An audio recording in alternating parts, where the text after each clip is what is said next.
Maxon's tools are empowering solutions that allow designers to envision the future and realize their creative vision.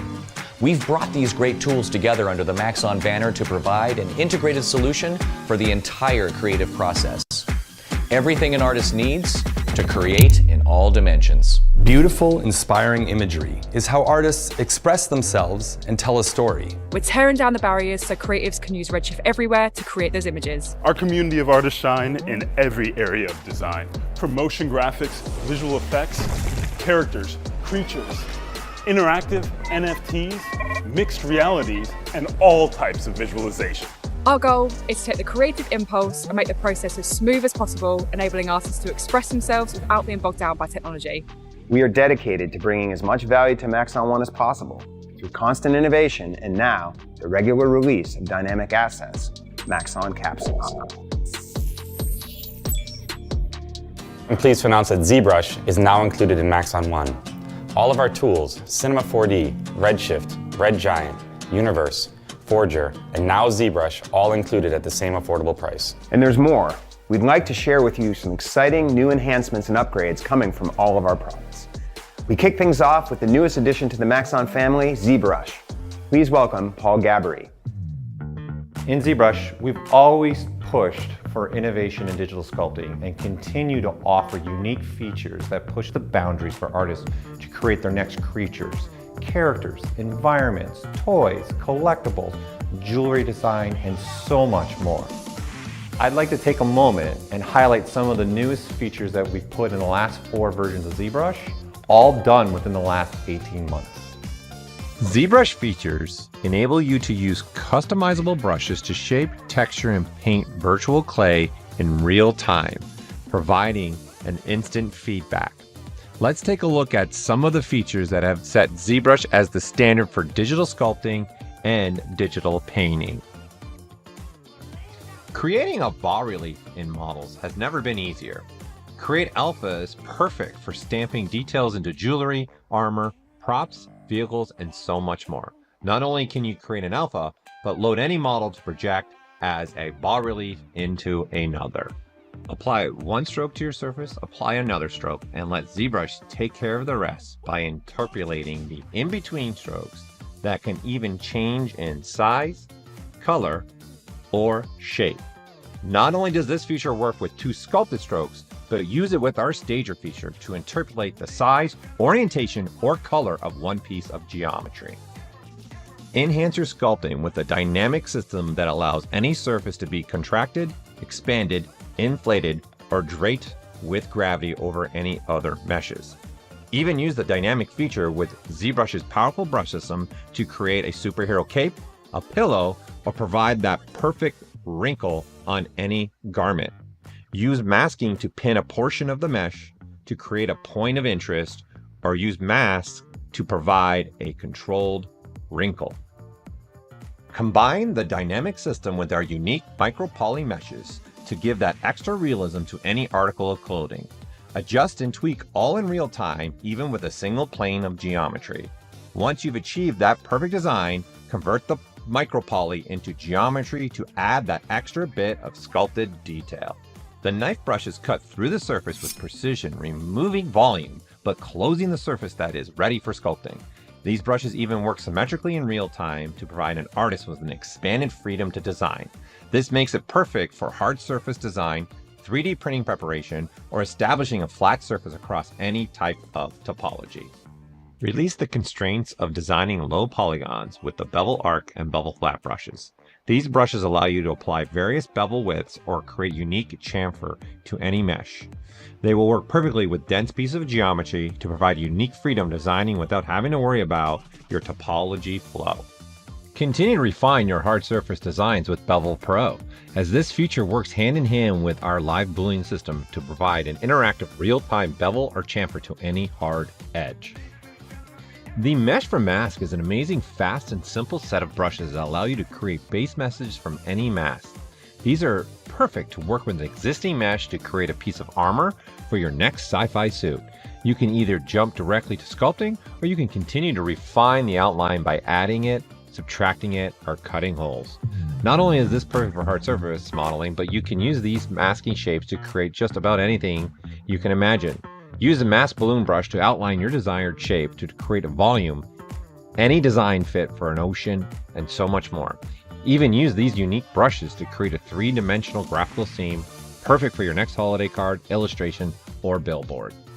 Continuing with design, the Project Primitive Deformer offers a unique way to build a base mesh, add the perfect transition to any piece of geometry, build up volume on the surface, or in this case, completely design a sci-fi ship.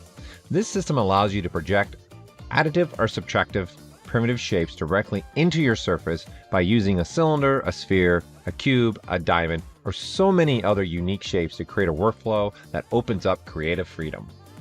ZBrush is known for its multi-resolution high polygon sculpting system, but we've also continued to expand on how an artist can create low polygon models with our Z Modeler brush. You can start from any shape or start from a single plane and use the edge extrusion options to build upon a single plane. Use this brush to retopologize a model or build a new surface on top of an existing surface. Our Sculptures Pro is a dynamic tessellation sculpting workflow that enables you to ignore the constraints of polygon distribution and just sculpt. Sculptures Pro will add and reduce polygons as your brush strokes across the surface. With the ability to sculpt on partially hidden surfaces, the limitation of Sculptures Pro has no boundaries. Didn't sculpt those scales deep enough? Need to enhance the surface for 3D printing? The contrast feature provides you with the ability to globally bump all sculpting details or use the contrast brushes to focus on a specific area, all in real time. Thick skin will give the sense of adding, removing, or moving clay across a surface and give any mesh the appearance of having been sculpted as a fine art piece. Thick skin can also be used to establish a specific plateau from which to build upon a surface, or even be used to apply scribe line to a hard surface model. Now with ZBrush being a part of the Maxon ecosystem, the ability to share knowledge is going to be an incredible time. In fact, I want to introduce Rick Barrett, who's going to show you exactly how ZBrush being part of Maxon is going to be beneficial for all artists. We're thrilled to have ZBrush as part of the Maxon family and part of Maxon One. There's so many great things we can do together, and one great thing that we've already done. We've taken ZBrush's amazing automatic retopology tool, ZRemesher, and put it directly in Cinema 4D. Now you can use ZRemesher to procedurally retopologize and create beautiful quad-based models from your volume modeling, 3D scans, and virtually any model that you create or import into Cinema 4D. And that's just the start of a great set of modeling tools in Cinema 4D S26. We've also added a great new bridge tool that allows you to connect and patch holes with beautiful quad topology, adding curvature and preserving UVs, vertex weights, and other surface attributes. You can easily transform a selection to a circle, flatten and poke polygons. New tools make it easy to smooth, straighten, distribute, and adjust the flow of edges. These powerful new modeling functions are available as interactive tools, and many can also be applied procedurally as geometry modifiers. We've also added a great new cloth and rope simulation engine that works in a unified fashion, including everything into a single simulation scene. Not only does this make it easy to simulate cloth and splines together, but it also offers great new realistic tearing, balloon and plastic properties, and it can be calculated on the CPU or the GPU. We've added a ton of workflow enhancements across the application, from a new system for background tasks to a filtered font chooser, initial support for variable fonts, and improved SVG support directly in the vector import object. Finally, let's talk about rendering. Redshift offers a great solution for photorealistic rendering, and as we focus our efforts on Redshift, we want it to be everywhere, and especially in the hands of all of our Cinema 4D artists, regardless of their system. Here's Ellie with a look at all that's new with Redshift, including a first look at Redshift CPU. Redshift is our production class render engine designed for every major 3D tool. It offers a biased approach to rendering for the best possible control and performance results. One of our goals here at Maxon is to provide a single native render solution inside of Cinema 4D. And with this new release, we're one step closer by introducing Redshift everywhere. Previously, Redshift has been a GPU-only renderer. With this huge new update, Redshift 3.5 can now run on the CPU, giving us the opportunity to have even more host applications and enabling more artists to create and work with Redshift.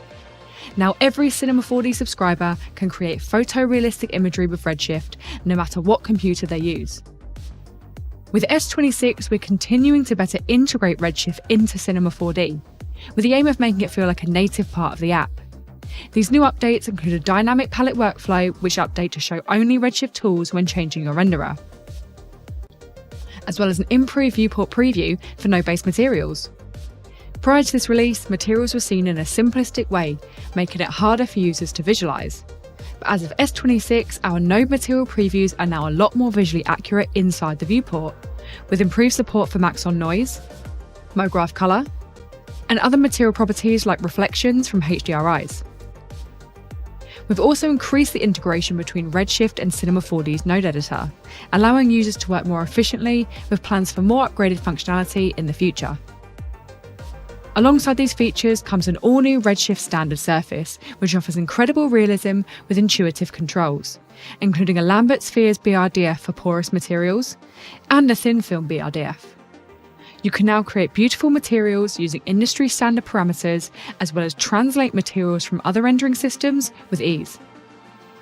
Finally, here's a quick recap of just some of the other top features being released or already available to Redshift users. With 3.5, Redshift RT now supports Maxon noise, hair and particle primitives, subsurface scattering, depth of field, and OSL shaders. We've also expanded into 2 new DCCs, Vectorworks and ArchiCAD. Performance enhancements include better time to first pixel and better light functionality. And finally, Redshift OSL shaders are now supported on Metal. With Maxon now focusing all of its rendering energy and efforts on Redshift, we're looking forward to an exciting future. And to talk to you about the exciting new features coming to Red Giant, here's Stu Maschwitz.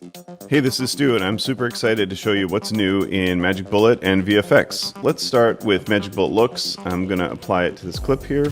We've made some changes to how color management works, and we've got a technology preview of ACES support inside of Magic Bullet. We're super excited about it. It's early days, but we didn't want to delay getting it out to people who are already working with and curious about ACES. In order to support that, we've made a couple really nice changes to the way we've always done color management inside of Magic Bullet. And we actually have color management presets here. Whereas before you would have to go in and explicitly choose your input, like let's choose S-Log3, and you can see that I'm properly tone mapping this footage, but it does kind of leave something to be desired. Turns out now we have a nice preset for Sony S-Log3 in, ACES Rec 709 out with a P3 preview. So what does all that mean? Well, I'm just going to click on this preset, and now I'm accurately mapping the colors of this Sony clip to a Rec 709 output, but I've also got this beautiful optional P3 preview here, which I can turn on and off. And all of this is configurable in one place, and you can see these beautiful little colorful icons we have here to show off the input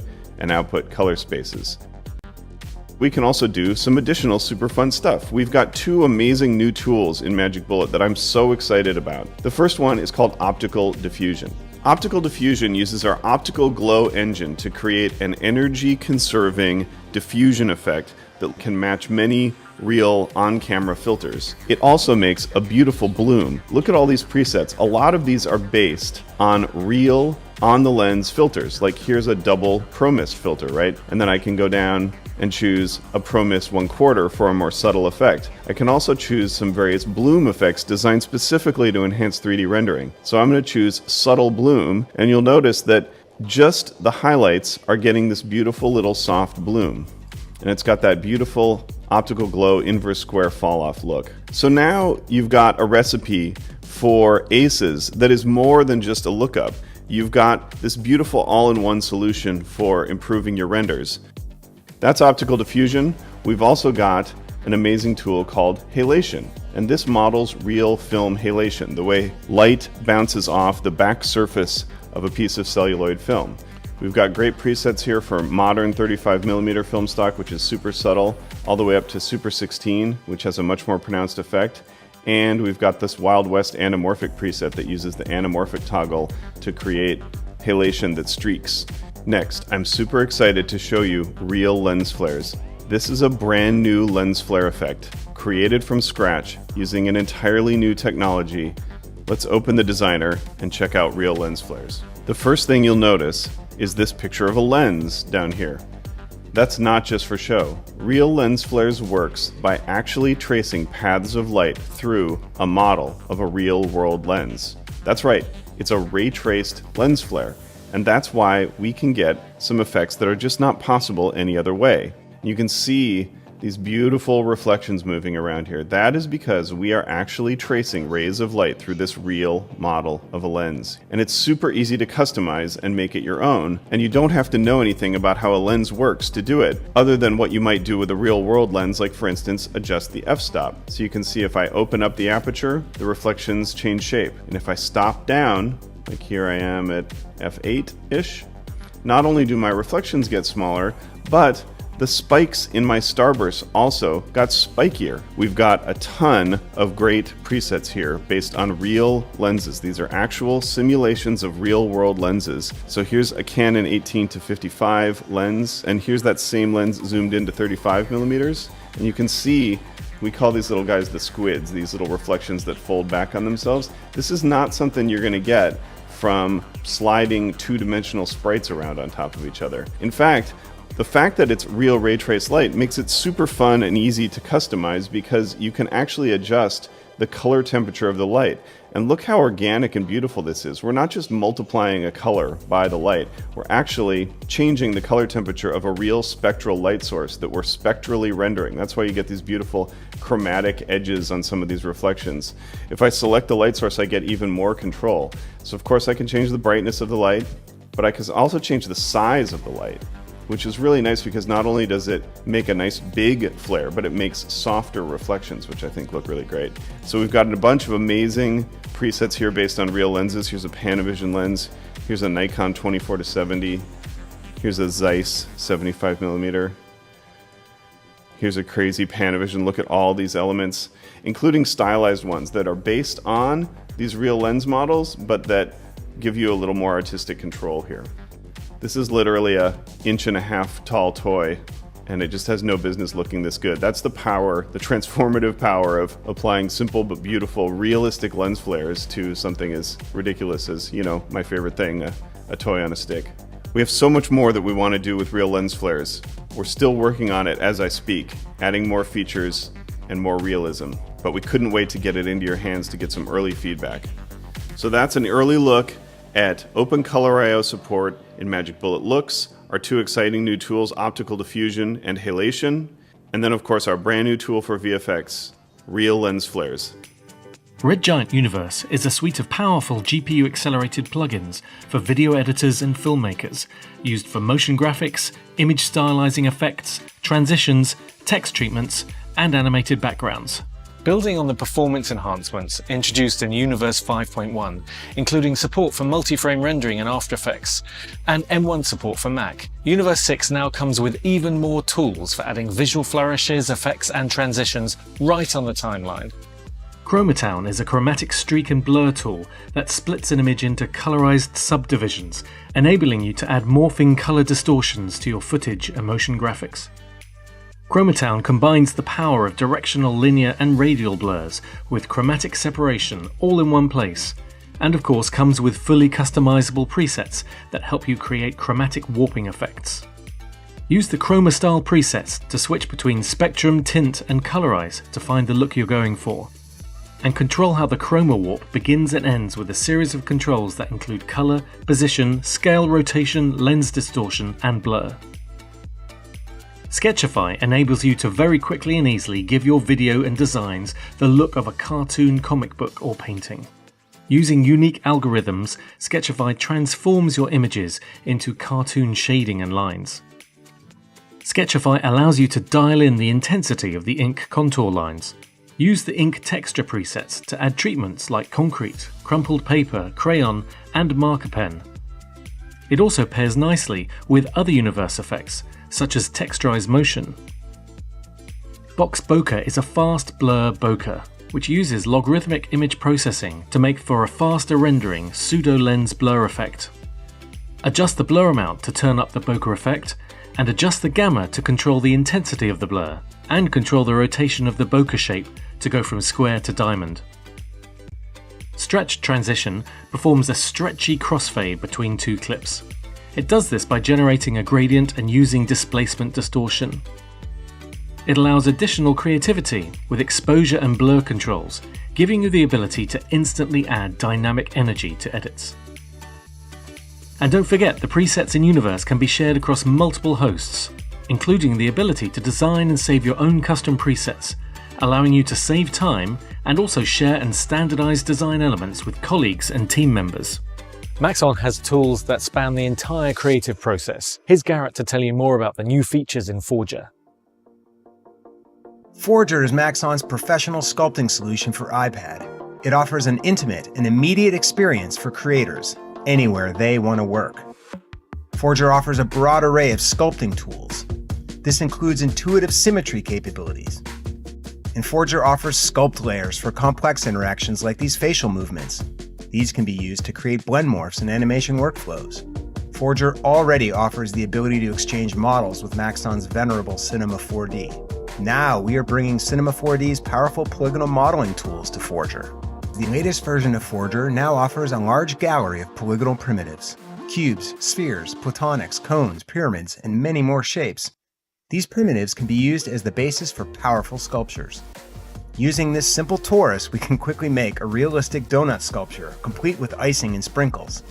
This is the very first step in Maxon's goal to bring comprehensive polygonal modeling toolsets to Forger, expanding its capabilities to many new workflows and bridging the divide between the exactness of hard surface modeling and the free expression of sculpting.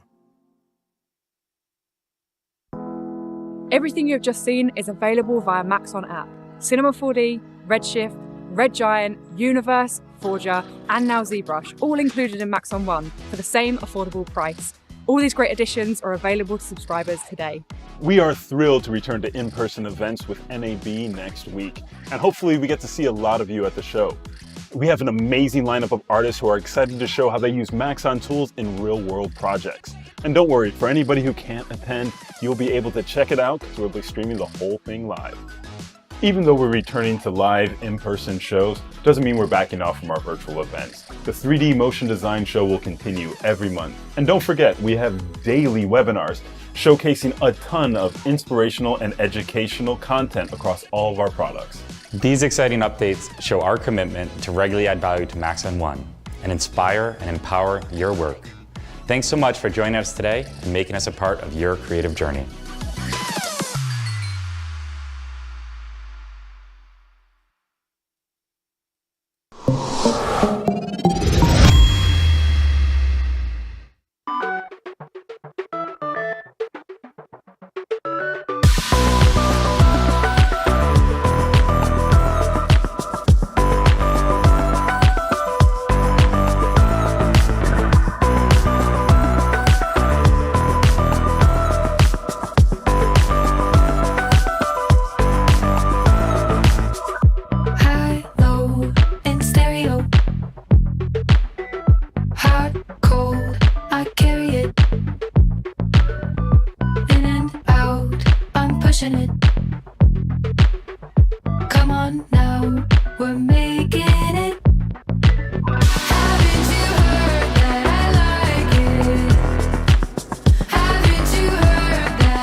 it's like to love in stereo.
How you feeling?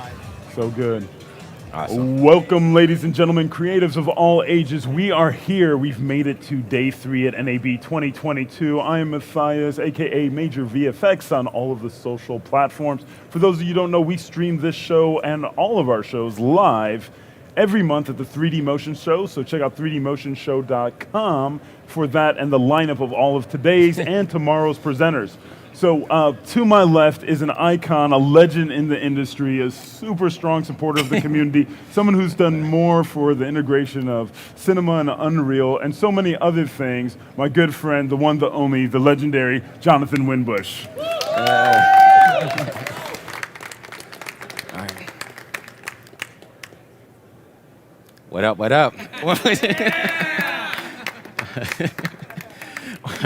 Thank you guys, I appreciate it. How's everybody's NAB so far? Awesome. Awesome. Well, for those that don't know me, my name is Jonathan Winbush. I'm a motion graphics artist based out of Southern California. I'm going to start up this presentation. And while I let this montage go, I'm just going to talk through it a little bit. So as I was saying before, I'm a motion graphics artist. I've been doing motion graphics professionally since around 2006. Since then, I've done work with Marvel, DC, Hasbro, Discovery Networks, the Comic-Con networks, etc. And so throughout like my 15-year tenure of working as a professional motion graphics artist, I used a whole plethora of different type of applications, right? Like as you're looking through my montage, you probably can't say like, hey, you built this with Softimage XSI, you built this with Cinema, you built this with, different render engines, etc. Because as an artist, I'm using the best tools for the job, right? And so as an artist, I pride myself on taking whatever tools will get me to the end result the fastest. Because at the end of the day, it's all about making the client happy, right? Like I never had a client say like, hey, this looks good. What did you build this in? Because they don't care. They just want, they just want to hit their deadlines on time.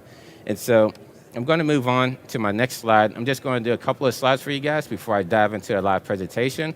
But a lot of you guys are familiar with this workflow, right? Like you use the Adobe suite, you're bringing in like vector files into Cinema 4D, you're doing your texturing with Photoshop and things of that nature.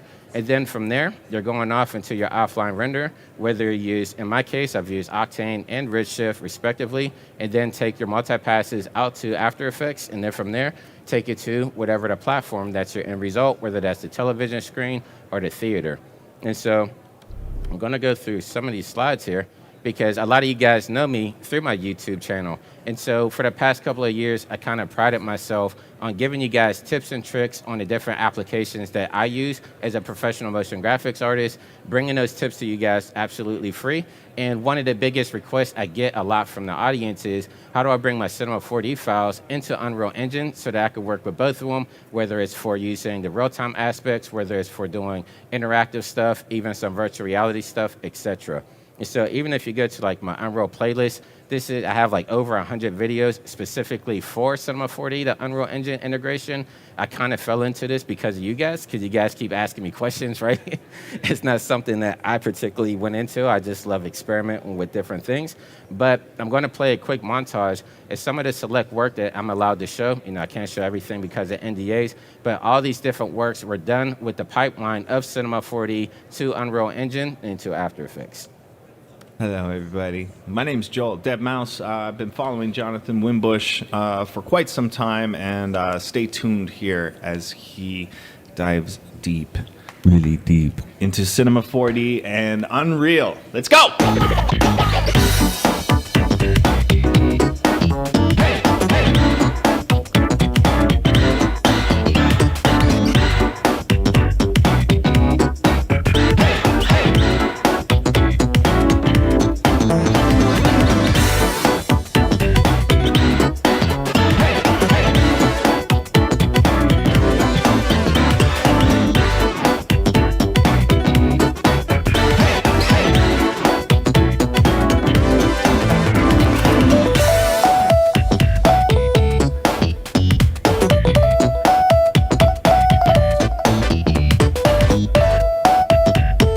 Epic John Winbush.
Big shout out to Dead Mouse for that. So as you can see now, my pipeline for everything that you saw inside that montage here, like I've done work with Nickelodeon, there's some stuff with History Channel, School of Motion, Epic Games, Maxon, etc. And for all those projects, this was my pipeline. Like I built out the stuff in Illustrator, bring it over to Cinema, do some texturing with Photoshop and the Quixel Mixer stuff with Megascans, bring that into Unreal Engine, export my multipass out to After Effects, and from there, it's all about making the money at the end because, you know, time is money. So the more time you have to be creative and get to that end project, that's exactly what it's all about right there. And so I'm going to dive into a live demo for you guys. I'm going to show you guys how we could take our project from Cinema 4D, the latest version, 26, because I'm crazy like that. It just came out a couple of days ago, but I'm going to show you how we could go from 26 into the brand new Unreal Engine 5. I'm going to show you some tips and tricks because throughout my career here using Unreal Engine and Cinema 4D, let me actually get out of my slides here. And I'm going to bring up here just a shameless plug. So I did do a course with the MoGraph guys teaching everybody Unreal Engine and Cinema 4D workflows. And I still get a lot of questions with this course. I still get a lot of questions on YouTube. So I picked like the top 3 questions from this, and I'm going to show you guys. I'm going to break it down really simple. And hopefully from here, you guys will explore some more using these two softwares together. And so I'm going to start with Cinema 4D here. So I have Cinema 4D 26 opened right now. I have a simple scene built out. This is actually a scene from the Pixel Lab, so big shout out to Jorn. He sent this scene over here for me to demonstrate for you guys, but actually let me come over here like so, just because it's a little bit easier to see all the materials and everything down here in the bottom. And so you can see I have really basic materials here. Like if I double click on this, you can see that we just have the color node and then we have a reflectance in here. And the reason I'm doing it like this is because I do a lot of my texturing inside of Unreal Engine. And so I like doing like really basic materials inside of Cinema 4D. I basically use like a simple color just to represent what I want to change later on. And I found like for me at least, that was the best workflow, bringing my stuff from Cinema into Unreal Engine. And so I'm going to show you guys this other material right here, in which this is a luminance material, which is really cool, because I only have luminance checked on here, but once we bring this inside of Unreal Engine, it's going to build out a master material automatically that will allow us to control everything inside of Unreal Engine. We'll get real lens flares, we'll get real lumen effects, and we'll be able to light our scene strictly with this material right here. And so I want to go through some more tips here, because these are some of the things that really trip people up when they're trying to experiment with Cinema 4D to Unreal Engine. And so the first thing I wanted to go over is we have a MoGraph cloner built out our scene in here, right? Because that's something that Cinema 4D really strives on. It's something I use a lot, is the cloner object. And so if I click on this, and then I look down here in the lower right-hand corner, you can see we have our instance modes, right? So we have instance, we have render instance, and we have multi-instance.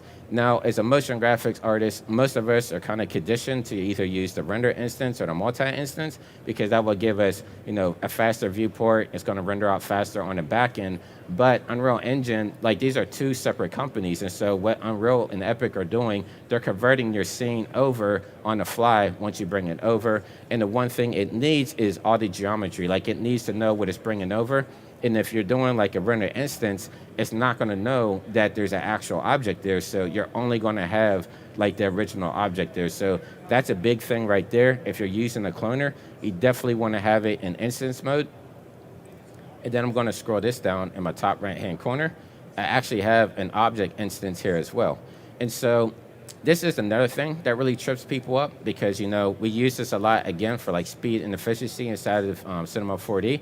But inside of Unreal Engine, it's not going to recognize this. And so in order to get around this, even if you have it in instance mode, I notice a lot it doesn't transfer over. So it's as easy as just hitting the C key and making it editable. So once you make it editable, it's going to know the geometry that it needs to bring over. And so I know that's something that trips up a lot of people as well.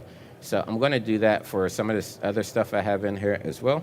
Just hold down Control, hit C, make sure everything is editable, because we want to make it as less complicated for Unreal Engine to see as possible. Okay, so it looks like we have our scene built out pretty good there. But as you can see inside of our scene here, our corridor, I don't have a floor, so I'm just going to build that on the fly. So another thing that I like to do, especially whenever I'm referencing stuff for scale, I like bringing in the basic Cinema 4D character. And if I have them coordinated in the center here, so if I hit 0 on my keyboard, it's just going to fly me directly to the object there. So that's shortcut key 0, or not 0, but O on the keyboard. And I believe he's around 180 centimeters, right? Which I think, my math is probably off, but that's what, like 5'11", 6 foot, somewhere around there. Yeah. And so that's going to be like your average height for a person, right? So the reason I like doing this is just so I can kind of have a reference of scale, how a human's going to be inside the scene, because that's another thing that trips people up. Like, they start just building stuff, but when they bring it over, it's going to be like extremely large or extremely small. So I always like going with like the human scale, just to kind of get a really good sense of reference of how everything should be. And so from here, we're just going to build out the floor real quick with a couple of cloners. So I'm going to come over to my window, and I'm going to come over to the new asset browser here. And I'm going to drag this out because I want to show you guys another tip that trips up some people here. So you didn't know that, like, if you bought packs from maybe like Grayscale Gorilla or the Pixel Labs, a lot of times you get a lib file, in which in the past all you had to do was import your lib file and everything's there. But with the new asset browser, we can actually bring those lib files over, and it's going to convert it as a legacy file. So let me go over here to my Windows browser, and let me see, I have my kit bash stuff here. I already have it imported, but I'm just going to show you guys how to do it. So we have our lib file here. This is a pack, again, that I got from the Pixel Lab. So it's as easy as just clicking and dragging it over here. And then you're going to come up with this right here. It's going to ask you what folder you want to put it into, but you just hit OK, and it's going to automatically convert everything for you so that you can still have some of the assets that you got from the past from other places. And it's going to put it into this converted folder.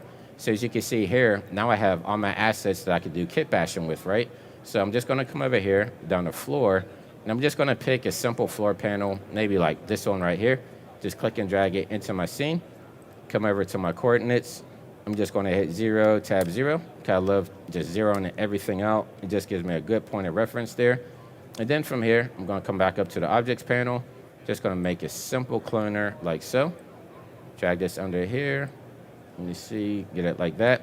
So now we have our floor panel. And you can see why I like having a person inside the scene, because you can see it came in extremely small around his feet. And so I'm just going to use my person as a scale reference again, just for building out this floor here. So let me pull this up.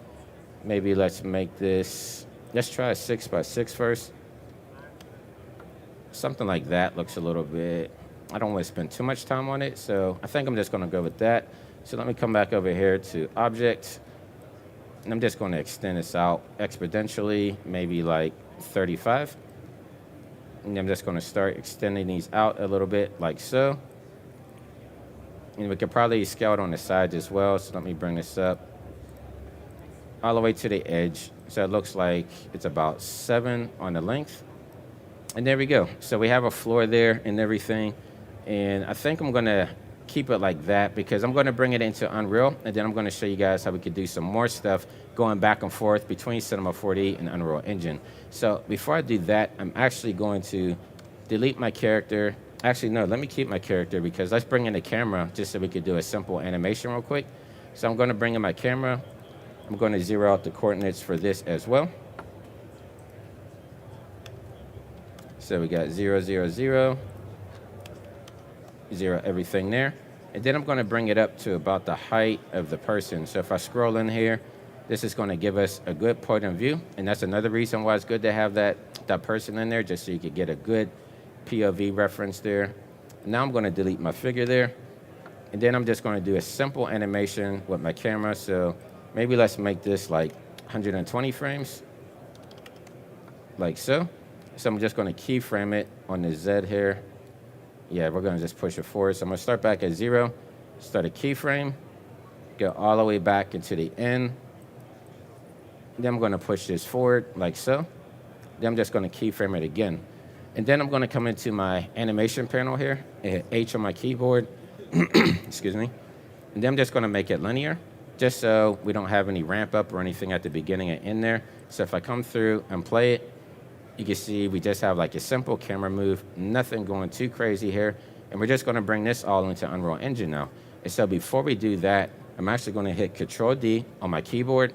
And actually, let me go back to standard view first because it's easier to see. So I'm going to hit Control-D. Then I'm just going to drag this up and over so it's a little bit easier for everybody to see. And I want to make sure that my frame rates match inside my projects panel here, and I want to make sure they match inside my render settings here. And so I want to make sure, I'm just going to do it at 30 frames per second here. I usually work in 60, but I know a lot of you guys out there work in 30 frames, so I'm going to use that for this example. So they're both matching at 30, which is very important. Even if you're not bringing it over to Unreal, you still want to make sure that these match whenever you're rendering, especially if you're bringing stuff out for like After Effects and things of that nature. I'm going to bring this scene up to, let's just do HD. So I'm going to come down here, HD TV, make sure this is 30 and it's matching. And then I want to come over here to where it says save. Actually, no, I want to come up to, okay, yeah, so I want to come up to output. And for frame range, I just want to do all frames.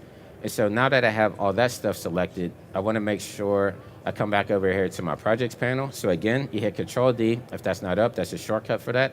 And then I'm going to come over to Cineware. And so all the Cineware stuff is basically how we're going to tell Unreal Engine what to bring over. So you can see that we have these little knobs here inside of the attributes. We can save out polygon cache, which we absolutely want to do. We want to save the animation cache. And then we could save material cache. Actually, before we do that, I'm not going to bring any materials over because I'm going to do that inside of Unreal Engine. So I'm just going to actually take this generic material that I have here. I'm going to hold the Alt key, and I'm just going to replace the one that came over from our kit bash session there, like that. And then that's just going to replace all the materials that were associated with that. So I'm going to hit Control D again on my keyboard. And I'm not going to hit Save Materials because I don't have any materials to bring over. But like say that you did make your materials inside of Cinema 4D, like it's limited in what it could bring over to Unreal. So like you could bring over like your albedo / diffuse, you could bring over normal channels, maps. You can't bring over displacements, you could bring over lumen. But they actually have documentation on the Unreal side showing you everything that you could bring over. But just to keep it simple, just going to use these simple materials. So once we're happy with everything that we have here, I'm actually just going to save out the Cinema 4D project now. And in the past, if you watch any of my tutorials on YouTube, you know that we had the save project for Cineware, but the guys over at Maxon have been working with the people at Epic. They came up with a good solution to allow you to now just use your native Cinema 4D project files to bring over to Unreal. So no longer do we have to save out special files or anything. We could just use a native Cinema 4D project. So I'm just going to name this one NAB.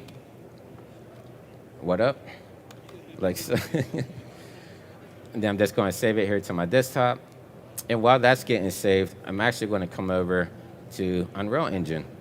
So I have this already opened up because I wanted to save time and everything here. But once you open up Unreal, this is going to be the Unreal project browser that you see. And we have a whole plethora of different templates. So no matter what you want to do, you have a template that's going to get you started, which makes it really easy to dive into. So say you want to make like an interactive experience. You have a template for like a first person mode. So like Call of Duty style. You could do third person, like Assassin's Creed, something of that nature. Top down, like League of Legends. You have vehicle templates. Like you have everything that you need to get you started in those regards.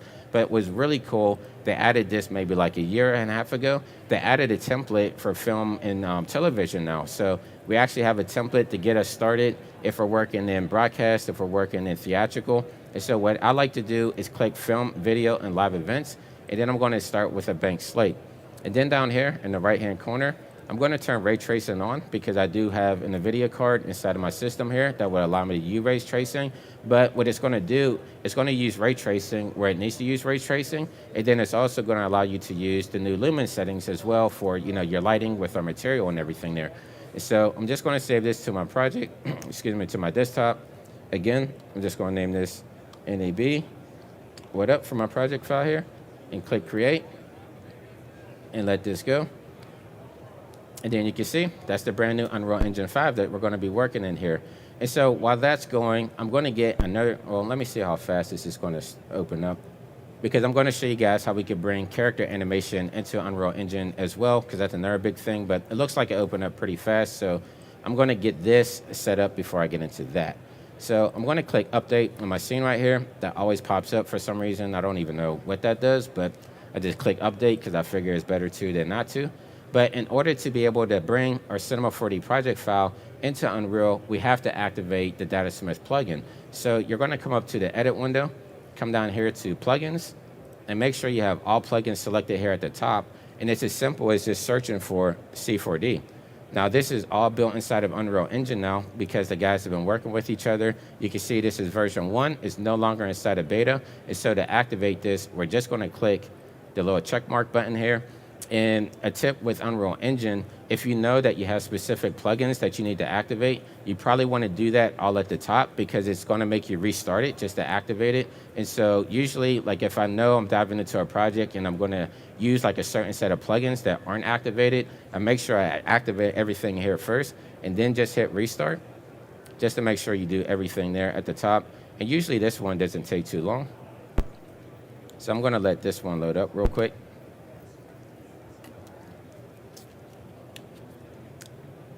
Let's see. All right, and there you go. So now we have Cinema 4D activated. I'm going to type in C4D again. And now you can see we have it activated.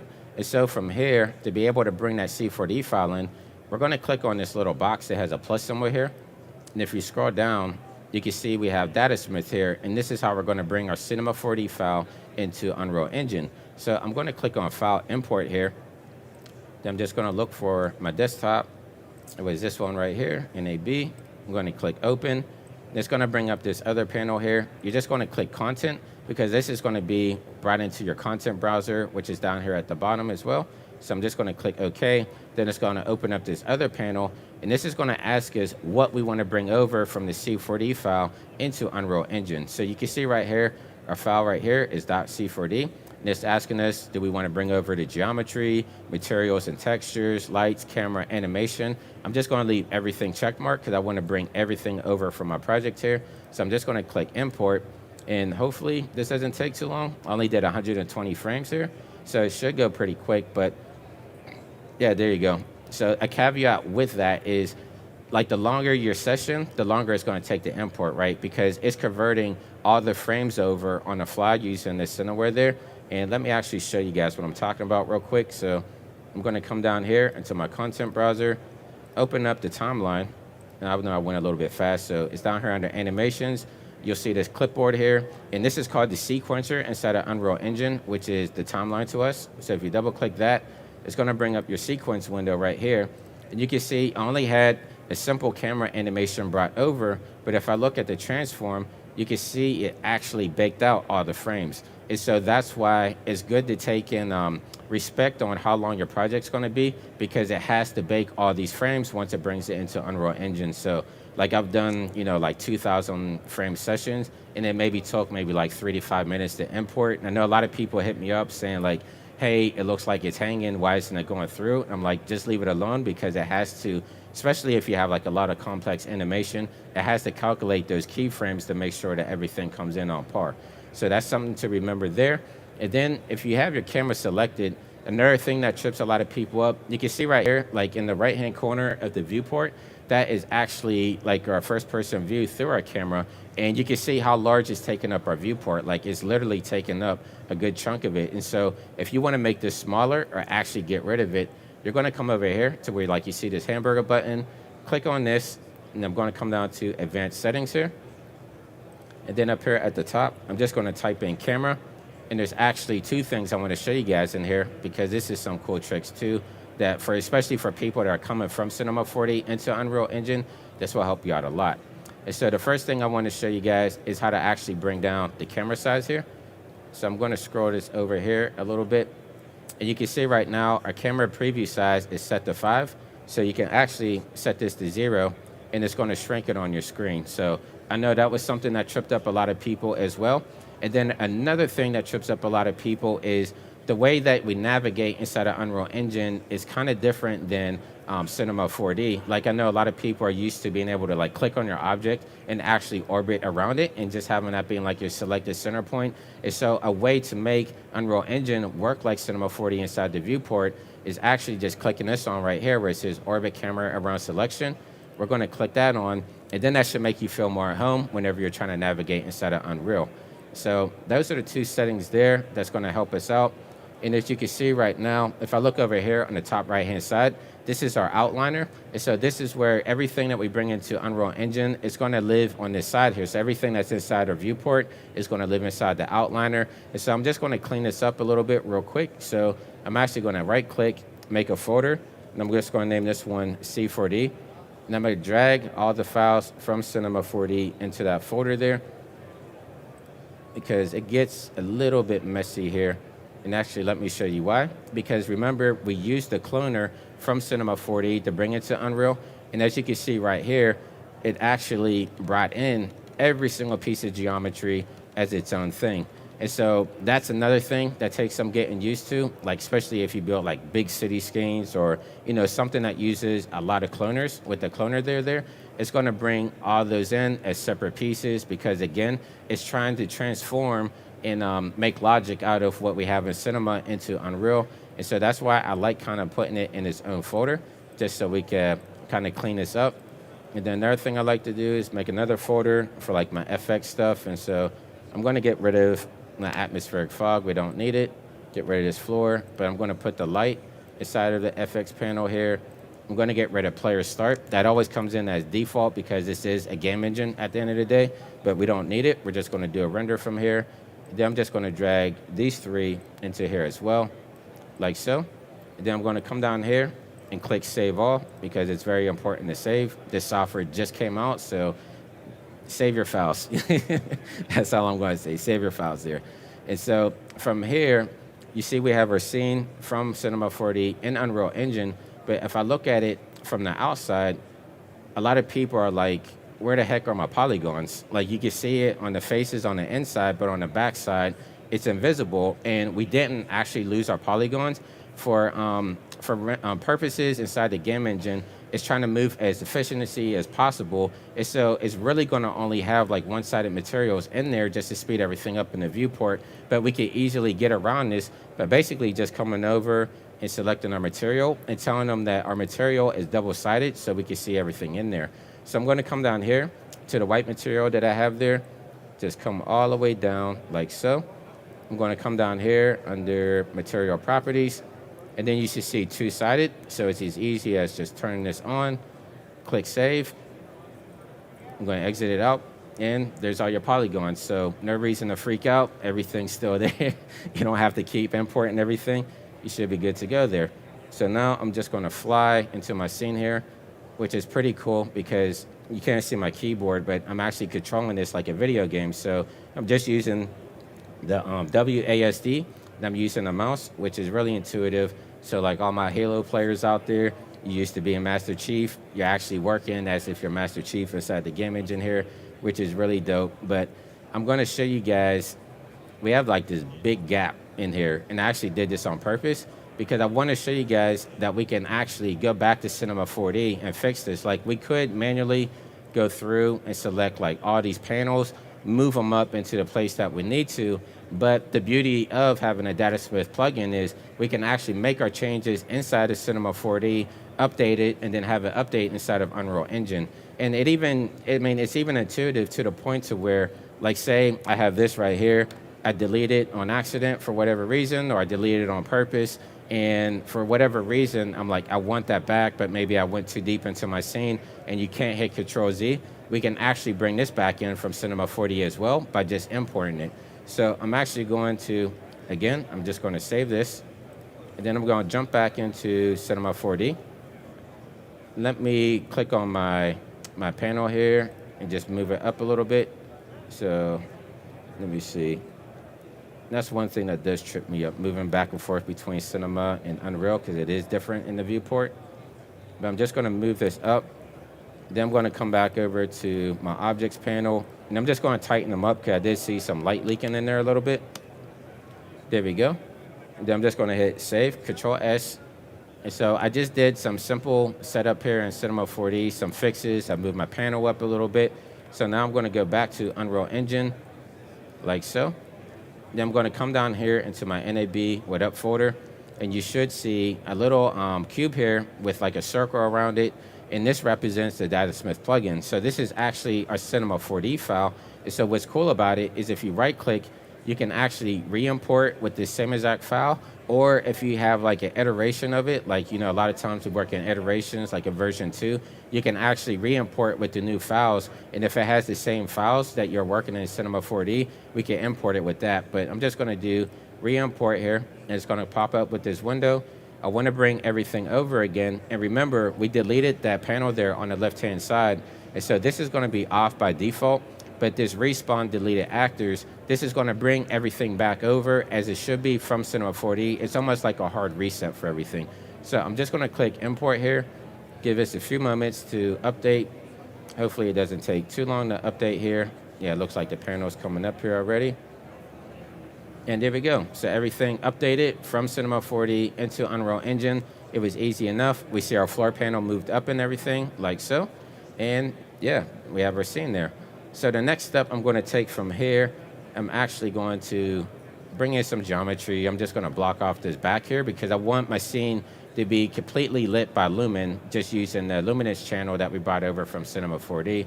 So I'm just going to come up here, come down here to shapes. I'm just going to make a sphere. Let's see, if we double click on it, it should center it up. Hold down the Alt key so we could kind of orbit around it. Remember, we put that orbit around selection there. And I'm just going to come up here to my tools in the top panel here. Just extend this out because we're not going to look behind us at all. So I'm just going to extend this out to kind of block the sunlight from coming in. So I'm just going to make it really large like so and just kind of encapsulate this little corridor here.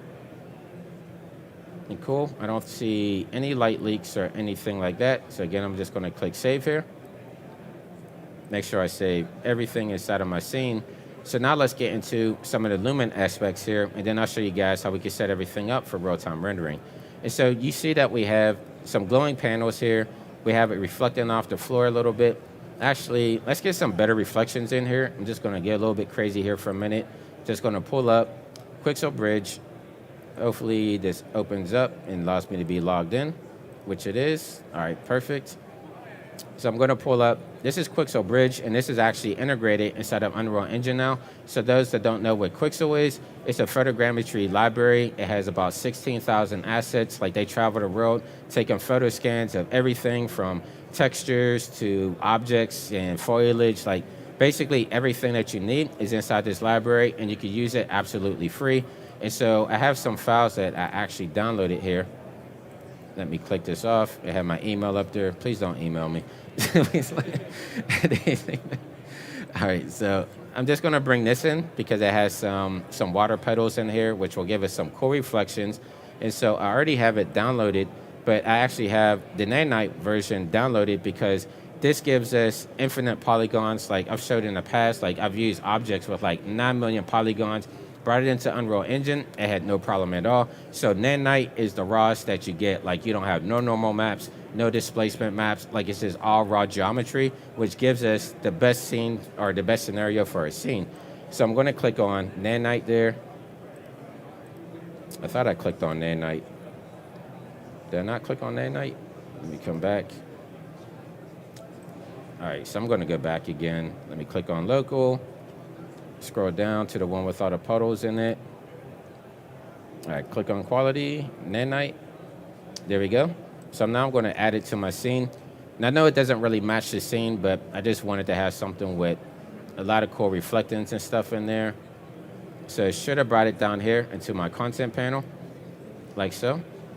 There you go. You can see it's preparing the shaders down there. Doesn't take too long. So now that we have our object from the Megaskins library inside of Unreal Engine, it's as easy as just dragging and dropping into my scene. And I actually need to make it a lot smaller. You can see that it totally engulfed my scene there. So I'm gonna go like 0.05, something like that.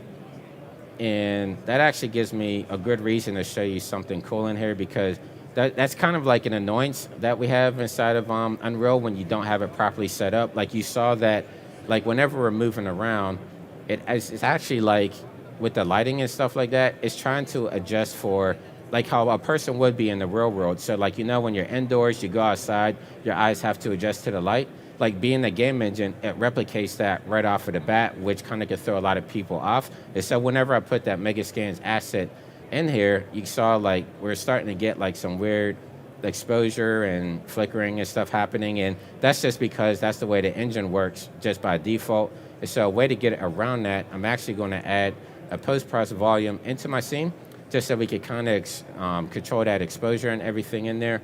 So I'm going to come down here to visual effects, come down to post-process volume. I'm just going to center it out. And then inside of my search panel, I'm going to type in UNB. And that's going to bring up this attribute for infinite extent.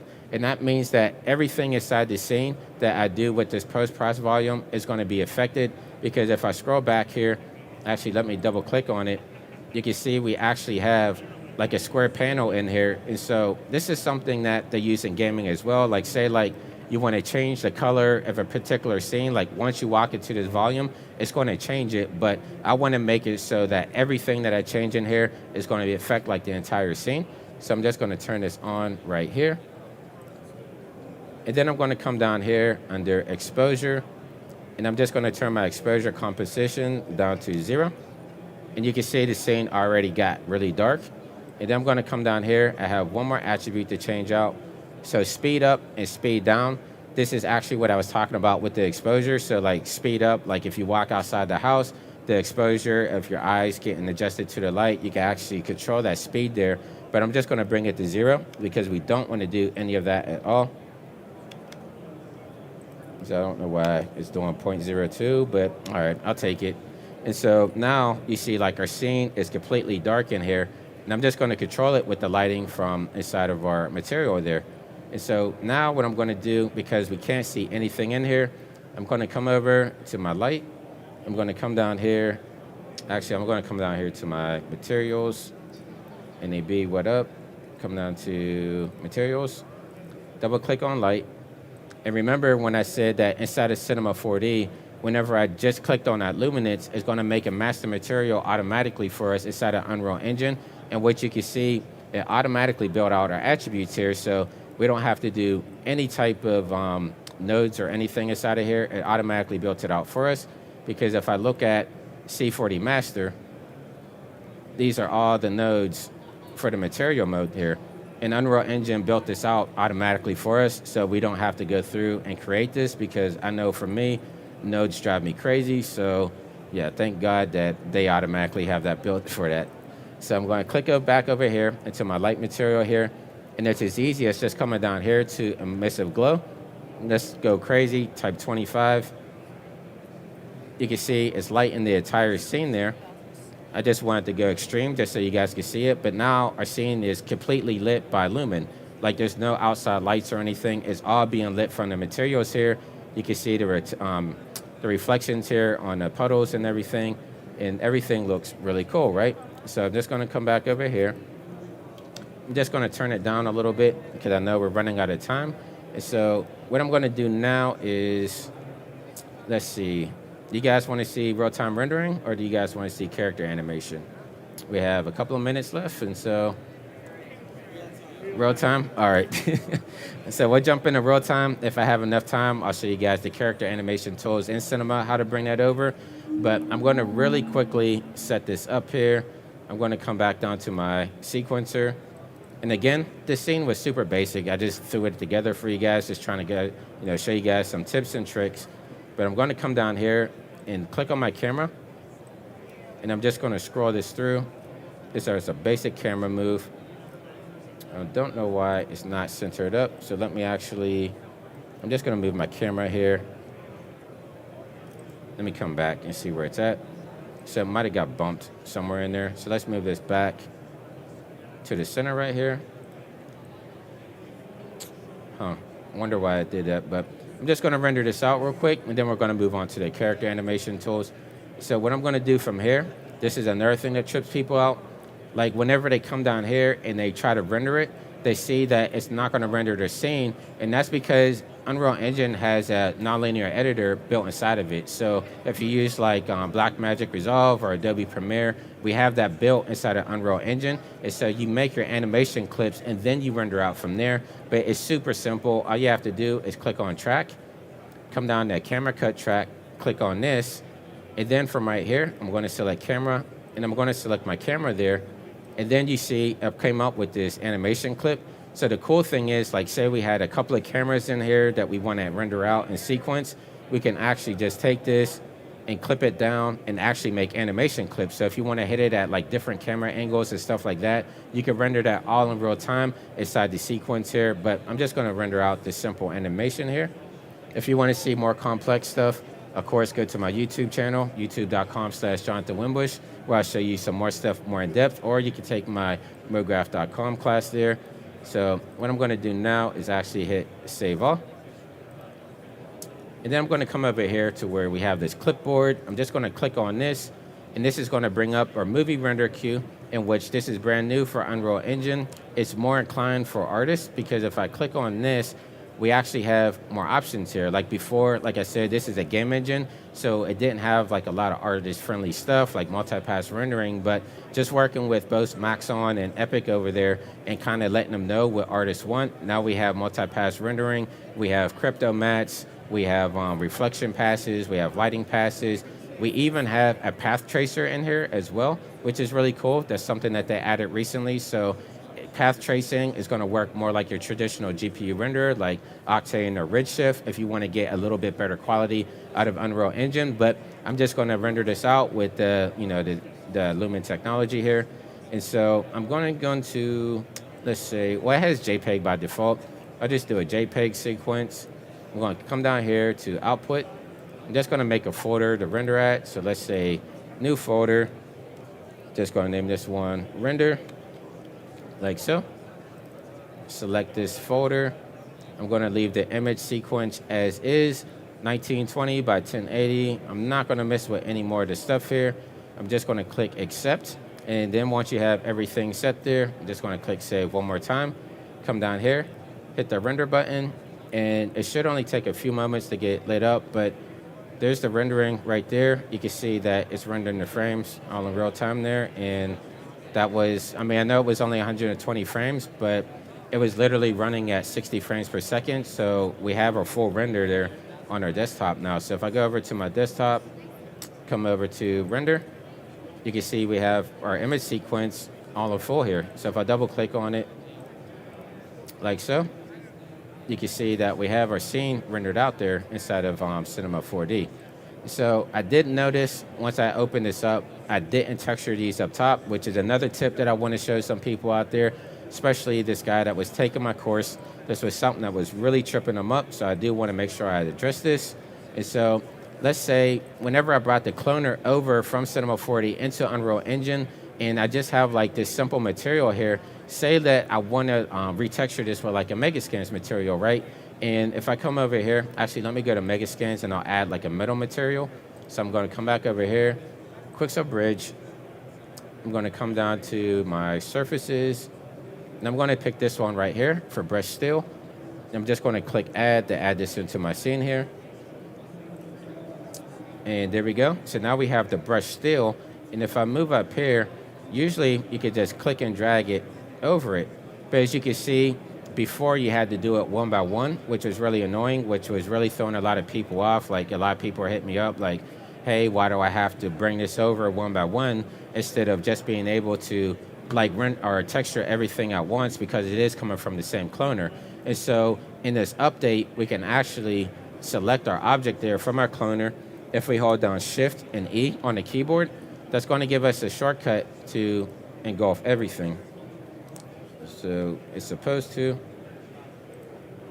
Let me click on it. Of course, it's not working now. All right, so hold down Shift and E. All right, well, it's supposed to select everything in there from the cloner. This keyboard isn't doing it for some reason. But let me actually, I'll just do it manually then. So I'll hold down the Shift key. But if you hit Shift and E, it's supposed to select everything that's within that cloner there. And then all you'd have to do is just click and drag it over, and it's supposed to just have everything go, which let me come down here and see. Actually, I'll do it this way instead. So I'm going to change my material in here. Okay, there we go. So now it changed everything that I have selected.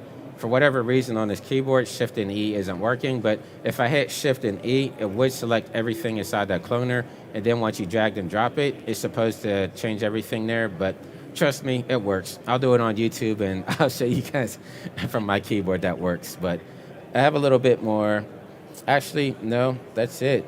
So I actually wanted to, hey, Matthias, can I pull you and Paul over for a moment? Yeah, you can pull us in. Let me right. grab Paul so you can keep going. Let me look for him. All right, cool. Show him another tip. And Yeah, no, I wanted to present these guys because with a special gift because they helped me out with this journey from Cinema 4D into Unreal Engine and everything. But while they're coming out, I'll actually show you some of the character tools real quick. And so let me pull in this robot that I actually brought from Unreal Engine. I'm going to click and drag this into my scene. So I actually got this robot from the marketplace here, and then I rigged it inside of Mixamo. And the reason that I used Mixamo was because the skeletal system in Mixamo works really well inside of Cinema 4D, especially for like the character animation tools. Like if I just select both of these, right click, come down to group object here, you can see that we have our actual geometry of our robot and our skeletal system inside of here. And with the new character animation tools, if I come over here to tag, come down here to rigging, character definition, I can actually extract the skeletal information to apply to any of the motion capture, whether it's with motion capture suite, or we actually have some built-in motion capture inside of Cinema 4D as well. So I'm going to open the manager here and hit extract skeleton, which it extracted all the points here. So you can see like for the hip, it actually brought over the joint for the hip. For the spline, it brought over all the joints for the spline, et cetera, et cetera. If I would have brought over like the Unreal Engine skeletal system, you would manually have to do it. And so that's why I went with the Mixamo method here. But real quick, let me show you guys the asset browser, show you guys some of the stuff that we have built inside of Cinema 4D for the animation tools, because I feel like a lot of people don't know about this or don't use it enough. So if I come over to my asset browser, come over here to motion capture, we have a ton of motion capture that's actually built in. No longer are we stuck to just using the same generic animations inside of Mixamo that everybody uses. We now have some variety here inside of Cinema 4D. So I'm just gonna come down. Let's say we just wanna have the robot cheering. I'm just gonna double click, then come back to my objects panel. And you can see we have a skeleton in here that is cheering, like so. And so now we can connect this to our robot. It's really, really simple. All we have to do is come down here to where you see like this little humanoid figure. I'm going to create a solver for it. And now I could just drag and drop the Cinema 4D mocap into there. And now we have a robot cheering. So it's as easy as that. And even if we wanted to just like switch it out, like say we change our mind, we don't want to have that robot cheering anymore, we could come back to our asset browser. Maybe let's come over and pick a different one. Let's say we want to have them waving for a taxi instead. So I'm going to bring that over, come back down to my solver, and then I'm going to click on this humanoid right here, this little humanoid figure where it says waving taxi. Click and drag that down here. And now we have our robot waving for a taxi instead. So it's really, really simple to do. And if we wanted to bring this into Unreal Engine, all you have to do is make sure you have your actual robot selected. You want to make sure you only have him selected.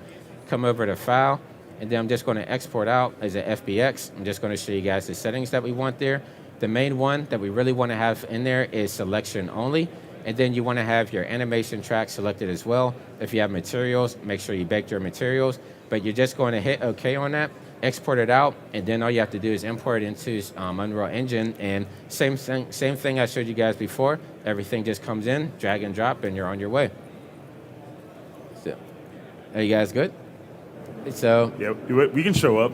Are we in trouble? Did we do something wrong? No. So for the past couple of years, I mean, like I wanted to do this in front of everybody because these guys took a chance on me. Like I was just this crazy guy doing crazy stuff with Cinema 4D and Unreal Engine, something that crazy brilliant, whatever you want to call it. But you guys actually took a chance on me, especially Matthias. You asked me to do the open, remember, for C4D Live back then, NAB 2020. We didn't get to do it in person because of the pandemic, but with that project file, that was actually the first like commercial use case that I did, Cinema 4D, the Unreal Engine. Really? That was the first? That was the very first one. Yeah, I know, fake it till you make it, right? No.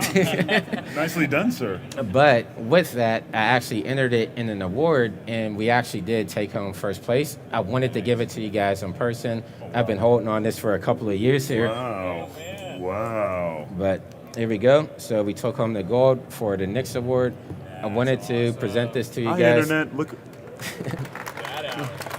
So if we open it, there. You want to pull the top off? Yeah, pull the top off here. So we actually have the Nix Award here. We have a lady down here. It says Grand Winner 2020, Winbush Immersive Maxon. Let me show it to the internet. The internet wants to see. Yeah, the thing is like 50 pounds. And it smells like roses too. If you smell it, it actually smells like... Yeah, see, it held its smell for the past couple of years. Awesome. But yeah, now I wanted to thank you guys from the bottom of my heart for taking the chance, and you know, thank you for allowing me to say to these guys. Thank you, man. But that's it. So yeah, if you guys want to know more tips and tricks, I mean, you guys have been hitting me up on YouTube, social medias and everything. Make sure you just keep reaching out. I'll keep doing tutorials. Yeah, try to go easy on me. A lot of people out there, they've been hitting me up. If I can't get to you right away, please don't, you know, it's no disrespect to you guys at all. I do reach out back out to everybody that I can. So I want to thank the community again for these opportunities, and there's a lot more to come. So again, make sure you go to my YouTube channel, youtube.com/Jonathan Winbush. And until next time, stay fresh, keep creating, and I'll catch you in the next video. Thank you guys again. I'll see you soon. All right, big round of applause.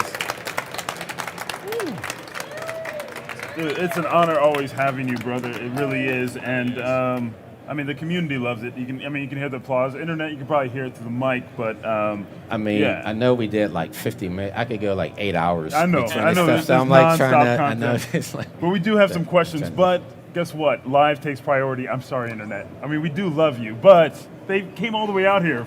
So, any questions for Jonathan from the audience? If not, they'll go right to the Internet. Okay. There we go. Jessica, what you got? Yeah. So the question is, can Unreal output to mobile-ready games? Yes, 100%. So I can actually show you if I open up. I gotta hit cancel here. I'm just gonna exit these out real quick. And I'm gonna show you the template because there's actually a template for it. So let me come over here, open up Unreal Engine. Hopefully this only takes a few moments to open up.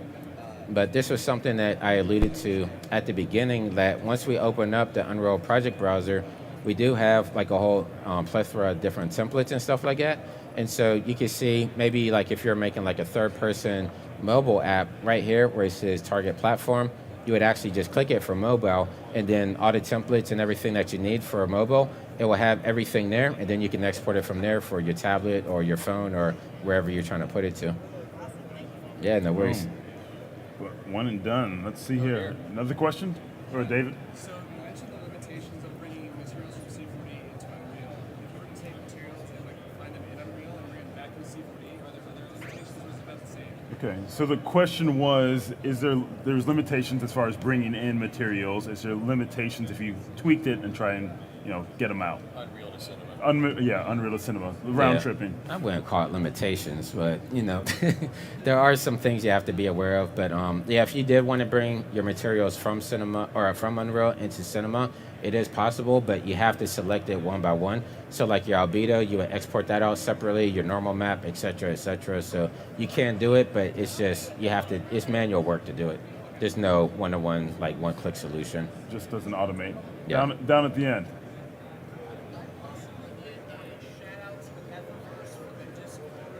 Yes, 100%. You can repeat the question. That one's yeah, no, free. He asked if we could get a shout out for the Metaverse. I'm working with Method Man of the Wu-Tang Clan. we've been building out The a Wu-Tang metaverse. Clan ain't nothing. Yeah. So, I mean, We've been you building. fill it in, you know what I mean. Go ahead. No, we've been building a metaverse for the community using Unreal Engine. So yeah, big shout out to the community over there at the Metaverse. Wu-Tang Clan, Method Man. I know they just announced the tour with Wu-Tang and Nas. And so, nice. yeah, look for me at Woo. a city near you because I'm going to be hitting some of those cities with Wu-Tang. So yeah, The big Wu. shout out to the Wu-Tang. Yeah, to the Wu. Yeah. Wu-Tang. All right, let's see here.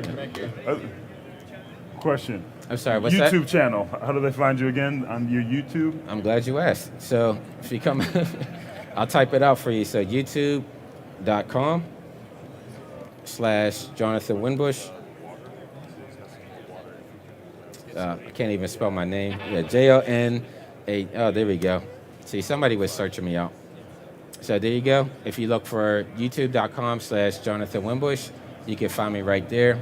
And yeah, you can see that much like Maxon, I did receive the mega grant from Epic. So not get rid of me anytime soon. Now I got that Fortnite money. A lot more tutorials are to come. So Nice. Got to get that Fortnite. Yeah. All right. Any other questions from the live? Look at you guys so active today. It just took them 2 days to warm up, and now they're like, no, we can ask questions. So they just like you. So I appreciate that's it. the thing. So first question from the internet. So now we're at you, internet. Don't worry, we didn't forget. They're wondering, will Pug Dash be on stream? On Steam, sorry. Yeah, so Pug Dash is a project that me and EJ worked on with Epic, and just showing like the different tools between Cinema 4D. Like he built out a Pug. I presented it with you guys at one of the streams, and so everybody's been asking us to make an actual video game out of it. It's collective effort. I'll say this, I do have a donation jar on my YouTube channel. If I get enough donations. Get a dev team together? Yeah, we'll get a dev team together and we'll make so that just fund it. reality. He'll make So- it real. Just fund it. Yeah, that's right. Another question. So C4D files work both in UE4 and UE5? Yes, 100%. Nice and simple. The answer is yes. Yeah. Is Winbush part of Maxon 1? Do they just offer you Winbush as part? Winbush away with every Maxon 1? Winbush is now included in Maxon 1. I'll tell you what, we'll get him to do some tutorials and put them in and give them. We'll hire him up. Yeah. Oh, we'll make like a digital avatar, a digital There you Winbush go. avatar. There we include go. it as a We gotta download or make a something. Yeah, Exactly. there we go. There we Winbush go. capsule. What up, slider? There we go. All right. So another one. What is CryptoMat? If you want to. Oh yeah, because. Yeah, a quick question on CryptoMat explanation. Yeah, I did allude to that because that is something that the community was asking for. And so out of Unreal Engine, we can now export out CryptoMats. I'm not sure if you guys can see it on the stream there, but I do have a little thumbnail. So a CryptoMat is basically bringing mats out of, you could do it out of Cinema as well. Like you're just bringing a mat over so you could do your compositing inside of Unreal or inside of After Effects or Nuke or whatever you're using there. So basically exporting out a mask for a particular object. So say like in this scene right here, you have a bookcase, you want to put like maybe like a live person behind that bookcase, you're exporting out the mask to go for that, and you can actually, adjust it on an After Effects or Fusion or whatever. But that's CryptoMat in the breakdown, or if you're used to Redshift, Puzzle Mat. Yeah, And he has a great tutorial on it too. I checked it actually probably like a week and a half ago, so definitely check it out. It's a great tutorial. Another question is, can you render AO passes with a lumen lit scene? It's very in the beginning stages, but it's coming. Okay. Yeah. So not yet, I mean, but it's something. You could do stuff like reflections. You could render out the lighting passes and stuff like that. There are more passes that are coming to Unreal from what I hear from Epic, but yeah, it's not as fully fleshed out as like a Traditional Redshift AO pass. Okay. Yeah, they're getting there. And then the last question is path tracing to Unreal takes more time to render than in usual render? It's about on par with like your GPU rendering. Okay. So it's a GPU renderer. Well, I guess that's where the advantage of like a Redshift would come, right? Because you can add several GPUs to it to speed up the crank render it up, time. right, okay. With the path tracing inside of Unreal, I believe it's only up to 2 GPUs. Okay. So yeah, it depends on You max your out. rig and You currently max out. And last is, he is hands down the best UE teacher. So thank you. Appreciate So that. Jonathan Winbush, everyone, he'll be here for another hour in the back. So if you have more questions, Check him out there. And stay tuned. We'll be up next with Jacob Dalton. You're not going to miss this, especially if you're a Star Wars fan. Quick, So can I take a hang out. selfie with everybody real quick? Oh, yeah. Get that selfie live. All right. We're going to come over here. At the count of 3, I want to hear what up, as loud as you can. Let everybody know the Maxon crew is here. So on the count of 3.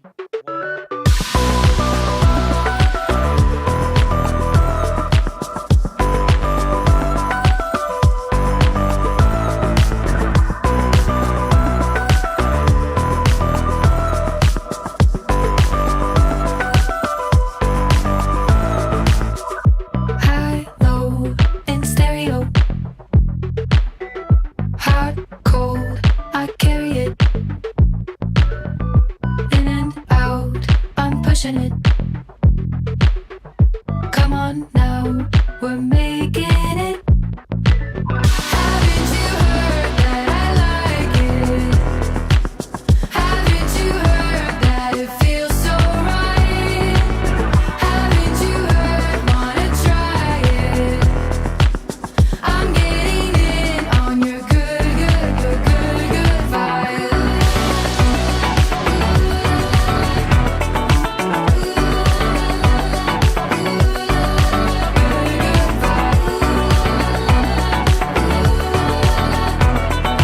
This is what it's like to love in stereo.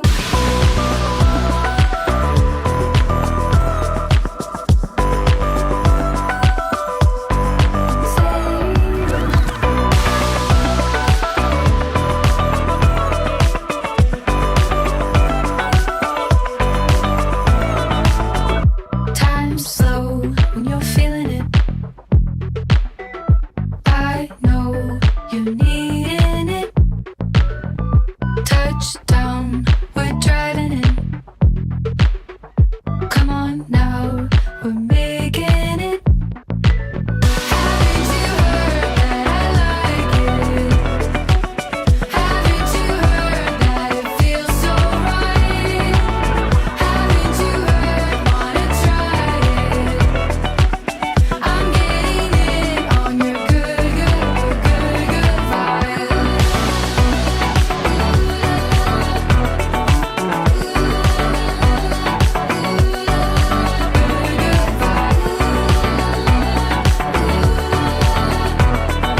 This is what it's like to love in stereo.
All right. Welcome, ladies and gentlemen, creatives of all ages. We are here at the Maxon booth at NAB 2022, Day 3. We have made it this far. I thought we would be under complete exhaustion, but I think the excitement of being able to get together and show all of our creative work is picking us up over the jet lag, alcohol, and everything else that Vegas throws at us. So we are here with some of the most amazing artists showcasing how they use Maxon One products in their workflow to create stunning imagery and things that just blow our mind and inspire us as creatives. So I'm going to introduce you. To my left is Jacob Dalton, an amazing artist.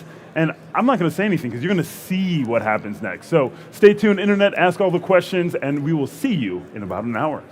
Alrighty. Thank you, Matthias. Alrighty. So as he mentioned, my name is Jacob Dalton. I am a 26-year-old freelance VFX artist. And today I'm going to be talking to you about a presentation I call Corner Cutting VFX.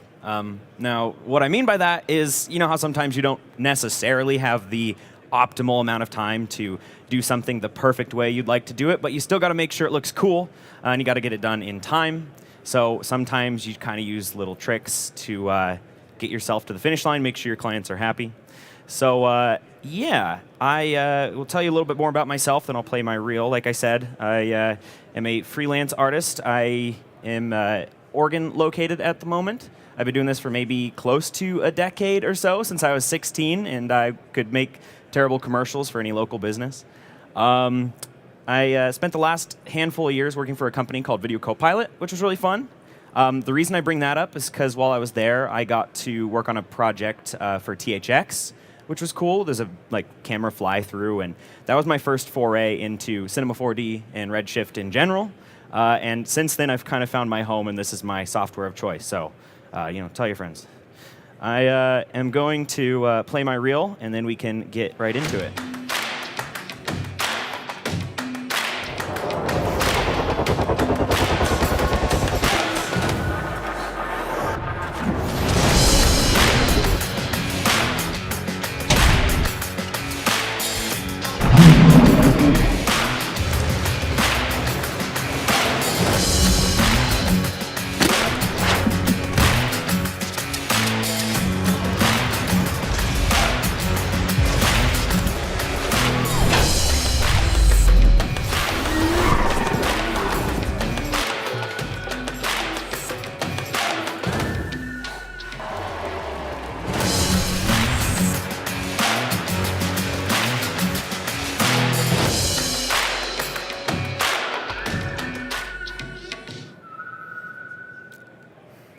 Yeah, thank you guys. But lots of fun. I like to work a lot in esports. I don't know, you may have seen some projects in there for a game called Rocket League. That was a lot of fun. If you want to add me, come hit me up after the show. But I work a lot with a studio called Paper Crowns, which these guys are pretty cool. I just want to throw up a quick slide shout out. I do a lot of the esports projects through them, so you may have seen companies like Power, 100 Thieves pop up. But one thing that I'm going to be using for my first couple examples today is a project I did with my dear friend Josiah. Another quick shout out. Yeah, he's a director over in upstate New York. He's always coming up with wacky, cool, stylized ideas. One of which was a mock trailer for like a Knights of Ren. I don't know if it was supposed to be a show or a movie, but the idea was just to pull off some fun VFX. There were a couple clips in my reel, but because it's going to be the source of my first two examples today, I'd love to show off what we made, if you'll indulge me real quick.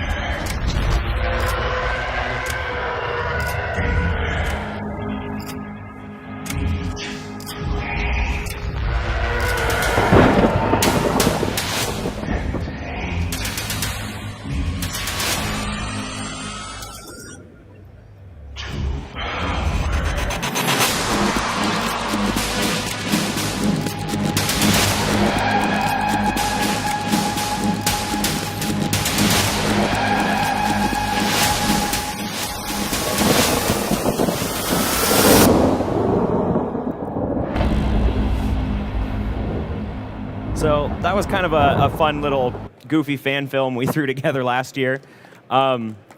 you know, it might be bringing up some questions like, you know, I was just talking about corner cutting to make clients happy, and why is that relevant with a personal fan film?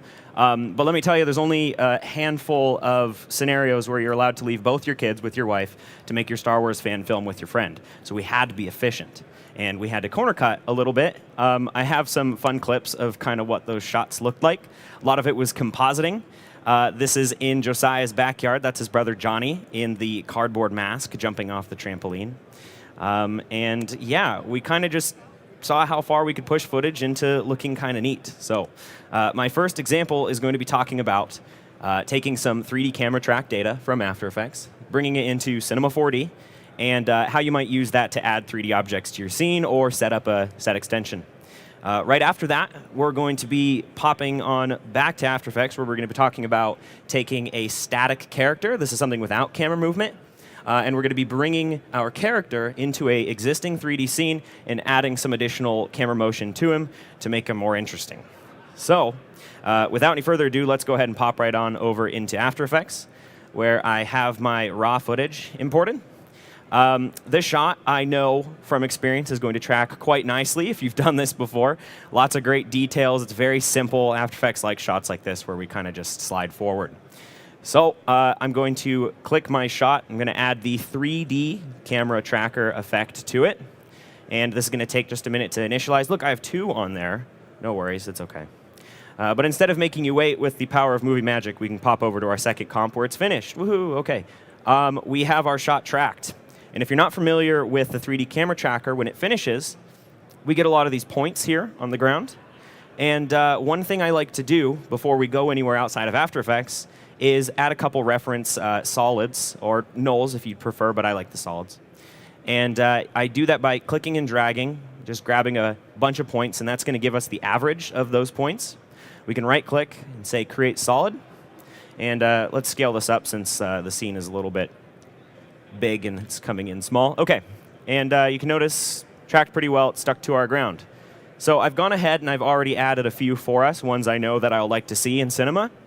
And that's going to be our floor plane right here at the front, the beginning of the slope, and then the tip over here. So these are going to be very handy reference points for when we're adding additional geometry and assets to our scene. So in order to get this over into Cinema 4D, it's actually quite easy, fortunately, because we can come over here and hit File, go to Export, and there's a whole function called the Maxon Cinema 4D Exporter. So we can select that. And it's going to take just a moment here. And depending upon how long it takes, I'll have a moment to try out that joke I was thinking about. OK, so I'm just kidding. No, there was no joke. This was supposed to be finished by now. Don't worry about it. We're doing it live.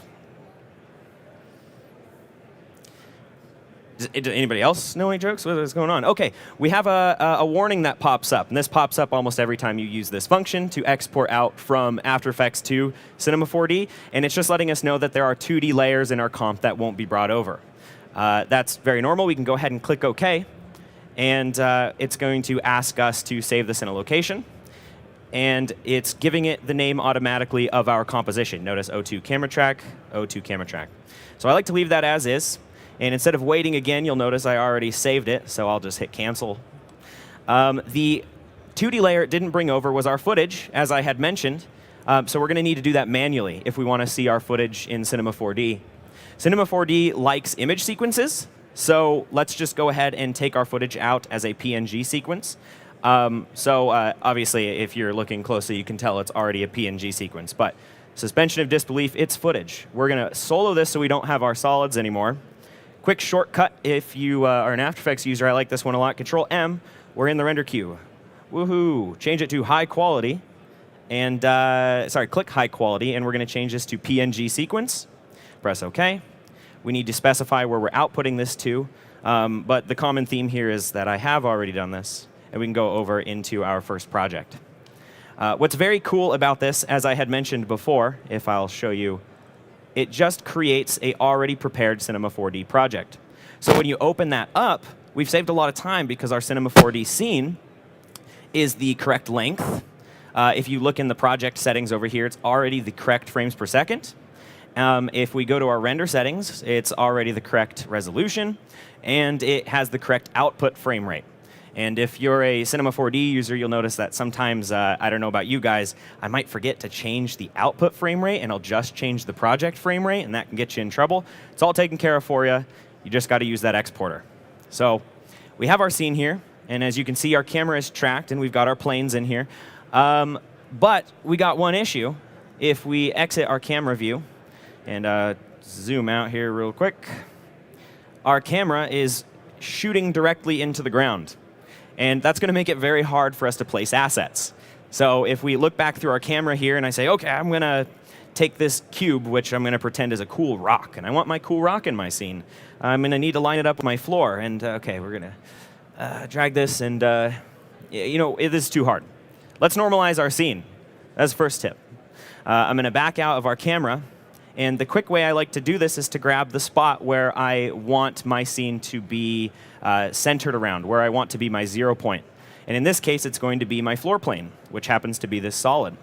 So with this selected, I'm going to hold Shift and create, oh, my bad. There's a null button up here. It used to be in with these, but now there's a null button at the top. So hold Shift and select a new null. Holding Shift is going to make that null a child of the plane, which you'll notice placed it right in the center of our plane. So if we drag this null outside, so it's no longer a child of anybody, it is still in the right spot in world position. And if you click coordinates, you'll notice that all of this transferred over. So it's sort of a 2-button solution to copying and pasting coordinates to put this at the right spot. I'm going to rename my null really quick to scene. And I'm going to take my Knights of Ren scene here at the top, and I'm going to drag it in. And now it is a child of our new null. And our new null, we can zero this out. So let's see, 0, 0, 0. Rotation, I know one of these needs to be 90 degrees or negative 90. Because look at, our camera's pointing right up, so we'll go negative 90. And why don't we go ahead and zero out the scale as well. So it doesn't look like we've done much, but if we look back through our camera and we think about wanting to place an asset in our scene, for example, our cube rock placeholder again, there it is. It's right on the floor. We can drag it around. Everything's been normalized. And this is going to save us a lot of time as we're bringing in maybe some Quixel assets or stuff that we found on CG Trader. So next, we need to put in our footage. So to do that, I'm going to set up a material sequence for our footage. So I'm going to click this button right here. It's going to swing open our material window, double-click, and there's a new material. I'm going to double-click our new material to bring open this little dialog. We don't need reflectance. I don't know if that matters, but I always uncheck it. And we're going to put our image sequence into the color. So you'll notice there's an empty texture slot. I'm going to click this little folder icon, and then we're going to come over here to where I placed my stuff. And let's see. This was in here. This was in here. All right. There's our first image of our sequence that was exported. We're going to click Open, and it's going to ask us, hey, do you want to take that image and copy it to a text folder at the project location?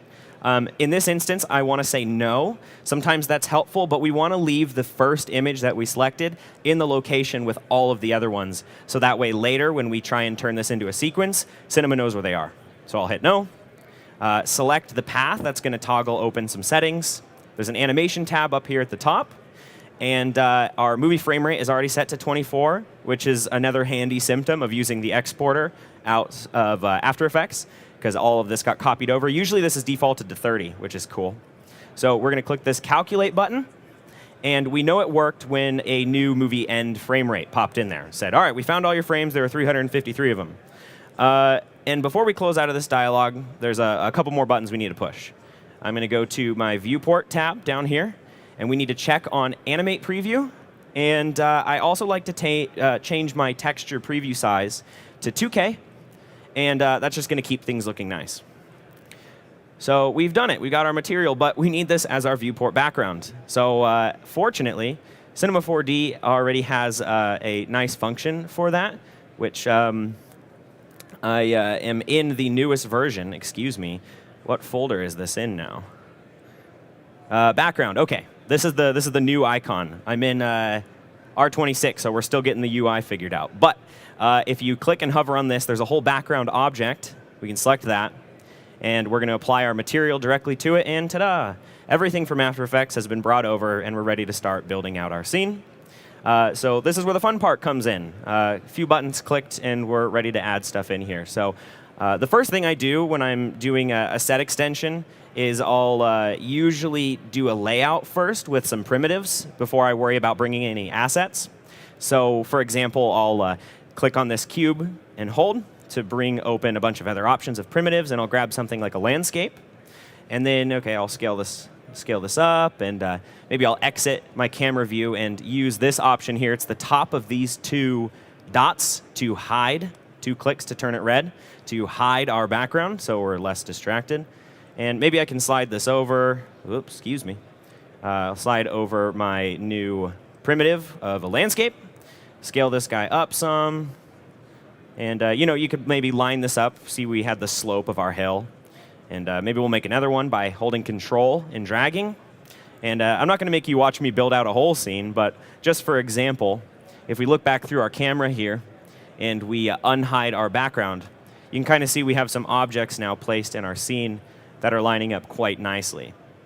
So after you've got everything laid out, what I might do is throw an HDRI in here, render a low-quality playbast, and if you check it out, this was what I originally laid out from the final video. So these are just a bunch of landscape primitives, and this model here, the X-Wing, was from Video Copilot. It was the free one in that pack. I just downloaded it and dismantled it and threw it in my scene, and it ended up looking kind of neat. Yeah, the final shot ended up turning out kind of neat. I put like a X-Wing fighter pilot helmet in there. There's lots of cool materials. Redshift. It's a lot of fun to play with. Okay, so let's go ahead and talk about our next example, which is going to be dealing with this piece of footage here. What is this? Comp 4. Here's my raw footage. Very cool, very high tech. This setup was, I think it was like somewhere in the realm of like $1 million or like 20. But he jumps off the trampoline and he lands on the crash pad, and our camera's not moving at all. And we want to make this a lot more interesting, because if you remember in the final, I had him jumping from a TIE fighter over to an X-Wing, which is so realistic. If you any guys physics guys, no worry about it. Okay. What I want to do first is I'm going to chop him out. I don't want any of this background stuff. And fortunately, it was a very blue day, and he's got a very, very nice amount of contrast against the sky. So I might grab a mask, and shape layers, watch out. We're going to draw a mask and hit M to bring up the mask path. And then if we scrub through here, we can sort of just animate where this is, so he's kind of locked in frame. And then you can use a quick plug for Primac here inside of After Effects. It's a Red Giant plugin, very cool. Love this one.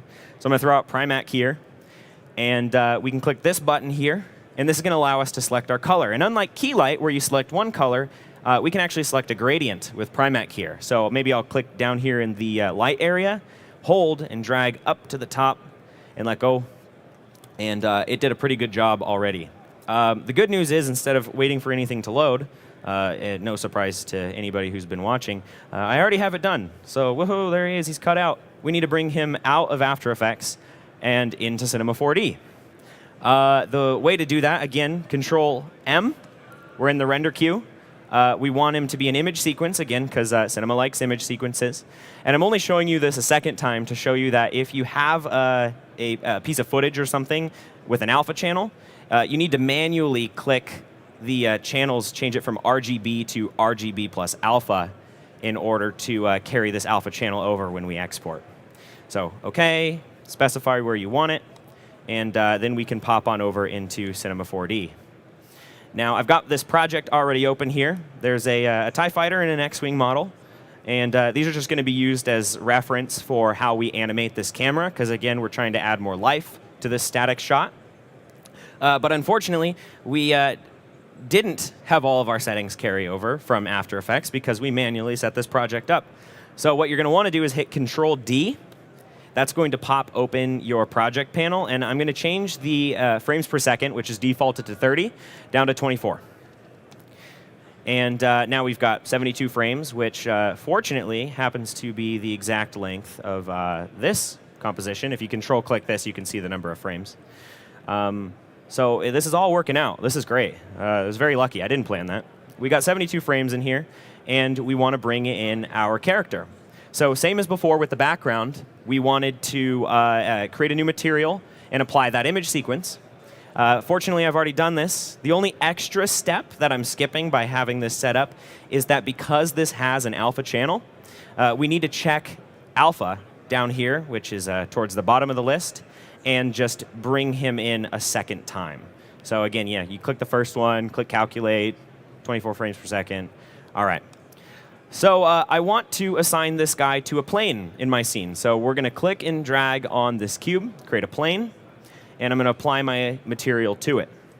And let me turn off my TIE Fighter really quick. Oh, quick handy tip. I like this one a lot. Most of the time when I hide something in my Cinema 4D scene, I want it to be hidden in my render too, not just the scene. So if you hold Alt when you're clicking one of these dots, it'll actually change both. So they're both green. Now they're both red, and he's gone. OK, so we have our character assigned to our plane here, and you'll notice he's lost a bunch of weight. It's no sweat. We can just bring that back by scaling this up. But, you know, especially if he's a character and not a texture, we don't want to just guess. We want that to be the right aspect ratio. And the quick and sort of cheap way I like to do that is select the plane, go to the Object tab where we can change the size, and I like to set the width and height to just the resolution of the footage. So for most cases, that might be something like 1920 by 1080. This was widescreen, so I happen to know off the top of my head it was 2554 by 1080. And there he is. He's the correct size and aspect ratio again. However, our plane is obviously huge, so I'll just preemptively scale this down, but we're going to need to fine-tune this later. The next thing I want to do is link him to my camera. So let's make a camera first. I'm just going to click this button here, the camera, to make a camera from view. And I'm going to select this button, so now we're looking through it. And if we fly around our scene, we're taking our camera with us. I'm going to take my plane and drag it up to be a child of my camera. And we're going to zero out some of these coordinates. So I want 0 on the X and Y, because that's the left and right up and down movement. But I'm going to leave the Z the same for now. Update your Myriad Pro regular. Actually, we activated that. Just, you know, I thought that was important for you guys to know. OK, so we have 0 on the H. I think the P from experience needs to be 90 degrees. I was correct. And 0 here. So let's move the Z so it sort of lines up with the edges of our frames. And OK, if we fly this camera around, he looks like he's just overlaid on our scene. It doesn't look like he's in 3D space. But the cool thing is if I unhide my TIE Fighter and I come over here to our starting position, he'll actually clip through the geometry. So what I want to do is find our starting position. I think he might be a little bit big, so I'm going to scale him down some, and then I'm going to shift him forward closer to the camera. I'm going to fly my camera closer, and maybe still a little big. OK, this will be our starting position. I don't want his feet clipping, but I do want him just like he's just jumped off of the TIE Fighter. I'm going to select my camera, and I'm going to make keyframes for the X, Y, and Z position and rotation. And we're going to jump forward to the end of our sequence here, frame 72. And I'm going to fly my camera back and try and make this perspective feel right. He's obviously bigger in the frame, but that's OK. We can kind of cheat this.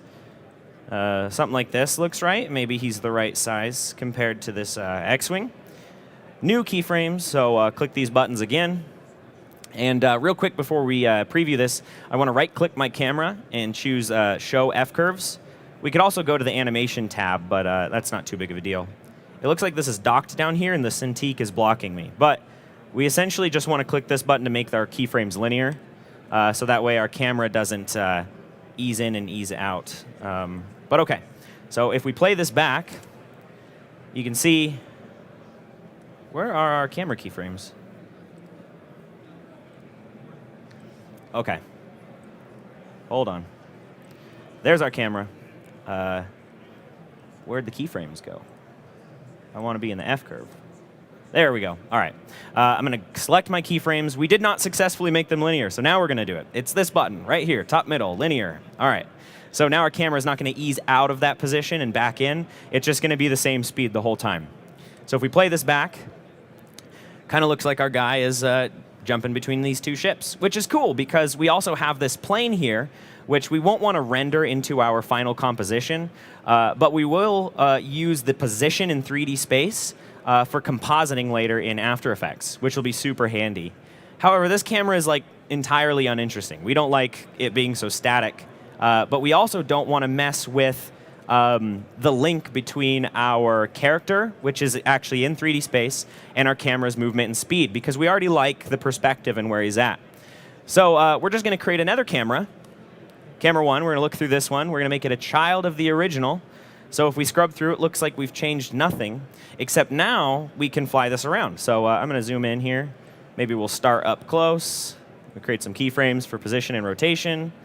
We'll go to the end here, and maybe we'll zoom way far out, something like this. Maybe we'll add like a little Dutch angle. That could be kind of cool.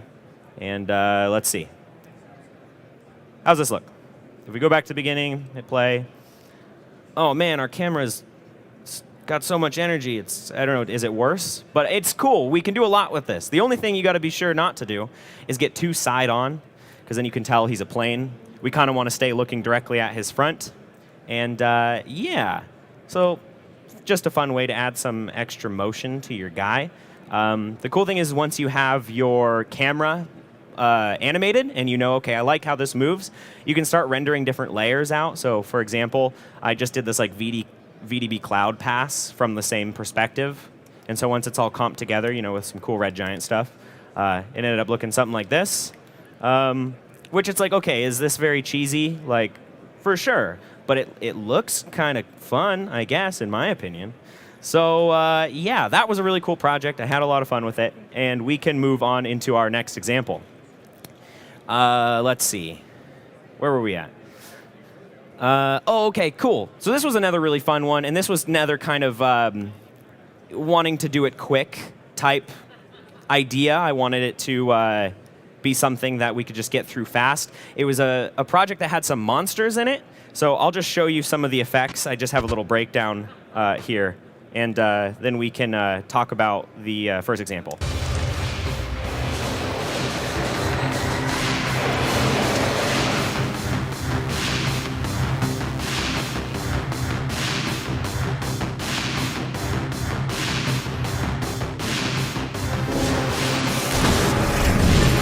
Oh no, he's coming in the windows. Careful, look out. All right. I'm going to just stop it there, just because the main thing I wanted to talk about was this this leg. Any of you who are into VFX know that sometimes doing this type of like geometry type tracking, especially in a chaotic scene, is very challenging. There's software out there that can do a really good job of it. However, instead of spending some money and learning an entire new piece of software, we wanted to get this shot done a little bit quickly, and it only has to look good from this one perspective. It just has to look like the tentacles on his leg. We didn't actually have to like injure our actor. So I'll show you how I set that up really quick, and then I'll talk about some spline dynamics as well, just because I think those are kind of fun. And then we can keep on rolling. So I've got my project here in the scene.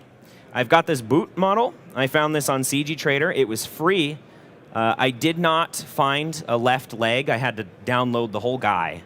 And I had to take his left leg off. So if you see a model on CG Trader that's missing his leg, that was me. We have our background already set up, and we already have our camera tracked. See, this is all tying together. We did those in the first couple examples. So our background has our character, I'll just hide our boot real quick, being pulled by a rope, and he's sort of flying off screen. So what I want to do is go to the first frame and take my boot, and I'm just going to line it up with his leg here. So I don't know how well you can see it. The shot's a little bit dark, but I'm not going to worry about being perfect. We'll just get this close. And because I'm going to be keyframing every position and rotation every time, instead of clicking and dragging on all of these, I can just click this button, and it'll just create a keyframe for everything. So that'll save us some time. And when we go through this and we line up this leg to our actor, we don't want to go frame by frame. I'm not an expert character animator, but I do know that one of the first things you want to do is hit your big poses. So I'm just going to jump forward a little bit to when his leg is in a very different position, maybe 8, because it's down on the ground now. So I'm just going to reorient this down, rotate it towards myself, because I can kind of see that's how his leg is. Put it in place, and we're moving. And I think this, in the final shot, ended up taking me probably about 30 minutes or so to do, because I was getting real close to my screen, like trying to make sure that the boot at least roughly matched the silhouette of his leg. So I'm just going to go through this shot very loosely, just so we have a moving leg to talk about spline dynamics with. So I'll put him over here. That looks pretty neat. Oh, I just told you. You can click this button. OK. We'll come down here. Looks like his leg is back down again. Down. Back in Z space. Or Y space, I guess, because the leg's reoriented. And we'll go to like frame 40, and we'll say, OK, he's gone. He's all the way down the hallway. Goodbye. There's no saving him now. OK. So after you've matched your big poses, you can go back through and add some between frames. I won't take too much time to do any of that, but say, for example, between 8 and 16, you can see his leg moved quicker. So I might just like go halfway, reorient this, add new a keyframe, and move on. So we got our big poses, and then we got our in-between poses, and then you might, at the very end, open up the F-curve and adjust some speed ramp, so that way it sort of starts feeling like it's flowing nicely. But anyway, we're cutting corners. That's what we were talking about. I got my boot, and we want to add a tentacle to this. So how might we do that? I'm going to leave my camera track view and hide my background.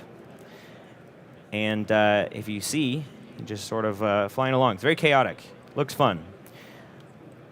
I want to draw a spline that's wrapping around this. And anybody who's used the spline tool knows that sometimes it's a bit notoriously challenging. Let's see, where's the new spline tool? Is it here? It is. It could look like we're drawing like around our boot here, right? But if we reorient, it's sort of in a different spot than we expected it to be. So one thing I like to do, and again, we're back looking for where UI got moved to. Anybody see the snap tool in S26? Top middle. Hey, thank you very much, sir. OK, we're going to enable snapping. So if we zoom in here, we're now able to click directly on vertices on our boot. So I'm going to say our tentacle starts here. Maybe it comes up over the top, up underneath here, around the side. Maybe we'll wrap around the boot one more time, and we can end right here. Why not? Obviously, if we wanted this to be really smooth and not jaggedy, we might want to add some more points. But for now, this is going to be fine. I do want to add one more point, though, which is where he's being pulled off to. Here. That's fine. We're going to be adding our dynamics pretty much just right between those two final points. So we need subdivisions. So in order to do that, we're going to select, we're going to uncheck snapping. I'm going to select this one, hold Shift and select this one, and then I'm going to use this keyboard shortcut US, which is going to subdivide that. So if we do this a handful of times, you can notice we have more points popping up between. So that's going to help make this look more noodly. What we also want to do is put a null over here in 3D space to connect this endpoint to. So I'm going to make a new null. And let's go ahead and just slide this null over. The good news is this doesn't have to be perfectly in the right spot, just as long as it's somewhat close. OK. What we want to do now is link this endpoint to our null. So in order to do that, I'm going to right-click my spline. I'm going to go to Hair Tags. And we're going to choose, let's see, where did we put this? Maybe it's under Simulation Tags now? Did they call it a connector? Or no, maybe a rope belt? I'm going to go with rope belt. I apologize. I'm sorry, guys. I'm in R26. I'm figuring this out on the fly. So, OK, we got our rope belt here. We got our endpoint selected. I'm going to drag my null into the object here, and I'm going to click Set. And you're going to realize that it worked when it draws these connections. So let's do that over here on this other side to the boot as well. I'm going to grab my rectangle selection tool, grab all of these points, right-click, We're going to go to simulation tags, rope belt again. This time we're going to drag our boot in there, and we're going to hit set. And last but not least, right-click. We're going to go to simulation tags one final time, and I think we just want to set this to rope, I'm assuming. And if we hit play, no, that didn't connect. Why didn't it connect? That's confusing. OK. Well, I probably should have opened this up in R25, but no sweat. Usually this might work. But we got more examples, fortunately. I think I have one in here that actually works. So maybe I could just show you what it looks like, talk about the spline wrap, and move on, rather than troubleshooting with a live audience. No? Is that OK? Is that cool? All right, so let's see. We got our object here. This one's the original. Let's open that up. This is what my tentacle looked like on my guy here. You'll notice that the spline wrap is like delayed by a frame, but if you ever pause it, it sort of just hops back to where it needs to be. So the way a spline wrap works, I'll just show you, is if you make a spline, and it could look like anything, and you take a model, say a cylinder in this case, excuse me, not trying to draw a new spline. If you take a cylinder in this case, I'm going to make the cylinder nice and tall, and we're going to add some more segments, so maybe 60 or so. And then if you hit Shift-C, you can search through the tools in Cinema, and we're going to type in spline wrap. There it is. If we make the spline wrap a child of our cylinder, you can see the bounding box automatically jumps to its parent, and we can put our spline in here to immediately wrap our geometry along that spline. Now, it looks totally incorrect because by default, the axis of the spline wraps is set to X, and our cylinder is tall on the Y-axis. So we just need to switch this over to Y, and now we have some spaghetti. And this is what we were after all along. The spline wrap has a cool function in here, this graph, which shows the size for the beginning and the end points. So if we wanted it to be small at the start, we'd do that. You'd hold Control, add some more points. We could put lumps in it. Anyway, it's all lots of fun. Spline wrap's cool. You use it to make some tentacles. And I apologize, the buttons I hit didn't do what I expected them to do. But let's go ahead and move on. I've got another example I want to show you. This one is from a project that I did for a company called Power. So I'll just go ahead and I'll play the video really quick, and then I'll talk about what I wanted to show you.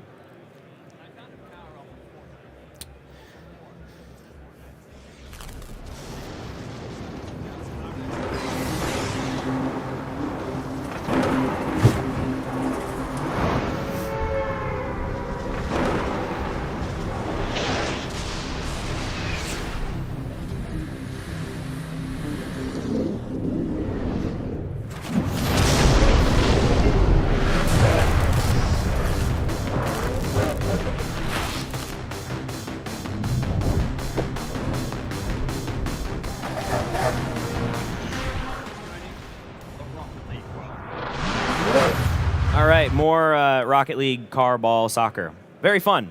In this specific project, I knew that I wanted this really cool shot in the middle where some lightning goes up into the clouds. And one thing that you could do, you know, if you had a lot of time or budget, is you could simulate some lightning. And you could get it as some geometry in your scene. You could make it maybe a mesh light or add an illumination material to it. So that way it's flickering and its branching actually affects your surrounding geometry. However, in this case, I knew that I wanted to get this done quickly. We were on a tight deadline, and I turned to stock footage.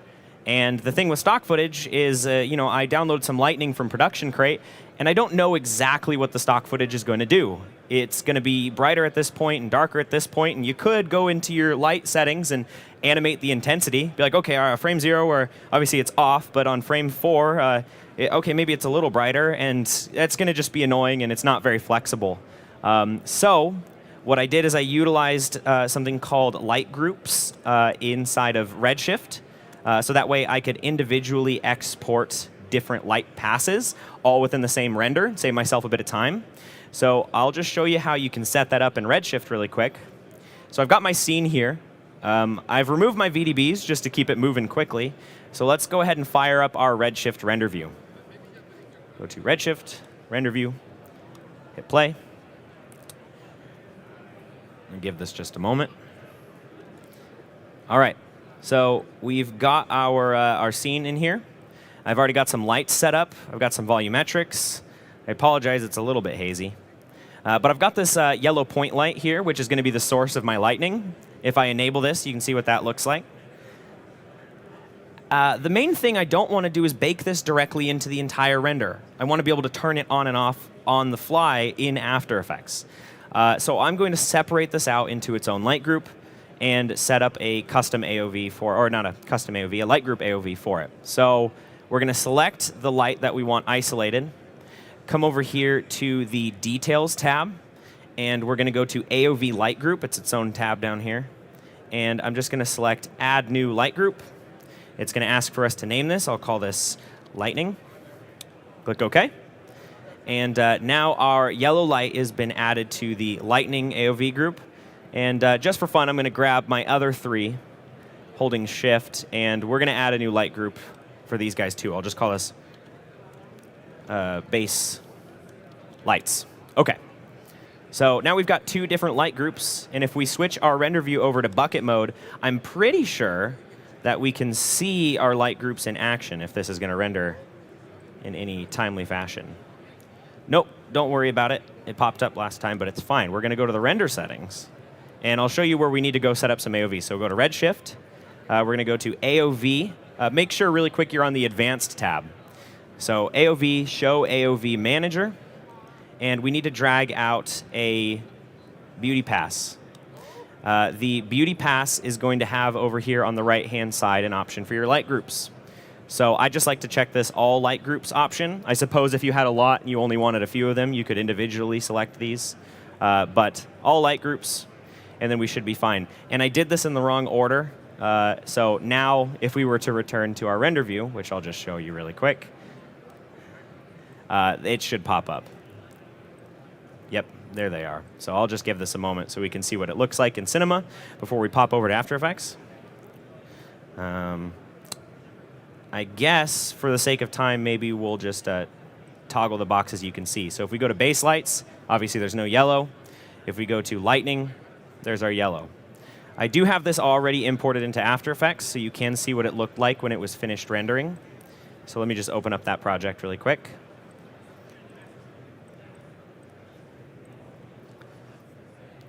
Here is our render. What I have imported in my scene already is some lightning from Production Crate. Looks pretty fun. And then what I have is my cloud light group. And this was from the original project where I rendered this out of. And then I have my stadium light group. So if we were to enable all of this all at once, this is kind of how it looks. And this might be how it looked if you baked the yellow light directly into your render. But fortunately, because we have these on separate passes, we can do some keyframe animation here to line it up with our lightning stock footage. So say I'll just set this opacity to 0. By the way, you hit T on the keyboard, brings up opacity. So maybe I'll go right here to where we first see our lightning. I'll go back one frame using page up, make a keyframe. We'll go forward, set this to something like, 40%. Maybe go forward 2 frames to 100. Looks like we're dying back down again. Oh, this is a bright frame. This one's dimmer. Bright again. And we're starting to fizzle back out. So I think if I'm right, there's one more. Yep, there's one more. I know the stock footage. OK, and we're off. I'm going to copy these keyframes to our cloud layer as well. And if you take a look at what this looks like, unlike the yellow being completely baked in with the render, we can now dynamically animate it to match whatever stock footage we might bring into our project. This is a little reminder of what that final looked like. So I'm kind of doing a very similar thing. It's just a little less flickery. I did this exact same thing on the Star Wars project. I had some lightning in the sky, and I had a whole pass dedicated to ping some yellow warm light off of these rocks, which is right here. Where's my pre-render? There it is. So you can see it's dark and it's light. We've got light, hitting these mountains up here. And you can see it happening in the final as well when this lightning goes off in the sky. You can see it lighting up the geometry. And that's just because I stuck one big bright yellow light in the sky, I isolated it to its own light group, and then I keyframed animation the opacity in the composite when I placed my stock footage in there. So it's just a way to get a little extra integration and save yourself some render time. I also did it on this project here with this monster. This one was a lot of fun because I knew we were having this guy shoot at the monster, and I just put a big bright light pointing at his face, and I wanted it to be able to animate on and off per whatever muzzle flash might be composited. Simultaneously, this was a little more challenging too because there's a strobe light in our scene. So I had a bunch of different lights all around this that I was able to sort of mask and animate the opacity of, so the atmosphere always felt integrated, which is a lot of fun. We're all saving time over here. Okay, the last thing I want to talk about, and this is a little bit of a different, oh, I already have it open. Check me out. All right. This was a shot from a project that I did, which is another Rocket League esports related project. And I do have a minute here, so I actually want to play this, if you don't mind, if you'll indulge me. Here it is.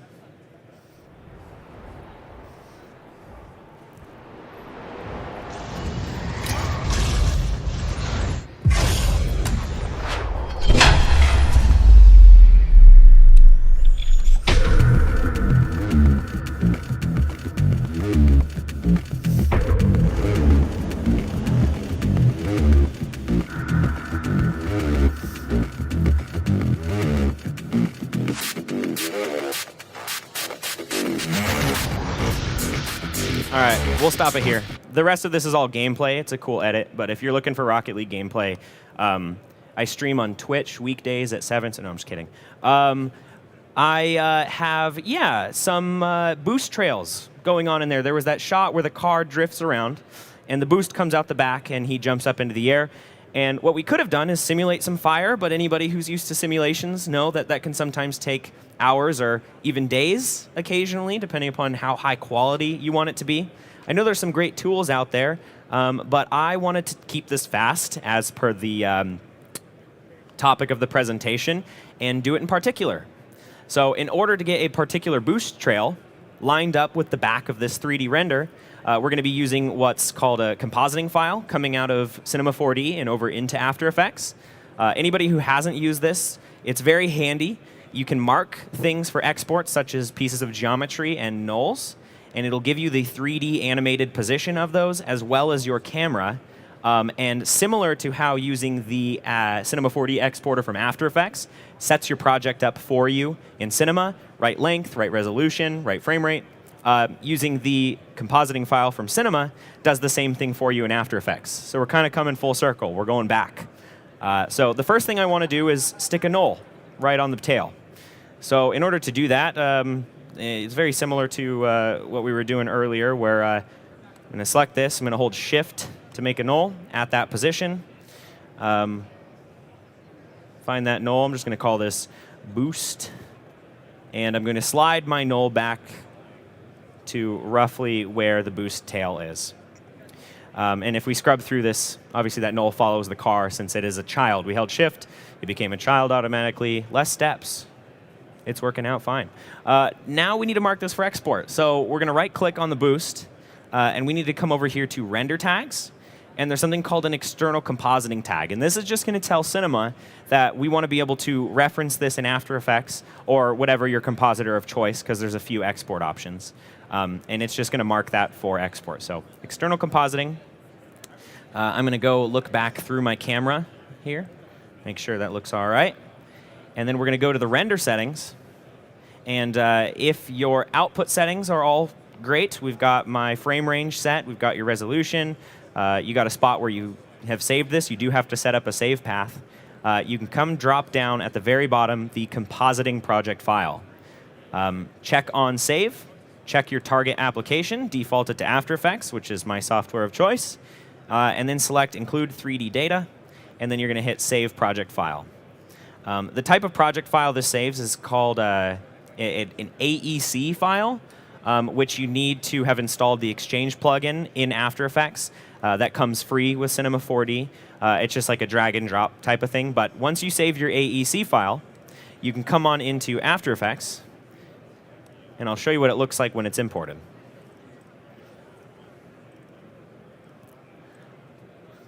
Okay, no sweat. We will just relink that really quick. I know where it is. Bear with me. Replace footage file. Presentation resources. This was for Shopify. This was in renders, I'm pretty sure. Renders. We're doing it live. Okay, this is what this shot looked like rendering without any comping. And you can see I have a light animating to turn on right here, and that's where the boost starts. When you import your project, your AEC file, excuse me, into After Effects, it's going to come with your camera. It's going to set up a composition that's already the right frame range. And it's going to come with any nulls or pieces of geometry that you marked for export. And they're already going to be pre-animated, which is very handy. So adding a particular source to this is actually very easy. The way to do that is first create a new solid, Control-Y. We're going to call this particular. It's important when you make a solid and call it particular, you spell it different each time. Then we're going to add the particular effect to it. And particular is a very, very powerful effect, so it does take a minute to initialize. So we'll just give it a second here. I really should have prepped some jokes. Or maybe it's better. We'll sit in some silence.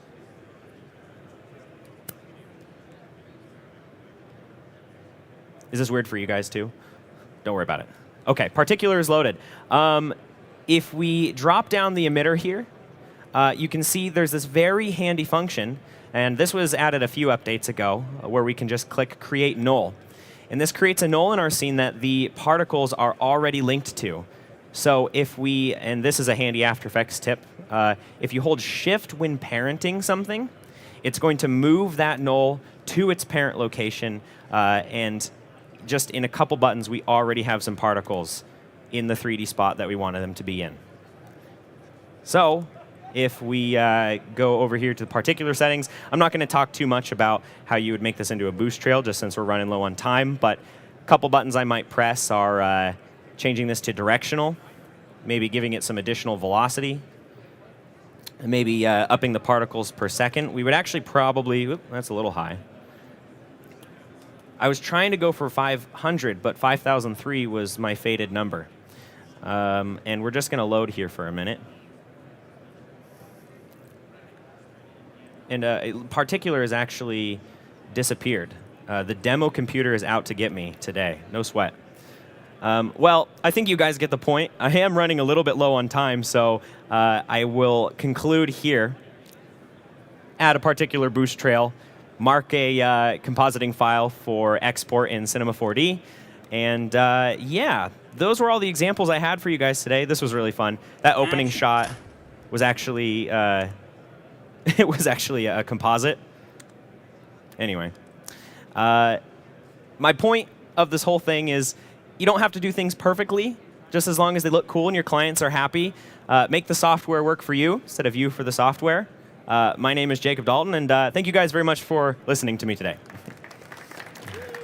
All right. All right. Thank you. Hello. There we go. Hey, I'm back. Hi, everybody.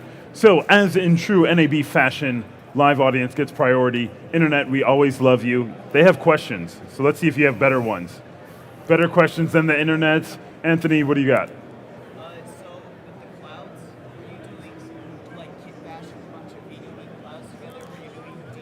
Exactly. So the question is, were you kit bashing or using Houdini? What were you doing for the clouds? So for the clouds, it was all, I think, from what's that cool website that has all the Pixel Lab? VDBs? Pixel Lab. Thank you. They were from Shout Pixel out Lab. to Jordan.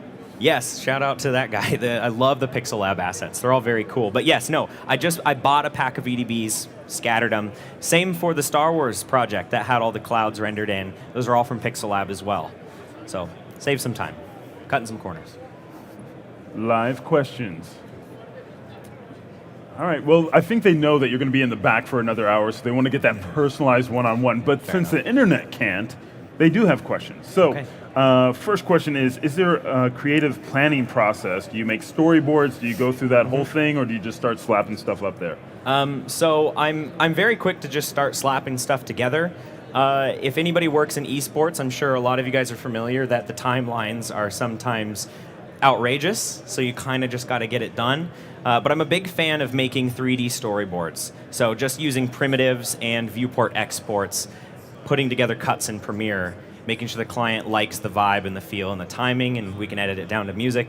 And then from there, I can go start replacing primitives with assets and texturing and lighting and so on. So you just start off with a rough previs, just using whatever assets that are, just so you get the camera and flow. And I jump right into Cinema 4D to start ideating. So I'm like, all right, the first shot could be, how about this? All right, fun, moving on. And we just kind of jam through it.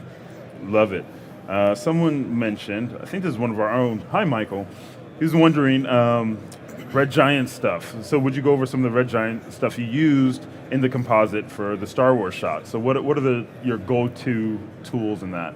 I really love the, I use like the Knoll Light Factory. I really like that one. There's a chromatic displacement. I'm a really big fan of, so I did that a lot on some of the motion. There was some like shockwave stuff, like when the Sith hits the X-Wing, I used the chromatic displacement to sort of go boosh and give it some power. Lot of particular in that one, just for some like atmosphere. It felt like we were flying through in the sky. When he strikes the X-Wing and there's like a smoke trail coming out the back, all particular, and particular and particular and particular. Lots of particulate. All right. Somebody's wondering where you got your stock footage from. Were you using stock footage or just VDBs? Well, if he means stock assets, like the Lightning, I get it a lot from, obviously, like Video Copilot, Action Essentials. I'm sure you guys are familiar with that. That's a great resource. But good stuff. Production Crate as well is a really good spot to quickly grab some stuff. They have, like, I feel like a niche category. It's not necessarily an isolated category, but it feels more the quality that would align with a video game cinematic. So versus Style. like filmed stuff, it can feel more like it's meant to exist in a 3D rendered environment that's not necessarily intended to be photoreal. So I love their stuff. They got a big variety. Very cool. And see, to export the light groups, was the entire sequence exported as an EXR? Oh, yes, I totally breezed past that. That's a wonderful question. I did mark it for a multi-pass export with OpenEXR, which is like my go-to format for exporting out 3D sequences. I'll do them in 32-bit. I usually comp in 16-bit, but it'll allow me to do like pre-renders with like if I want to change the exposure in post. Yep. So I'm all about like ultimate flexibility. EXR, folks. All right. The Lightning stock footage, was that from Production Crate as well? Yes, Lightning from Production Crate. All right. Would you be able to do the same thing importing the null through Cineware? I would assume so, but that has not been my workflow for doing it. I've always enjoyed exporting out compositing files because it sets up that composition for me. Full, you already have everything, pre-comps and all that. Let's see here. Did you make the sound effects and music? That is one that's going to make my friend very happy. No, a lot of the music is like either stock and edited. Some of it's custom, and all of the sound effects are a mix, same with the music, of like pre-bought stuff or custom-made stuff, but it's all done by my friend Chris Lorick. He's like my go-to sound guy. Shout out to Chris. Yes, he does all that for me. I do all the 3D, and then I hand it to him for sound design, and he jams that out. So awesome. I love working with him. And do you have any C4D? Do you have any 4D tutorials on a channel?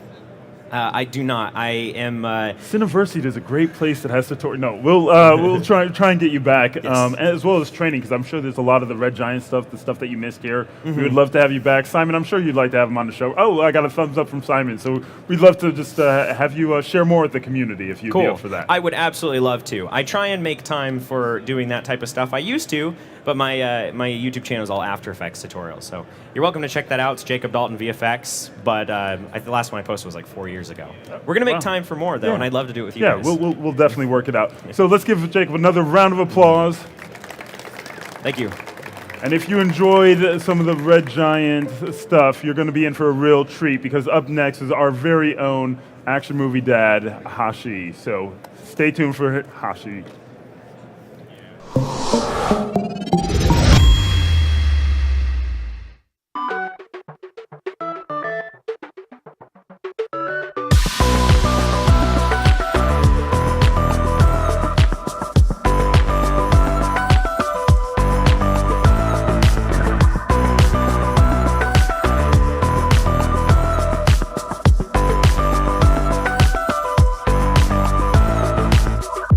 High, low, in stereo. Hot, cold, I carry it. In and out, I'm pushing it. Come on now, we're making it. Haven't you heard that I like it? Haven't you heard that it feels so right? Haven't you heard, wanna try it?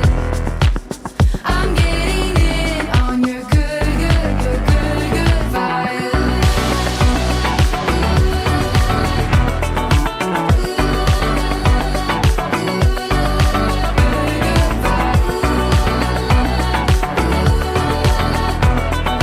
This is what it's like to love in stereo.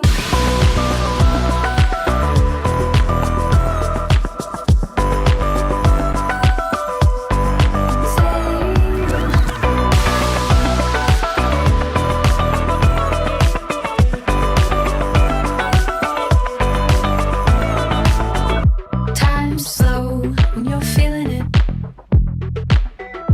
I know you're needing it. Touchdown, we're driving in. Come on now, we're making it. Haven't you heard that I like it? Haven't you heard that it feels so right? Haven't you heard, wanna try it? I'm getting in on your good vibe.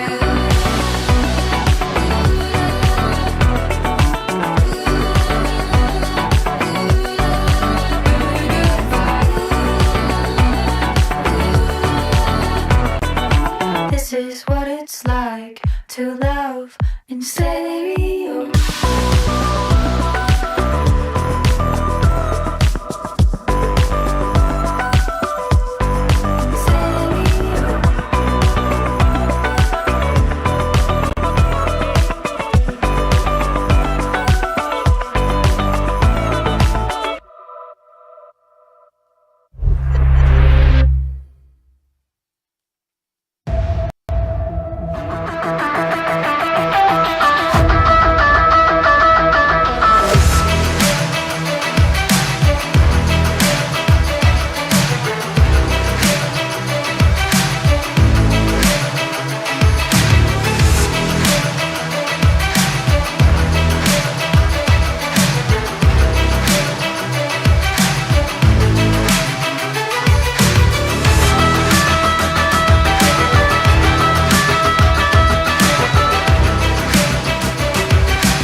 Oh, hello, Internet. Hello. You caught me in a selfie.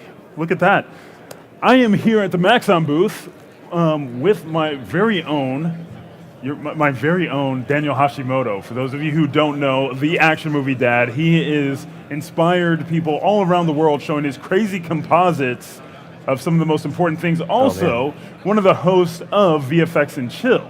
So, I could tell you more and I can just like use words, but I think best would be using visual communication. So please, let's give a big round of applause for Daniel Hashimoto. Thanks so much, man.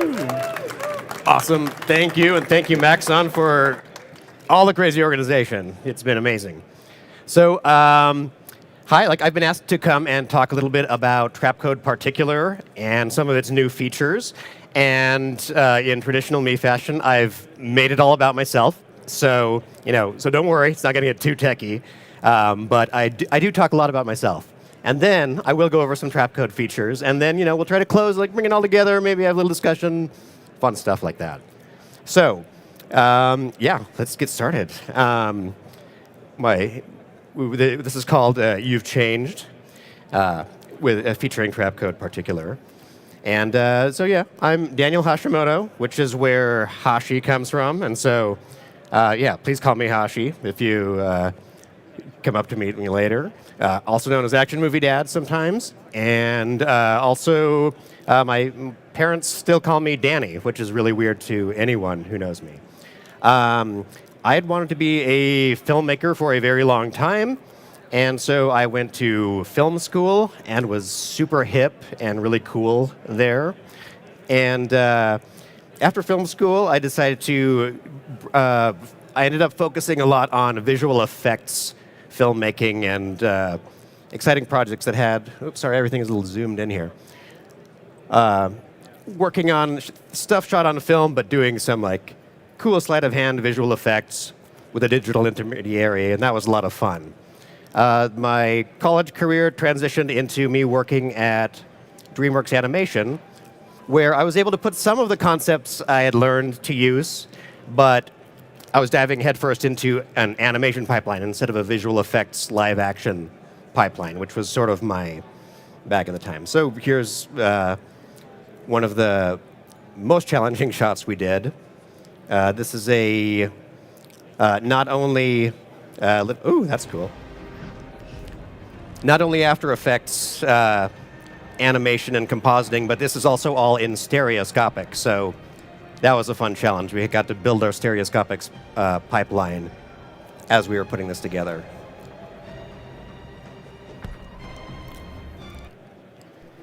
Fun. And then after that, while I was at work, during my spare time at night, I had a child. And that's James standing there on the couch.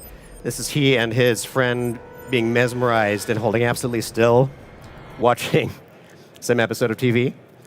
And just for fun, I missed the live action visual effects that I used to do. And so I started to mix them in with my daily home videos. And I was at first just posting these on Facebook at the time, just for friends and family who wanted to see how things were going at home. But my parents were not on Facebook, and so I threw them onto YouTube, where they had their own little channel. And with to no effort of my own, the channel went viral enough that ended up keeping me occupied for many years, which was a lot of fun.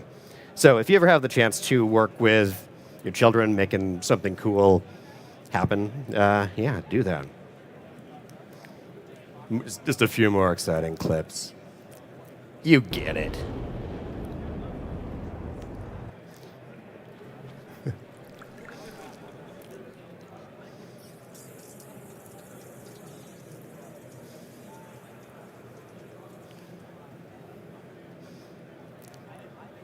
There's no hose in that one. A lot of people don't see the effect. All right, so what was really funny about this, the viral YouTube-ish channel, is that it gave me the opportunity to do a handful of commercial directing spots. We did, I think, 40 spots for Toys R Us, and I still tried to kind of keep touch with my visual effects routes. Like this was a fun like in between because I'd just done animated features and then I got to come out and do this exciting shot, which is fun.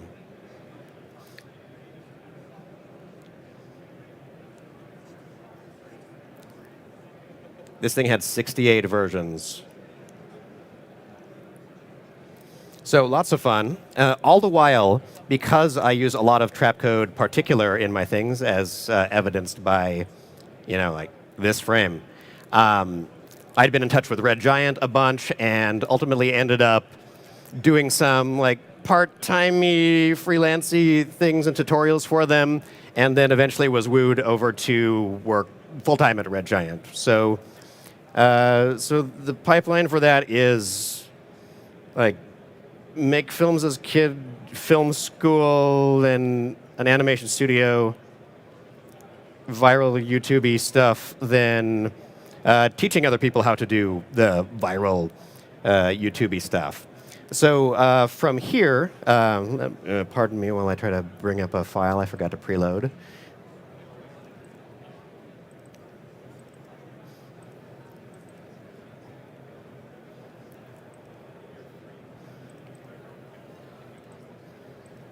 Where did I put it?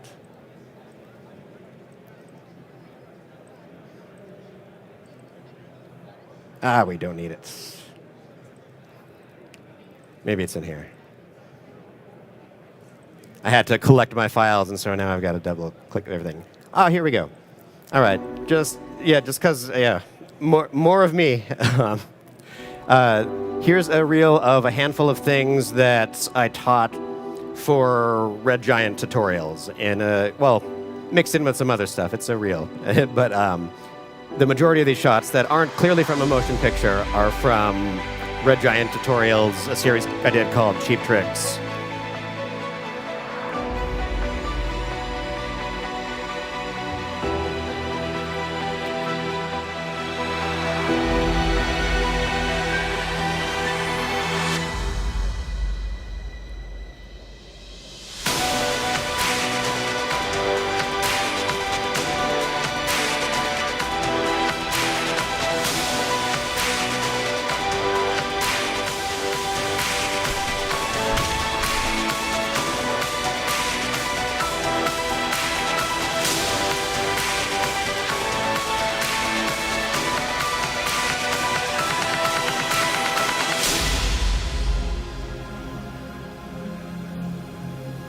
In the center channel.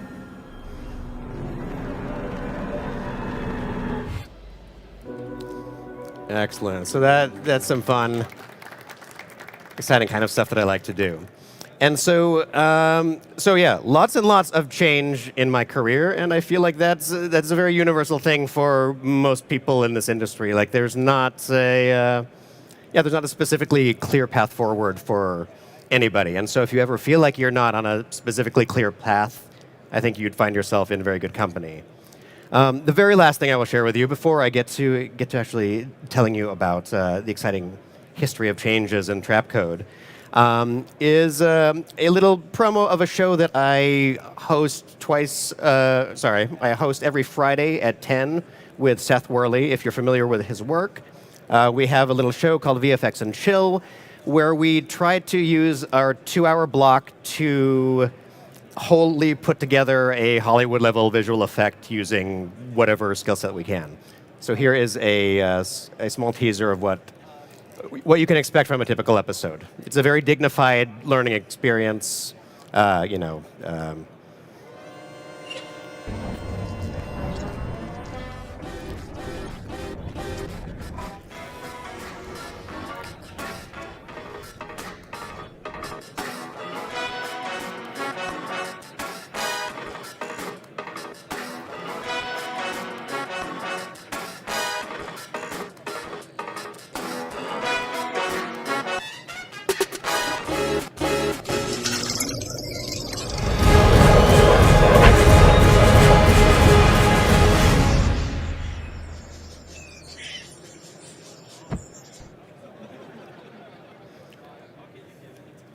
So if you've ever got free time on Friday, or if you want to catch any of our reruns, they're all available on the Red Giant channel still. We're still repping Red Giant whenever we can. So it may feel really silly, but when I look at where I've ended up at Red Giant, which became Maxon, and all of that, I do have one weird constant through a lot of my work, and it is actually the Trapcode particular plugin. And so I feel like it easily got me a handful of my jobs just by knowing that plugin well and being able to do things with it. And so I thought that we would talk about the changes in Trapcode over time. I mean, it's I hope are most of you familiar with Trapcode particular or use it in a workflow of sorts? Lovely. So here's a fun blast from the past. If you remember when Trapcode first came out, it was mind-blowing to me that it was a great way to bridge the 2.5D world that After Effects offered with these 3D particles, which in my mind were outstanding. It was really cool to see things in multiple dimensions and popping out and doing exciting things like this. And so then, let's see, what do we got here? And remember these? I love these guys. They're good friends. And also, I would hope that anyone who played around with the original particular made this as a project file right away, right?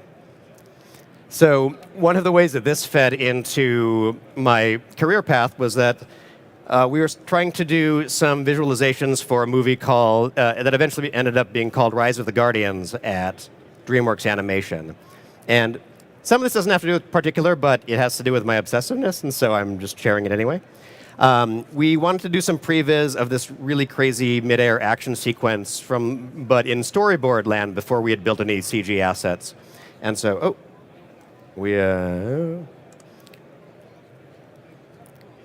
so here's me doing everything I can to make After Effects a 3D, a more 3D experience without having to go to another package.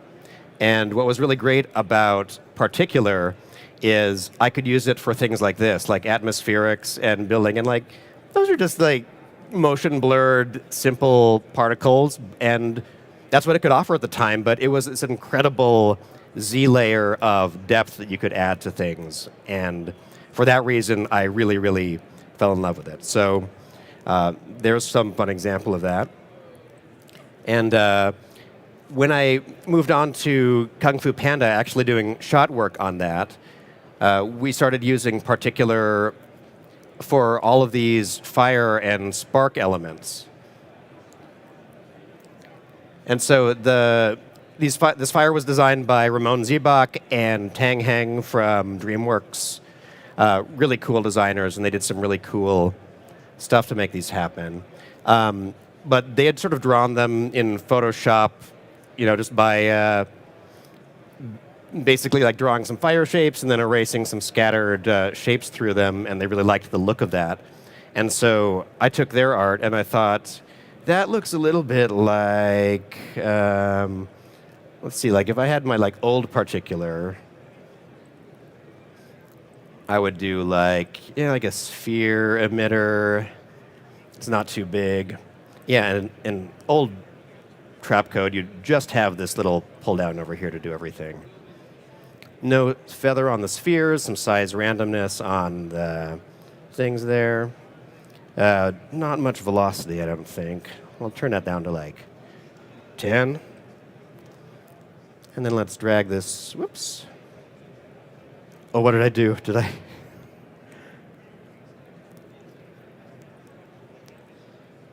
Undo, come back. There you are.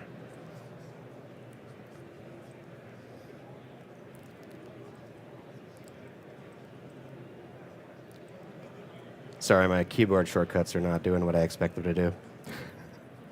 All right, here we go. So, can I move the pin now? No. Oh, did it not come? I'm an expert on this, I swear.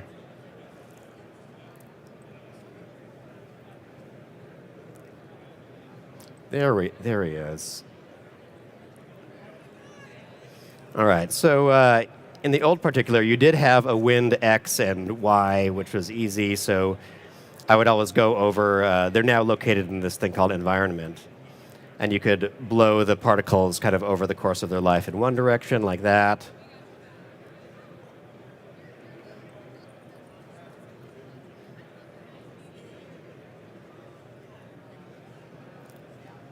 And we'll turn up their life a little bit.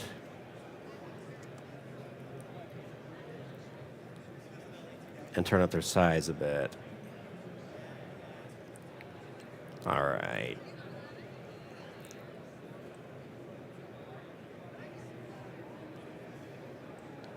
Sorry, everything is snapping a little slower than I expected it to.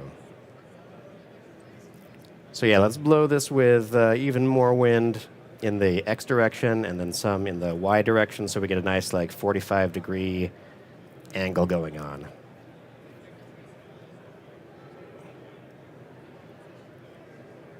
And then once we had a shape sort of like this, we would sort of play with the size and number of particles being emitted until we got a kind of solid chunk of spheres like this.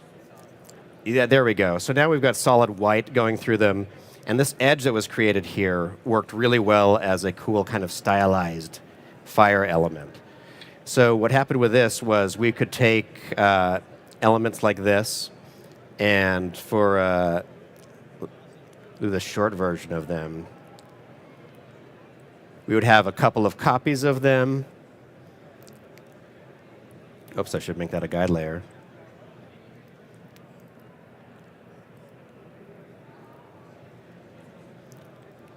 There we go. And now you can see that if you just mush two of them together, kind of like that, the middle is a really nice fire shape.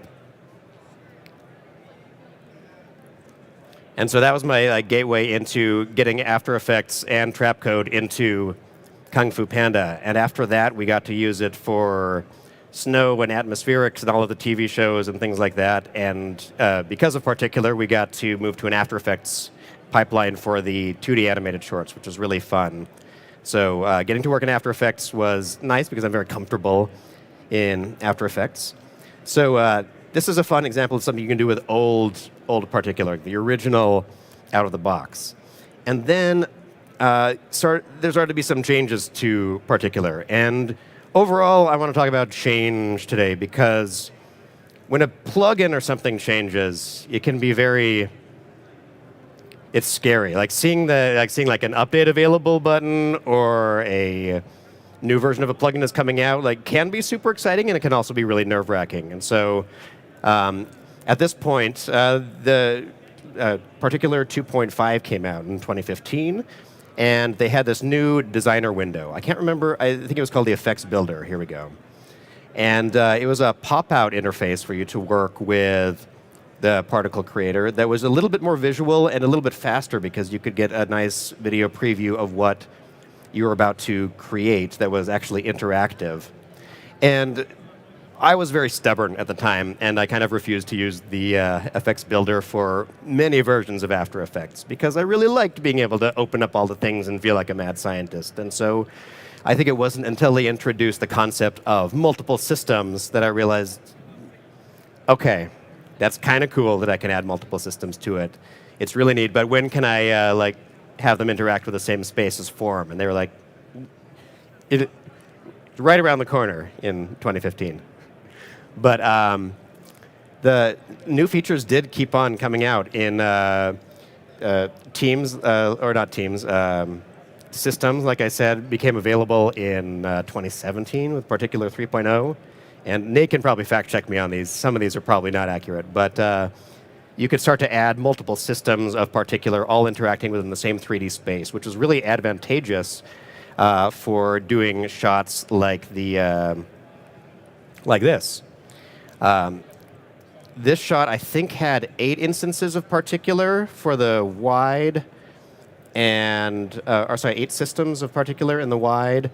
And in this one, each character did have their own full set of Particular, and then the background and environment were using multiple system sorter to move these hand sprites around.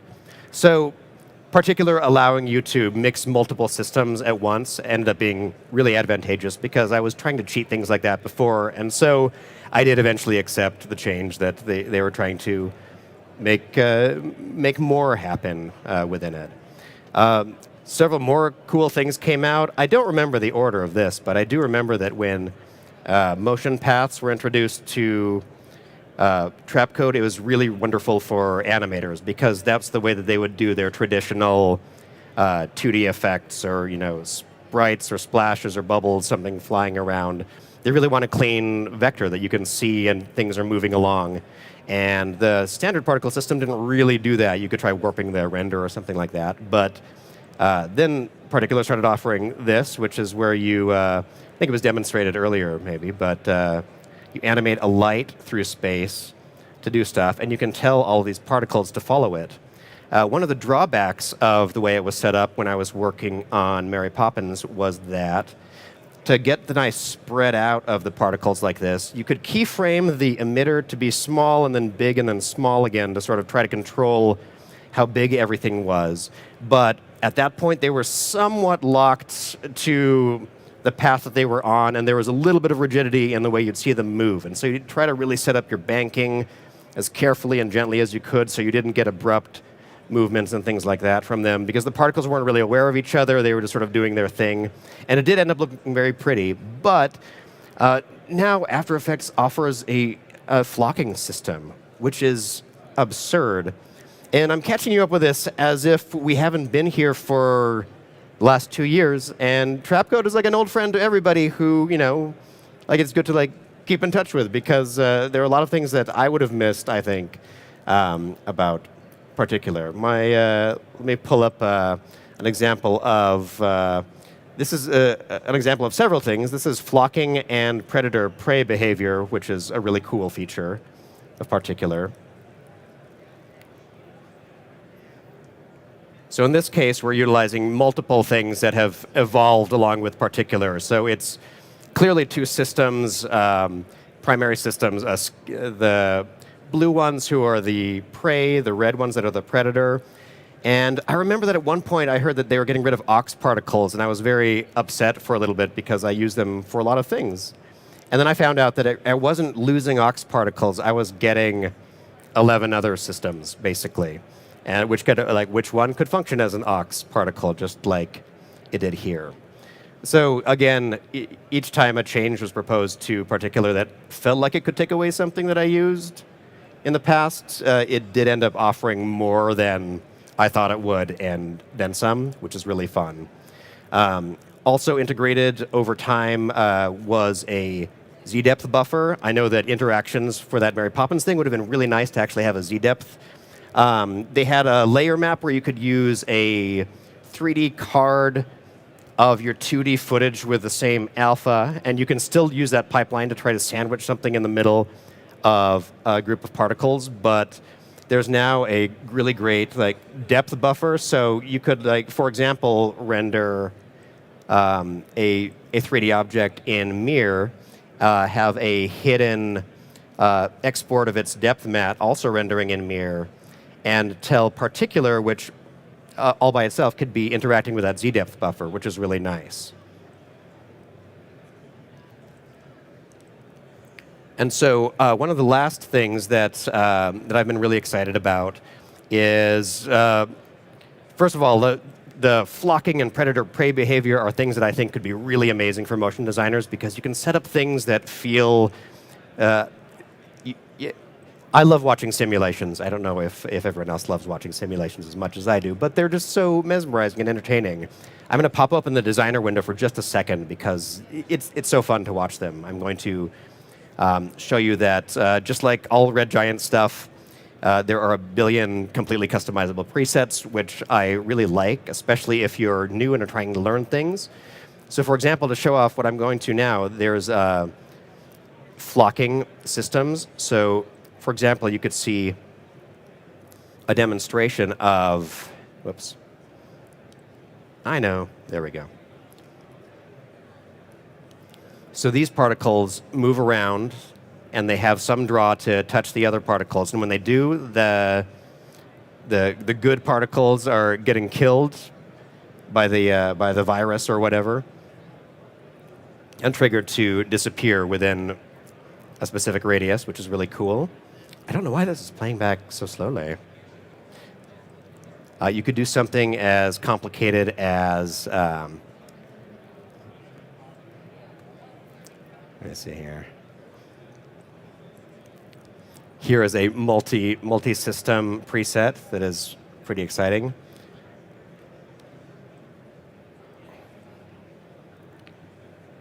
Oh, I feel like it's not loading well here.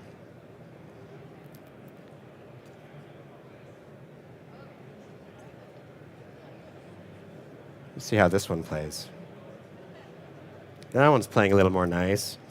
This is another feature that I hadn't gotten to mentioning, which was introduced about 2 years ago, called Fluid Dynamics, which was something that most people were trying to simulate with Particular for ages. And we finally got a proper fluid sim category, which is really cool and fun to see. So all of these combined make Particular very, very different from the Particular that I grew up with. But at the same time, I do really like being able to interact with it this way. Oh, I'm sorry, there is one last thing in Particular that I wanted to show, which is this. I'm going to show you the final version. We are now able to take, we were able to mush Trapcode Form and Trapcode Particular together into the same plugin. So from now on, Particular would solve anything that you would use Form for. You can still import standalone Form, but if you import a Form system into Particular, you can have your Particular particles interact directly with a Form object, and that is a really cool thing that we've been wanting to do for a long time, and it's very nice to see them all together.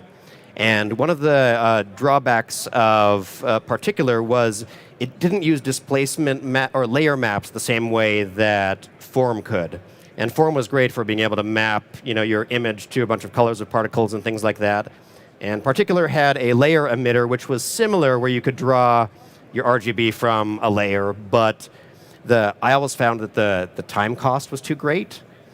And so one thing that I found out, much to my delight this week, just playing around with it, was that if you were utilizing a depth mat, which you could be live exporting from Mir, or you could pre-render it, or whatever, just this depth information can be fed over to Particular now. So instead of displacing static, immortal particles, it's actually displacing all of the particles within the world that are getting affected by the physics engine. And you can get these really exciting results. So I was very encouraged by how fast this response was, as opposed to like an object sequence emitter or something like that. So I think that is a good summary of a lot of the features from Particular that I really like. And then lastly, I wanted to talk about something that I think could apply to all of us, which is just like change. So Trapcode changed a lot, and in typical VFXer fashion, I'm a little reticent and slow to adopt stuff because I'm excited for the latest thing, and I really don't want it to break my old thing. And I mean, I feel like that's a very universal feeling. And so, I mean, one of the fears of being oh, here we go. Let me pull this up again. This might be a little loud. You can turn this down in the back if you want. So I'm going to say that, one of the fears of being an expert in any field is that field will change, and you think you'll become irrelevant, and you'll feel like you're supposed to constantly be climbing this hill, but you're worried it might become a slope that you're going to get dragged down, and be I certainly fear this. But the problem with all of that thinking is that the metaphor of climbing a hill to get somewhere is stupid, because people can move in all dimensions, and you should move in the direction that makes you feel excited and curious to experience things. And so, because changes everywhere, and everything that we use will change.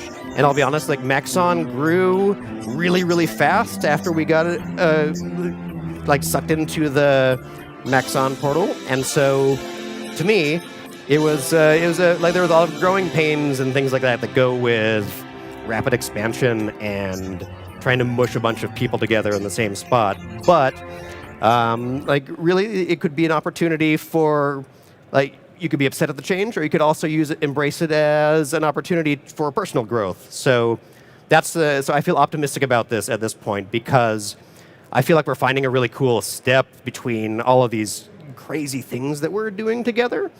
And like if you're interested in visual effects earlier, you would have like slightly before when I was growing up, you might have like Cinefex or the DV Rebels guide or something like that to try to like figure out how you break into any kind of a visual effects style industry.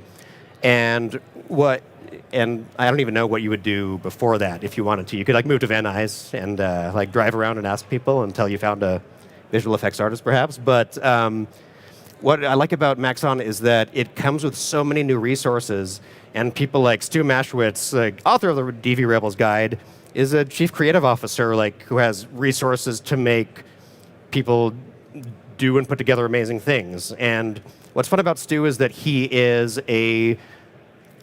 I think that he's incapable of not learning as much as he can about something and then wanting to teach and talk about that thing. And so now that we have a company kind of at our disposal to do that, I think it can be very exciting because we have a Maxon training team and we have a lot of really, really capable people who know how to use all of the software that we make. And so we're all clashed together as a new family, and it's a lot of change for us as well, but we're finding a good stride within it. And so we absolutely want to invite everybody to attend our daily live events. We have events every day of the week, and we have and you can catch up on all of them online. And if you need like boutique like training videos, our training team is pumping out tons of stuff all the time. And coming to visit one of our live shows, I think is one of the best ways you can engage with us as a company because honestly, like we have plenty of our own feedback about how things work or how things go. And like the more you guys can join that conversation in the live streams or talking with people, like it's just us. It's like the people who are here. So definitely please engage with us in those places because it can be really wonderful. We have, they're not on this thing. We have, what have we got? We got ZBrush, Redshift, Red Giant, Forger, and ZBrush. I probably said ZBrush twice. All mushed into one family. So it feels really, really overwhelming. But remember, like you're not trying to learn it all. You can pick any path, and we have a really, really broad path for you guys to explore. So just wanted to say thank you very much. And that's I think what I got, man. All right. It's up. I was going to ask for a big round of applause, but they already gave it to you. So darn it. I'll take it. Darn it. So another round. No, you don't have to clap again. So what we do have, once again, is question time. So we do have time for questions. And the nice thing is, live audience gets first priority.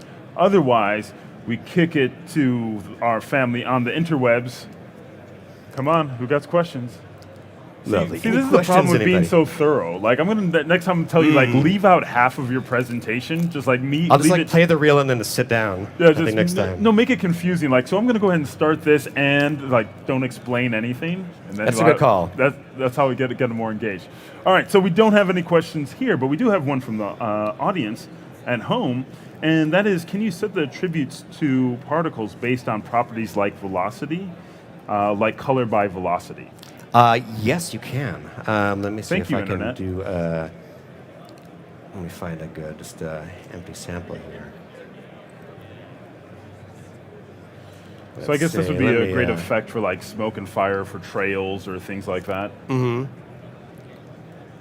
And Nate, I might need backup on this because Is it lightness? Like, can you get velocity from lightness? Or what am I thinking of?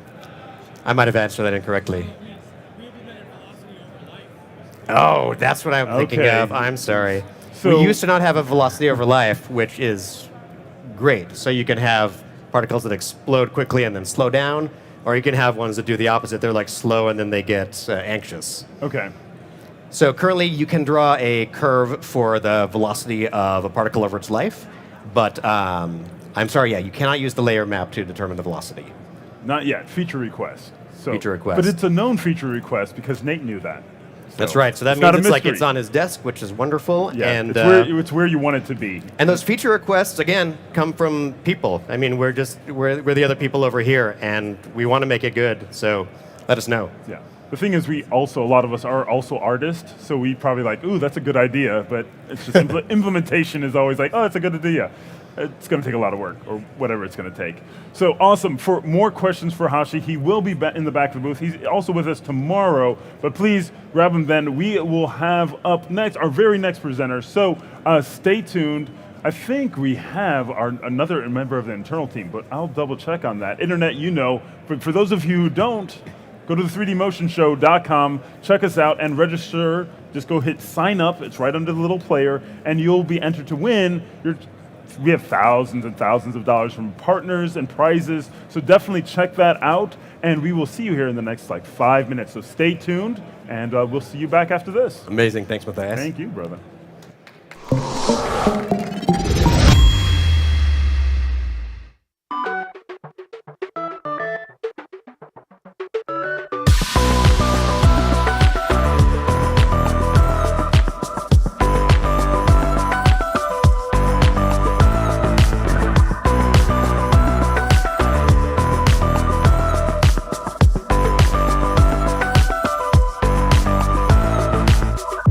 High, low, in stereo.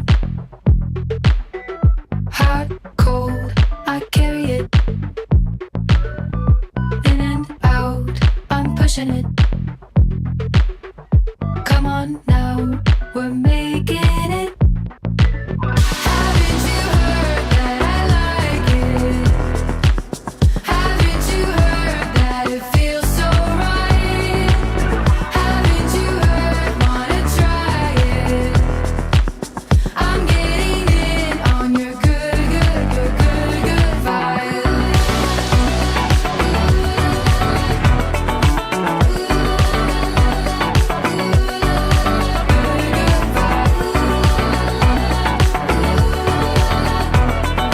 This is what it's like to love in stereo.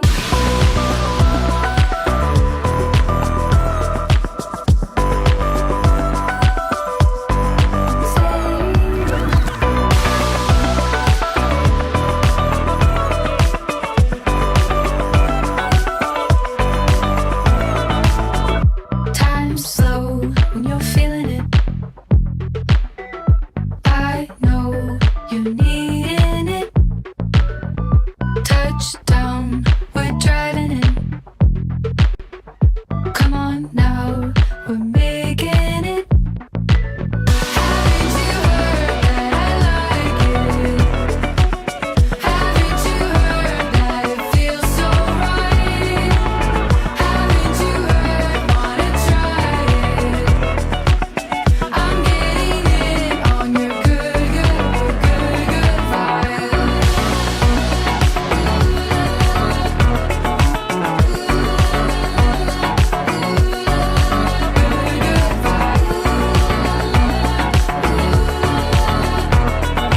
This is what it's like to love in stereo.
Welcome everyone to the Maxon booth here at Day 3 NAB 2022. I am Matthias Omatola, host of the 3D Motion Show, and I manage events and community outreach for Maxon.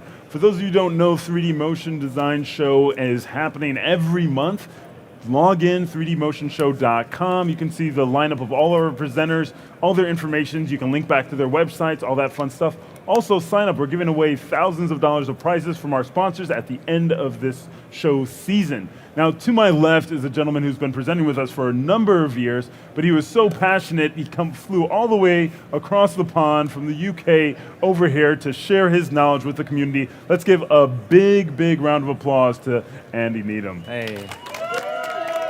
Hey everybody, thank you very much. As Matthias said, my name's Andy Needham. I'm a senior motion designer based in London. I've been working in the industry for like well over 15 years now, and been using C4D since like version 9.6, so quite a while. I'm an educator as well. I like to, whatever I learn, I like to share. I share with on some of the best platforms in the business.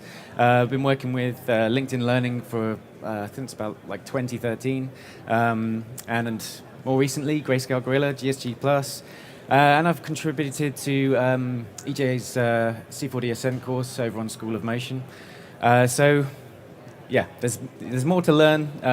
It always is, but I want to share some things with you today. So what we're going to do is, before we get into the main presentation, I'm going to show my current reel, and then I'll let you know a little outline of what we're going to be speaking about today. Yeah, and I want to just, before I get into this, and I think she's watching, so I want to just say a big thanks to my wife, because flying out here, it's been a bit of a journey, but I wouldn't be able to do this without her support. So let's go.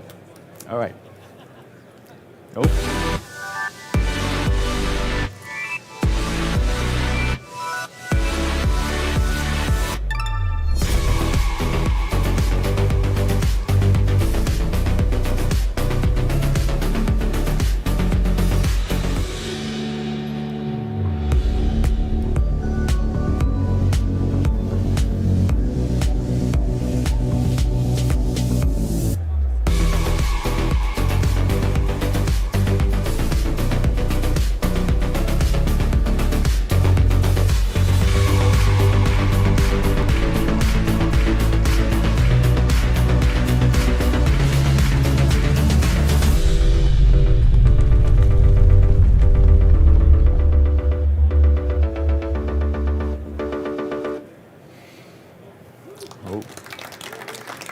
Thank you very much. All right, so yeah, the loose title for this is just getting work done or delivering work with Cinema 4D, but it's just using features of the software that can speed up workflow and enhance creativity. The goal is to really show that you can be empowered with this software. So we're going to talk a little bit about an artist-friendly rig. This was made with Python. You could have done it in a number of ways, but I had some R&D time on it, so wanted to use a bit of Python with this. Also, we're going to take a little part of that rig and discuss how we can manipulate time with Python to actually auto-animate anything. And then there's a couple of really powerful tools. The asset browser and the place tools allow you to just have this really fast combination of actually just roughing out scenes and just putting them together. So these first three topics are more like client-based stuff, and then there's some new workflows you can do with Remesh, which is in S26, and type for really nice topology.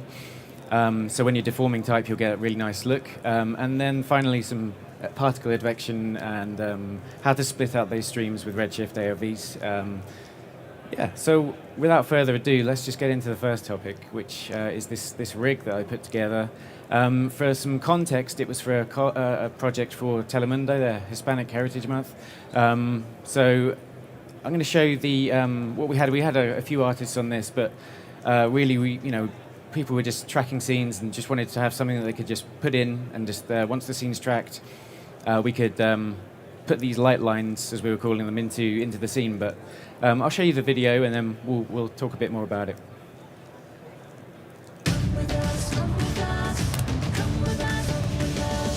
We've been to the moon, through the glass ceiling and into the record books. We've glued millions to their seats and brought the world to their feet. And still, we're not done yet.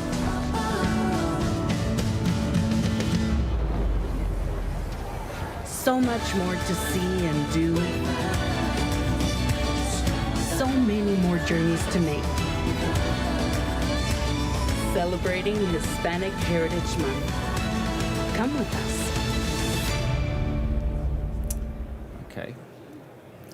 Yeah, so let's dive into C4D. Here we go. All right, so this is the rig, and this is what the artist would see. So it's basically, in terms of objects for them to manipulate, this is kind of it. You've got a few waypoints, which you can then like click and drag. And I'll take off the alpha channel on this material just so we can see that a bit easier. So if I turn this off, you can see the material more clearly now. And really, like, you know, stepping through this, it was meant to feel a bit more like almost like a plugin that they could use, where you can sort of work through the tabs, set up your waypoints, and if you wanted to, you could like override this, use a freehand spline. We could just grab like a helix or something, set this up a bit longer, and we'll come over here for a sec. And just, yeah, you know, so giving control, you can overwrite. I'll just drop this in here. And yeah, you could overwrite the waypoints if you wanted to. So just a simple toggle allows you to do that. But going back to this, we have these points that we can manipulate. So, and you can add and remove points if needed. You can make the stream really long.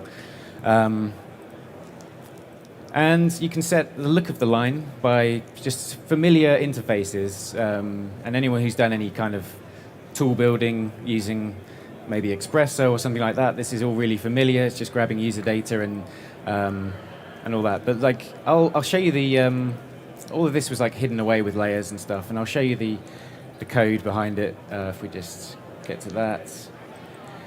And it might seem a bit intimidating to kind of look at all this, but it shouldn't really, because a lot of this, as I've commented at the top, is just putting the user data in, which is, and I'll show you this as well, it's as simple as just dragging and dropping, assigning it to a variable, and then you can actually, you know, take that and work with it further. But there's some interesting lines of code at the top here where we're sort of thinking about how we can grab the time of the document to automate stuff, right? So if I just press play, you'll see that there's animation happening. We've got no keyframes here.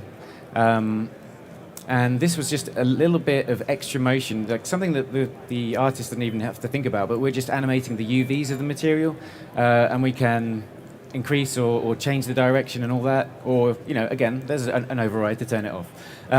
But in the same way, taking that same information, we can get our path designed, and then come down here, and if we want, we can set an offset. Again, manual overrides if you want, but you can turn this on to like auto animate as well, because yeah, then it's just sort of another little thing that's just nice and simple. So this was another thing that's a feature of this, was that we had other parts to this. In some of the shots you may have seen some sort of sparkly dots.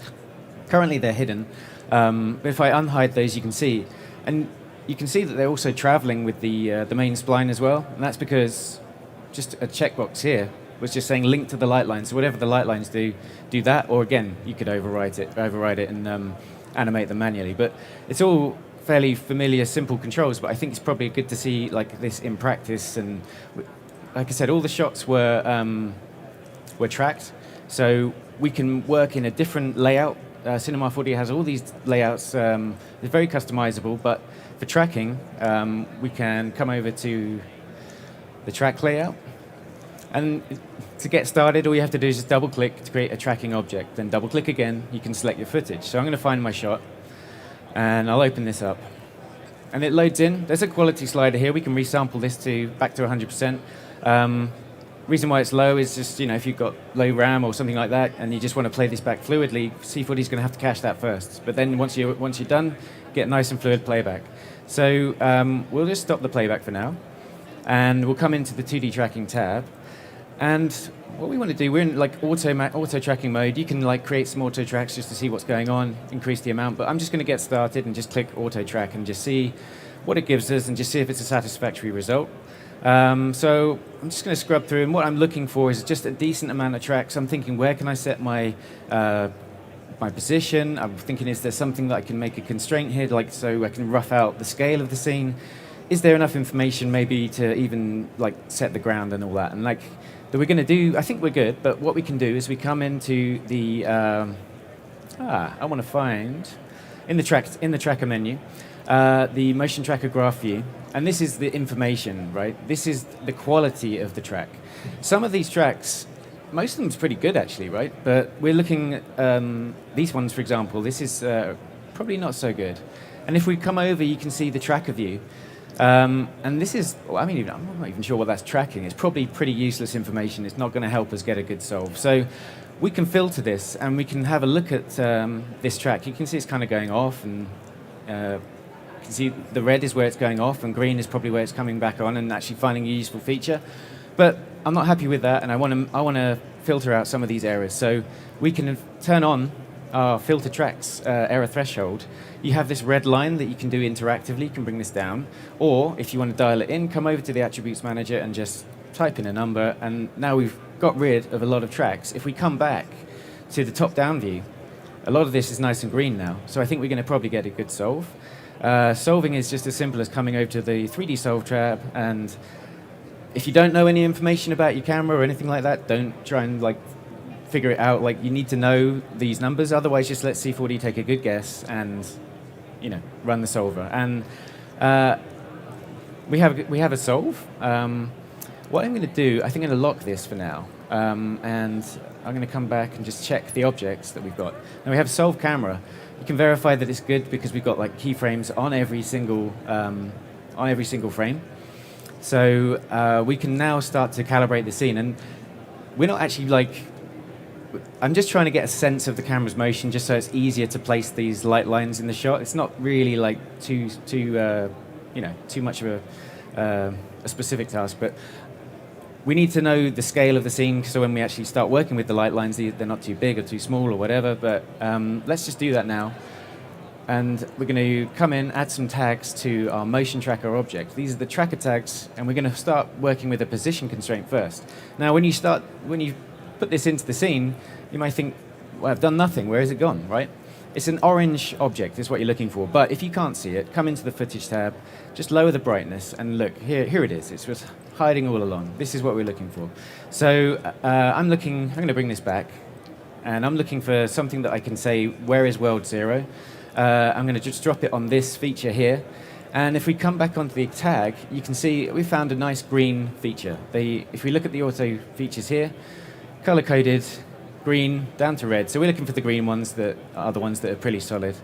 So we'll work through this now and keep calibrating the scene. I'm going to get a position constraint now. Yeah, where's that gone? Yeah, again, we may have to do the same kind of trick. Sorry, not a position constraint. I don't need that. I've already done position. So I'm actually going to go and grab a vector constraint.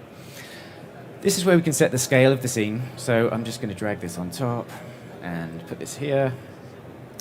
And I have no idea about this, but I'm just going to take a guess and just say it's about 1 meter. So that will give us a scale. And then finally, we'll come in and we'll do a planar constraint. And this is going to set the ground up. And before all of this, if we were looking in the orthographic view, some of the points aren't really going to make sense. They're going to be at weird angles. But then, like when you start setting the floor, everything kind of adjusts, and you kind of get a good sort of picture of the scene. So I'm just going to come over to here and just find a couple of points. Now, I'm going to do this one way, just to show you. Let's just grab a bit of test geo. This is going to be huge. We'll drop this in and put this on the ground. And it looks a bit wonky, right?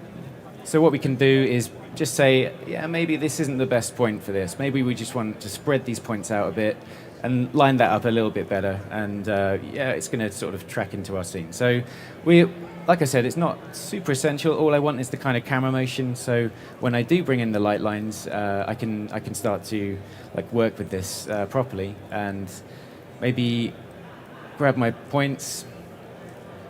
I say, where's A? Okay, so if I can scan through the scene, I probably want this to end up. Let's just switch over to the standard view. And we'll grab our objects. Oh yeah. Yeah, sometimes when I can see these points and stuff, it's like a bit difficult to grab one of these, but if I've got the handle, that's easy. So yeah, I could sort of set this up, get my first point, my last point, and then just figure out the rest in between. But rather than go through all that, we've got a bit more of a worked out scene here. And I wonder if my motion tracker is looking for the shots. Okay, so we just need to define that footage again. And I may lower the brightness is fine on this. Let me just show you the top view. Because you can just start working through this thing and get it all set up. When you're good to go, you would just come in and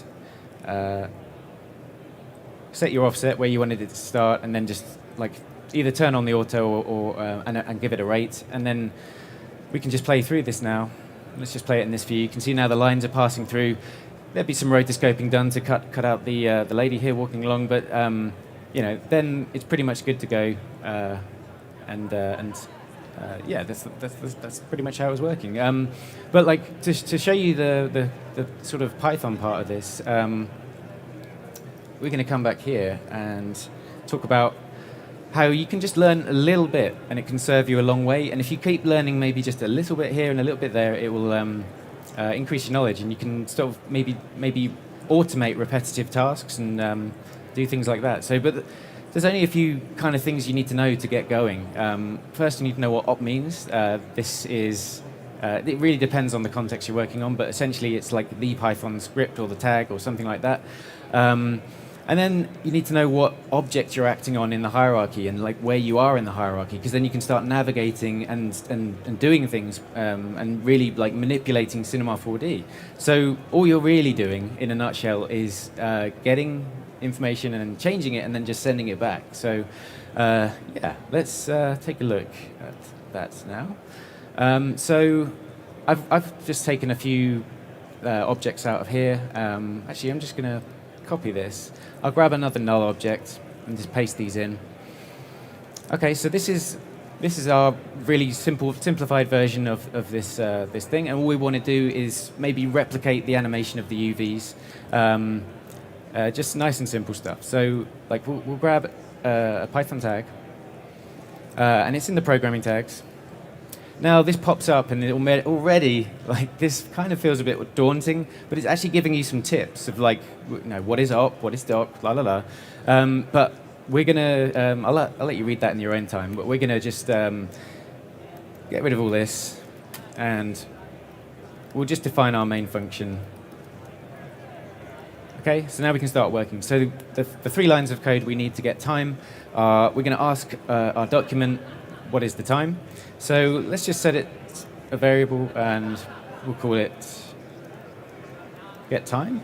Okay, and then we're going to get the frame rate of our document as well. So we need to assign that, and we'll say doc.get FPS.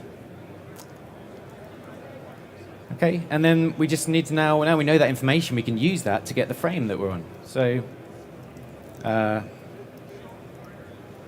we'll say get frame, and we'll pass in our frame rate. And we can verify this by just printing it to the console. And as I was saying with the tracking, there's actually scripting layouts and things like that. So you can, if you feel more comfortable using a different layout, we can come over here, find the script layout. And this gives us the console that I was mentioning just a minute ago. What we just need to do is just double click on our tag here. Oh, that will go away. That seemed to have gone away. All right. Well, rather than type that all out again,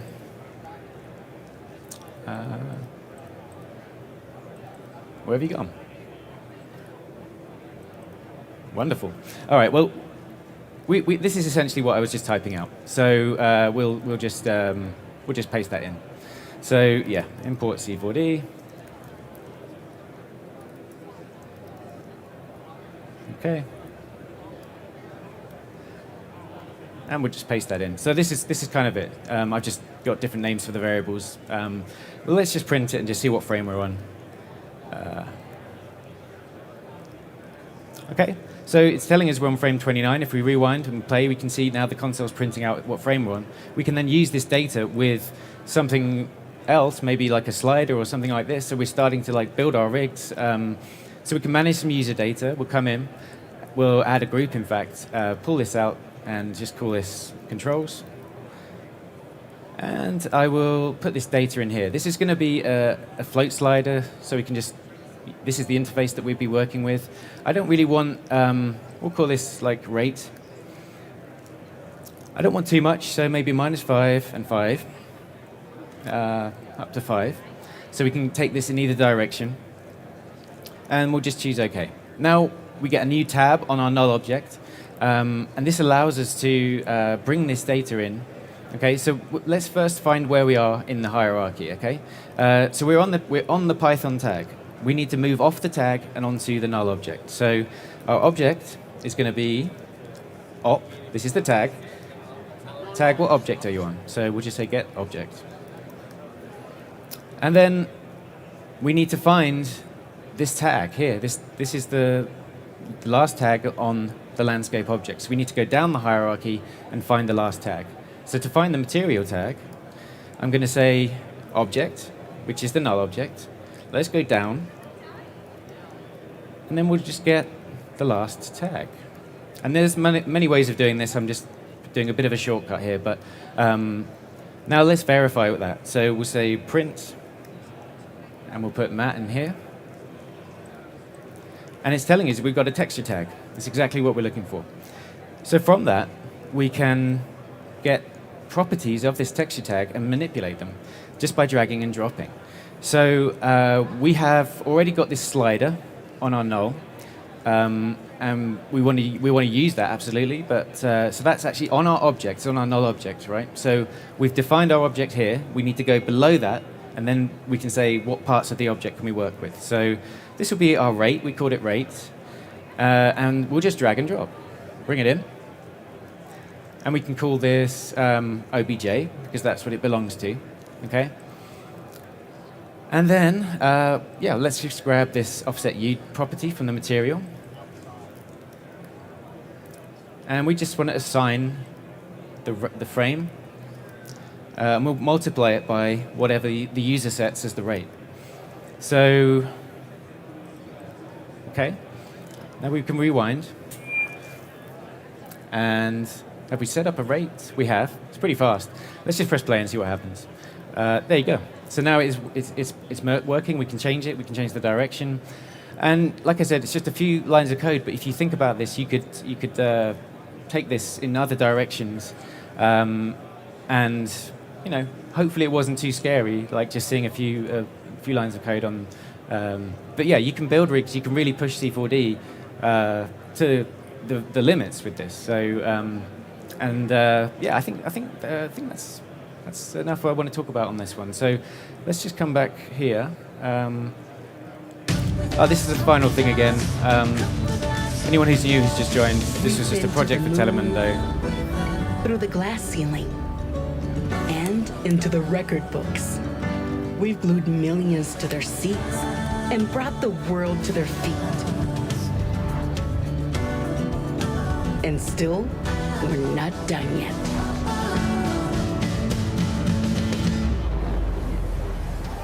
So much more to see and do.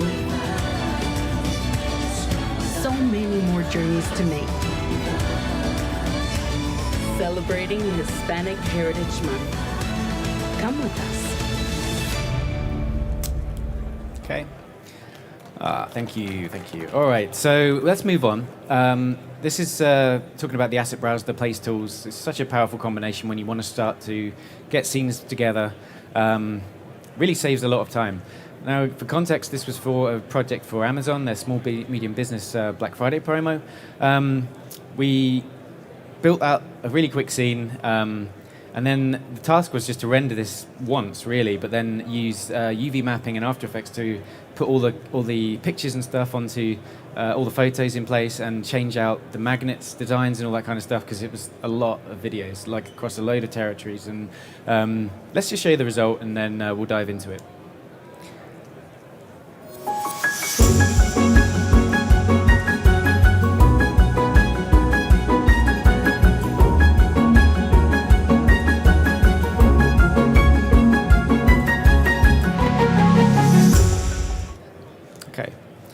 So yeah, I'm going to switch back to C4D and just talk about this. So here's our, let's just switch our layout back to the standard. Here's our kitchen scene. I grabbed these models and then from the asset browser, and you can just search for like fridge. If I spell it right, you can find fridge. And there's a couple of options here. And then you can find plants, there'd be houseplants, all these different categories, like plate. They're all here, but what you can do is you can favorite them. If you're in a rush, you can just say, maybe I like this one, maybe not. So you're almost making your selections. So we could favorite this. We could say, maybe I want, yeah, let's just grab that fridge. And we'll favorite that one. Maybe I need some cups. Oh. Maybe I have to search for tea. Yeah, teacups, we'll just grab a few, it doesn't matter. But what we can do is come out of here, come into our favorites, and now they're all ready for us. It's like we've made this selection. If you want, you can drag them individually, or you can select a whole load of them, right-click, and just load them into the scene like that. But they're already in my scene, I don't need to download these or anything like that. So we'll close the asset browser, and we could start to then put this scene together with the place tools. And the place tool is kind of like move, scale, and rotate all in one, but it has this added benefit of being able to just... it's doing that thing. Yeah. Okay, we're good. It's had this added benefit of, like, say we want to select one of our plants and stuff, and we want to put it... oh, I'm doing it already. Here we go. We want to put it on top of this bookcase, for example. We can just click on the surface, and it will snap it over to that point. Now, coming out of here, I can see that this is probably way too big, so I'll just scale it down. Maybe I want to just rotate it a little bit, so I've got that option here. And I can just move it to, where I'm happy with it. So I'd say it's quite important when you've got objects that have a lot of parts to them that you select the parent in the hierarchy, because if we were just, say, to click onto this part here, we'd start moving it, and it's not what we want to do. So always grab the parent, and we can work with that. Let's just sort of build this out a bit. So I'm going to grab this dinner plate, put it on here, and let's say that we want a few more of these, so we can just clone these. Okay, so I'll make a linear clone of this, and we'll set this down to something like 1.5. And now we have a stack of our plates. We can do things as well with just the place tool. So let's say we've got this candle. We'll drop it on top here. And now maybe I want another one. So I'll just Command or Control click, and I've got an instance of that now. And it's all linked up to the main object. So we can grab maybe our other candle, just put this here. Yeah, and I'm going over this kind of quickly, but you can see how you can rough in this scene and just, and of course you can switch back to other tools, like if you want, if you're more comfortable with the bigger gizmo, just press R and get the rotate tool. But like I said, it's all there for you within the place tools. So, we have these coffee cups. We drop this on here. We could split this out, clone these. Let's just make another linear clone. We'll go for 4 of them or whatever. So we've got some sources, I'd call them, but on here, another clone of the plates. Of the cups. It's going to be a linear again, and maybe not sure how big they are. They need to go up a little bit. So let's call it 5. And we'll add a little bit of rotation to these just to sort of make them a bit of a human touch. But I've still got my place tool activated, so I can then say, hey, this cloner should actually be on top of these sources. And if I zoom in or find a different angle, you can then be a bit more accurate of where you're placing it. So yeah, we just stack these on top, and of course, with a bit more time, you can then start to put in the rest of the shot, the rest of the scene, build it out, and let's just move into. I'm going to close this one down just so I've got a bit more room. Yeah, here's like the main scene built out, and we're using Redshift to render this. So those materials that are in the asset browser actually have to be converted to Redshift because they're kind of standard or physical materials. But I want to give a shout out to Pavel Zosh, who's the modeler who provides a lot of content for the content browser or asset browser. But yeah, we've got this camera move, and we have these photos, but they have nothing on them. And just to cover it, the photos are really simple. You can get a plane, you can get a bend deformer, and set this up in a way that allows you just to, bend the corner of the photo or something, and just give it a bit more of a nice touch. So we'll close that one down and come back to our shot here. As I said, this was rendered out like this using. We need to get a UV pass. This gives us information in After Effects that we can use, and we can say, well, actually, where this photo is, I'm gonna use an object buffer or something to map that out and actually put whatever image I want. So I'm gonna just jump into After Effects and just show you this. So we have a whole load of like photo sources. So this is the source photo. This is just going into another composition. And let me just turn off the effect, and you'll see the UV pass that we have here. If it is unmatted, it's actually going to look pretty crazy. But this is really useful information to say where we can place and map certain images, so that they're not like too stretched or anything like that. So I'm using a specific buffer here for this one, so I can luma map that, and with the source set up, which is just this third layer here. If we just turn this back on. Now, and I think I moved something, so obviously, yeah, I must have moved something in my haste. But yeah, the workflow means, right, if we could change our mind, let's just grab our source photos.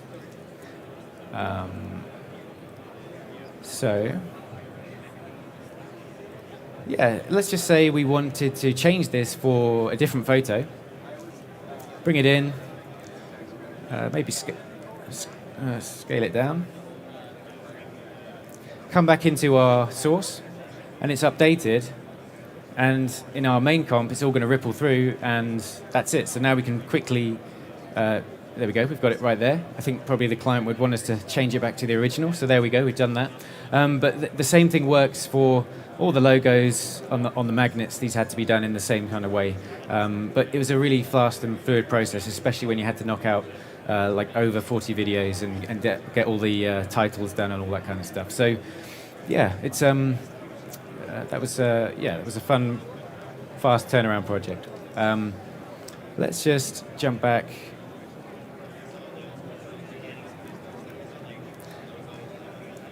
And just see the final result again.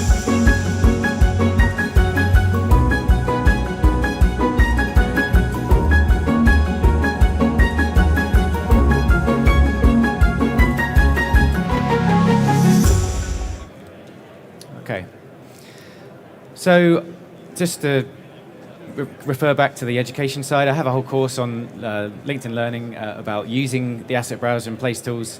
Goes into more detail, like some of the scattering and the dynamic place, which is really fun. So you can, have a look at that if it's of interest. What we end up doing is just putting together a scene like this, yeah, it's there if you want it. Right, so let's move on. Think about how we can work with the Z-Remesher, which is an exciting new tool inside of S26 to deform or rethink how we deform type. So we'll move on to that. And so here we have some type, and we want to twist it up. Normal workflow is just to grab a twist deformer. I'm going to set this up on the X, I think, and fit to parent.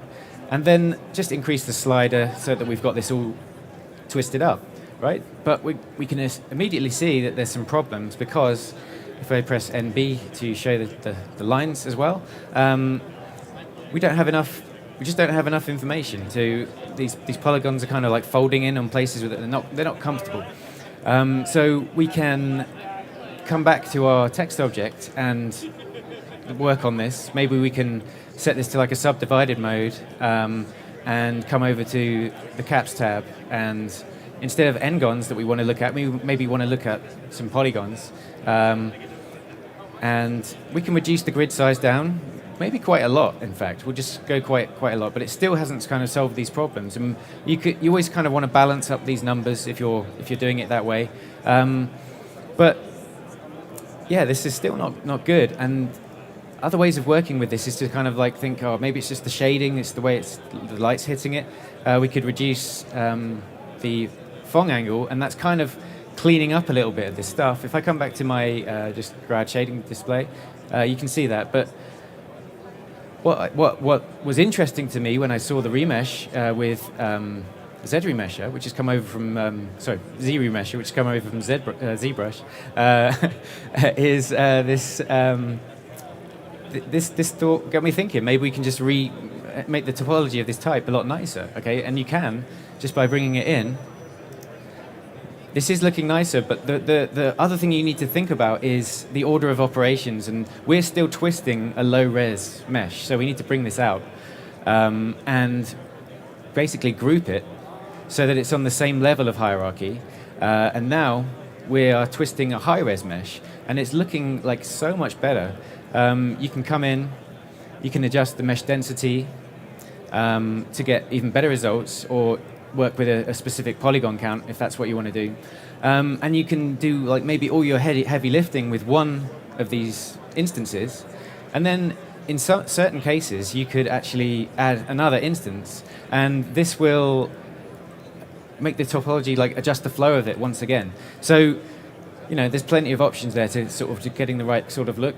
So from there you can start to add deformers, add some more detail. Maybe we want to bevel this. We want to bevel this before everything, add some subdivisions. And I'm going to come back and just show you another watch out as well, because we may, if I just come in here, you may start to see some little bits that are why is that there? Okay, so this is just another kind of Phong sort of thing that you can kind of come in and switch. But yeah, so there's options for you on this bevel tool. But then, talking about deforming type, let's use a displacer. Bring this in, put this afterwards maybe, and we want to set this up with some noise. It's looking bad again, but we'll fix it. Don't worry, we'll increase our scale. And we want to come over, and instead of working on the vertex normal, we'll change our direction to planar, and we'll just choose an axis. X looks good to me, that's looking all right. But so we've got this kind of wavy, twisty type now, which is looking pretty nice. And we can now start to think about how we would animate this. We can do it with one tool, bring in a linear field. And the good thing about all these displacers is they have field tabs where we can actually bring this in. They can share the same field. Let's just check that we're hitting the right spot here. So we bring this one in. Okay, and you can now see that both the displacer and the twist are sharing this linear field. So we can animate just the linear field to bring this type on and off in a nice way. And we can sort of even take it a little bit further. It's looking crazy because I've got the jiggle deformer on here and it's cached. So if you empty the cache, if this ever happens, you just need to come in and fix that. But yeah, I think this will just cache through. But I'm sort of really pushing the polygons and making some kind of really strange sort of jiggling happening on this. But it looks quite fun. And we'll just let that cache through for a second. But again, it's the same it's the same setup that I've just shown you. All I'm doing is taking that twisted type and then putting it into a connect object, and from there you can say the jiggle deformer sees that as like one object now, and it just makes it easier to make sort of really crazy bendy type like this. But like it might be nicer to see a rendered example, so I've got that in the deck here. So let's just have a look at that. Yeah, so it's just a you know, if you're thinking about playing around with S26 or you do a lot of type work, this will work. This technique will work with logos and all that kind of stuff as well. So yeah, just some fun. Right, we're going to move on to. Let's just jump in here. Talking about particle advection and Redshift AOVs, how we can take streams of particles and split them out so we can do color correction in post. And AOV is just an arbitrary output variable, which is just a fancy way of saying a render pass. So we will. I'm going to show you this piece. This is where it came from. This was an NFT project. There was like over 30 artists took part in this. 100% of the money went to charity. We ended up raising over $21,000 for the cause. But what I want to talk to you about is those particles that are flying around. Yeah, we'll just have a look at that in C4D now. So here we have, we're working with X Particles, which is a plugin for C4D. And there's like just a few things you need to know really to do particle advection. So it's kind of like a little recipe that we'll work out together. I've got these cloners, they were cloners. I baked them down into objects. And that's what these two objects here are doing. They have align to spline tags on them, which allows us to send them around the spline. Simply just by dragging and dropping a spline into this field, okay? Then you would just set your positions up and animate that through. And what we have is a couple of emitters set up that are going to do the advecting for us. It's these two here. They are set up in a way that they're using the objects that we have in the scene as emission objects, emission sources. And if I press play, and you can see that we've got some particles coming off. Now, what we need to do with these particles is make sure that they have a bit of speed and enough kind of scale to really kind of start pushing out and doing some interesting stuff, because we're going to put that into a dynamic fluid sim called Exposure. And the other thing you need is to give them some physical data, some fuel, so the fire can burn. Okay, so this is like you would do kind of your sort of fire sims and stuff in this. And the reason why we can't see anything is probably because I've got the display. That's the display turned off. I'm just going to press. Oh yeah, there it's coming in now. So you can now see the fluid sim happening, and this would be. You can make this look like fire if that's what you wanted to do. But I actually want to just take this information and say, I want this information to make another set of particles work in a different way. All right. So the other thing we need to say is these particles here. They need to make sure that they ignore these fields here, because what am I saying? Yeah, so that they're not kind of getting advected again. So yeah, we need to say on the exposure come into the advection tab and just set this up. Actually, you don't even need UVs. All we want is the speed information that is happening with this sim that we're seeing on screen here. And then we can set up. We'll hide these ones for now. You can set up other emitters. And I want to turn this off temporarily. I don't want you to see what's going on just yet. We've got some other emitters doing some stuff. All right, and this is how they look. They have they're using the same source, the same kind of cloney sphere objects to do their thing. They have a few modifiers on them to set the scale, so we get big, medium, small tiny particles, and there's a bit of gravity kicking in. And the reason why it doesn't kick in straight away is because I'm actually doing some mapping to this to say, look, when you get in a certain range, then turn this modifier on and do something, okay?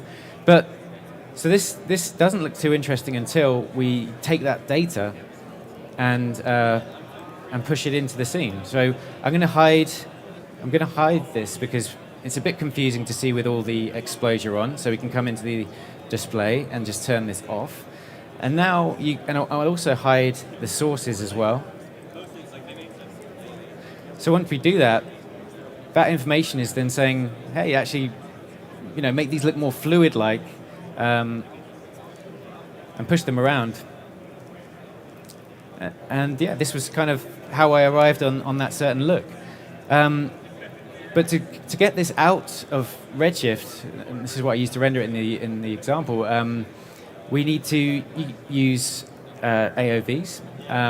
Let's have a look at our material. There's a way of doing this with just one material. Also, when you're working with Redshift doesn't know that these are particles yet. So we need a tag. So in our render tags, we need a Redshift object. As soon as you add a Redshift object to these groups, it says, oh, these look like particles. Do you want me to render them? Yeah. So we just need to set a mode up. We'll set it to sphere instances. And if we come over to our Redshift menu and press play, yeah, we'll start to see the particles in the scene. So, but the streams are crossing over each other, and I want control over this in post. I want to be able to maybe change the colors or something like that, right? So we can do that in a kind of catch-all way by coming over, creating a... actually, we'll come into our AOV manager, and you would do it with a custom AOV. You could create a material.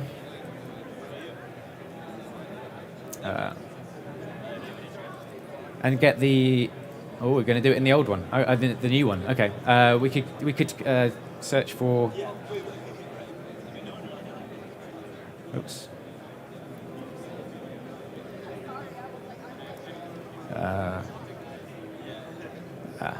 Where are we? I'm used to the old one, guys. Yeah, we could search. We could find that material. We just grab it over here. So we basically want the color user data, and we can put that in as a custom material. So maybe if I just search for user, yeah, okay. Okay. We could bring this in and just sort of put this into our output and catch all these particles, right? I'm going to show you, because that would just give us both streams. It's not going to solve our problem. The way, and also I want to use custom materials on these as well. I want to have different types. So maybe this one I have this type. This one I have my blue, and for these three I want the same bright yellow material. So I can just click here to assign, select all of these, click here to assign, and in this material we can also come in, grab our store color. So we can then do that, bring this in here as our input, and then come over and just drop that out here. So we want to assign this, we'll give it a color, it can be anything. We want to assign this as a new AOV. So this would be our particle yellow. Oh, can't type. Okay. And we should be able to see this now as a separate thing, right? You can use this just in the luminance, just to matte it out, or we could come over, take the color information out of here, and just bring it over, like so. And now we have that color user data back in. So we have both, or just one, and then you would set it up in the same way to separate all the streams, and you can have a lot of a lot more control in post-production with this. So I think we've got that all set up in another file. But this was kind of like the main part of it, and it was a fun thing to work on. And I'm going to show the final result again, just so you can see it.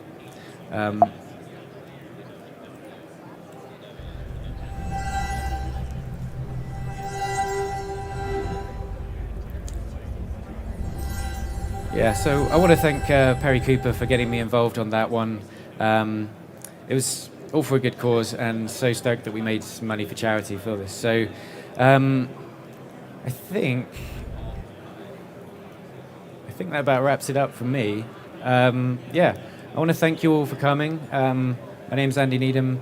You can find me online at imcalledandy.com or online anywhere else as I'm Called Andy. And thanks again for Maxon for bringing me out. And really great to see so many of you here. I appreciate you coming and checking out the presentation. So all right, thank you.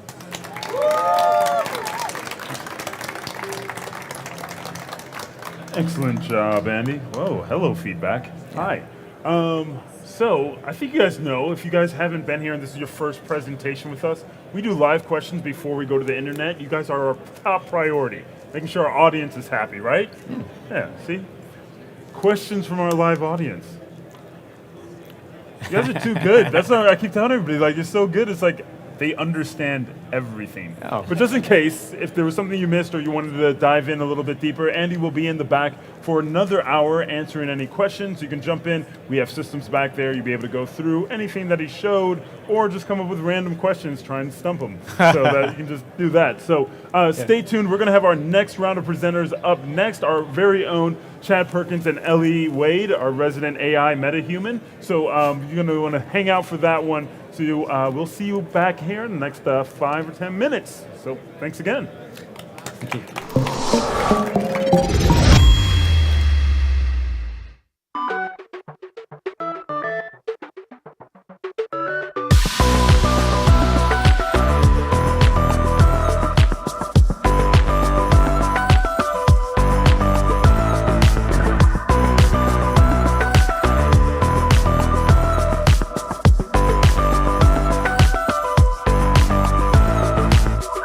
High, low, in stereo.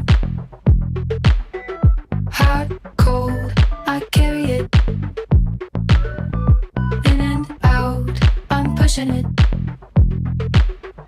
Come on now, we're making it. Haven't you heard that I like it? Haven't you heard that it feels so right? Haven't you heard, wanna try it? I'm getting in on your good vibe.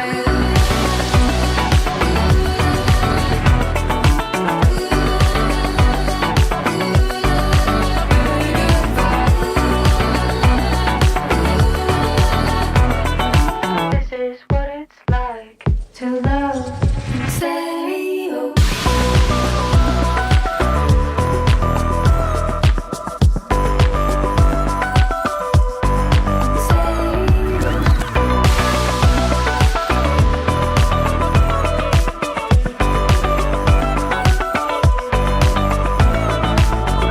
Time's slow when you're feeling it. I know you're needing it. Touchdown, we're driving in. Come on now, we're making it. Haven't you heard that I like it? Haven't you heard that it feels so right? Haven't you heard, wanna try it? I'm getting in on your good vibe.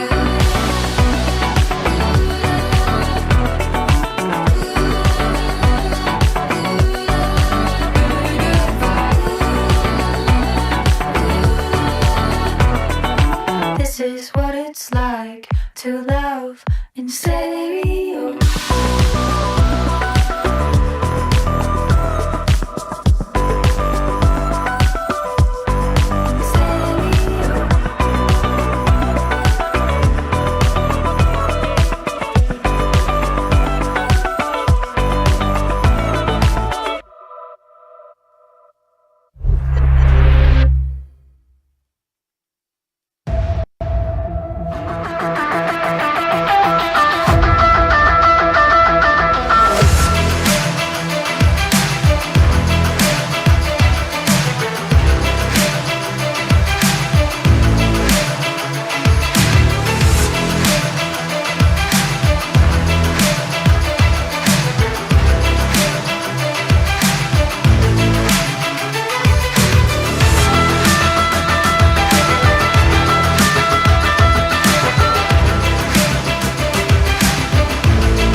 Join specialist sports production instructor Jason Hare for a series of free webinars, designing and creating statistics-based MOGAT templates for use in Adobe Premiere.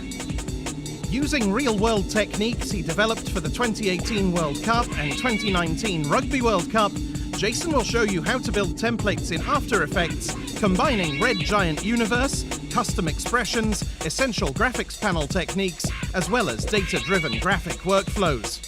See how to share these templates with Premiere Pro, helping editors achieve more in less time.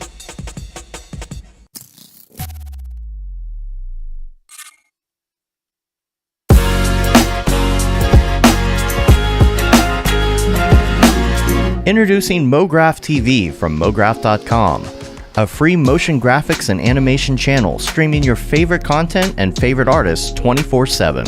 MoGraph TV features motion graphics tutorials, talks, tips, inspiration, and replays of popular live shows. We offer something for all levels of designer, from introductory tutorials to high-level breakdowns and everything in between. That track looks great to me. MoGraph TV features software like Cinema 4D, After Effects, Unreal Engine, What up? third-party plugins, and other 2D and 3D software. We also feature live motion events, short-form clips, crypto art, and even a little photo and video editing. Learn from the people that inspire you most.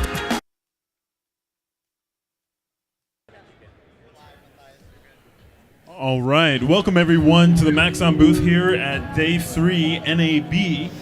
I'm your host, Matthias, aka Major VFX on all the social media platforms, broadcasting the 3D Motion Show. For those of you who don't know in the audience, the 3D Motion Show is where we showcase amazing artists and how they use Maxon One products in their workflow. Today, I'm accompanied by our resident AI, Ellie Wade, and Chad Perkins. So they're going to be showcasing some of the amazing Red Giant and Redshift. Are we doing some Redshift? What are we doing? We're doing C4D, a little bit of Redshift, and then Red All Giant. the reds. Oh, wow. We're doing all the reds and C4D. So, all right, I'll let you two take it from here. Chad Perkins, Ellie Wade, let's give them a big round of applause. Thank you. Yes, as Matthias said, we are Chad Perkins and Ellie Wade, or as we call ourselves, Team Chelly, around the Maxon offices. And we do different things. So Ellie handles like Cinema 4D and Redshift, and I do like a lot of the Red Giant After Effects stuff. So we thought it'd be kind of cool to show our workflow, because we like working together and such. What am I missing, Ellie? No, that's good. Yeah, Okay, we like thanks. to collaborate, don't we? So we like to Yes. do like the pipeline between C4D, Redshift, and Red Giant. And what's really nice is I'm learning the Red Giant side of things, and Chad's learning like the Redshift side of things. So it's working really nicely, and we're doing a whole bunch of live shows together in sort of like past and future, and now we're doing them here at Right NAB, now, this very which is really cool. So yeah, let's get into it. Let's get into what we're going to do. So this is going to be the final outcome, and we're doing an animated version of this. And what we're going to do, we're going to start by creating the impact animation inside of C4D. Then hopefully I'm going to show how we created this material in Redshift. And then we're going to hand over to Chad, who's going to make it look super cool like this with Red Giant. Woo. So this is the sort of comp inside of C4D. So nothing too crazy, but as we saw in the final render, it's going to end up looking pretty cool. So let me just start a new project. And what we're going to do, we're going to grab ourselves some stuff just to set this up. So this is going to be like our base, and this is what we're going to fracture and create that impact animation and create all that cracking with. Is it too early to interrupt you? Never too early to interrupt me. This is like what we do like anytime like we're presenting for Reels. Like we're always like, hey, wait, stop. Let me ask you a question. We do love that. So like why would you use a cube and not a plane? Because wouldn't they do the same thing? Or So no? I'm using the cube because I'm going to then fracture it. I want to have like almost layers of like the Voronoi fracture. So if it was just a plane, we're not going to get that nice like depth. Yeah. Yeah. Thinking ahead. Thinking ahead. You know your stuff. I do. Only a little. And let's just grab some text. And what's nice about this setup is it's all relative. So you could do any kind of text, and you could do any kind of, you could have this as like a logo and it would work. So let's just sort of type the word like impact. That's what we went for. And I'm going to grab myself I need like a good font. let's just do like a nice thick font here, Futura. I'm gonna make this a bit smaller. Classic font. So I'm just gonna set this up because I want to show you how like quickly we can build this stuff from scratch. And so that's basically gonna be the plan. We're gonna build that entire setup from scratch. So we have our text here, and what we want to do, we want to make it dynamic. So it's going to fall down, and it's going to hit our base, going to hit our floor, and then we're going to then animate the Voronoi fracture and the plane effector to give it the impression that the text is actually causing that, but really it's faked, because why not? I didn't know that. So we're going to make this dynamic. So I'm going to just make a rigid body tag on our text, and actually on my text, let me, the only way I can make things a little bit fancier, out of cap. And then we need to make sure our base, and in our case, our cube, is a collider. And then if we just play this through, we can see our text is going to fall and it's going to land. Cool. Let's get our text. Let's have a little bit more of like a thing going on. Okay, cool. That looks a little bit nicer. I feel like I want to say how impressed I am that that's that easy, but then it'll feel like an infomercial to everybody. Like, wow, that's so easy. But Cool. seriously, though, that is actually impressive. It is like a couple of clicks and you've got a dynamic animation. Cool, so what I'm going to do, I've played this through so I know where my text is landing, and so now I can build up my Voronoi fracture, and then we can sort of cache our dynamics and do some cool stuff. So the way that we can fracture something super easily inside of C4D is by grabbing a Voronoi fracture. And because I want to fracture my base, which is my cube, I'm just going to drop that into there, and we can see we now have some fractured pieces. And it's all colorized for us as well, so we can see how this is looking. So I'm just going to come into my sources, and this is what's controlling. This source is what's defining and controlling our individual pieces. So we can actually drop a whole bunch of things in there, and in like previous sessions, I've done some different stuff with like a matrix, and as have like other trainers.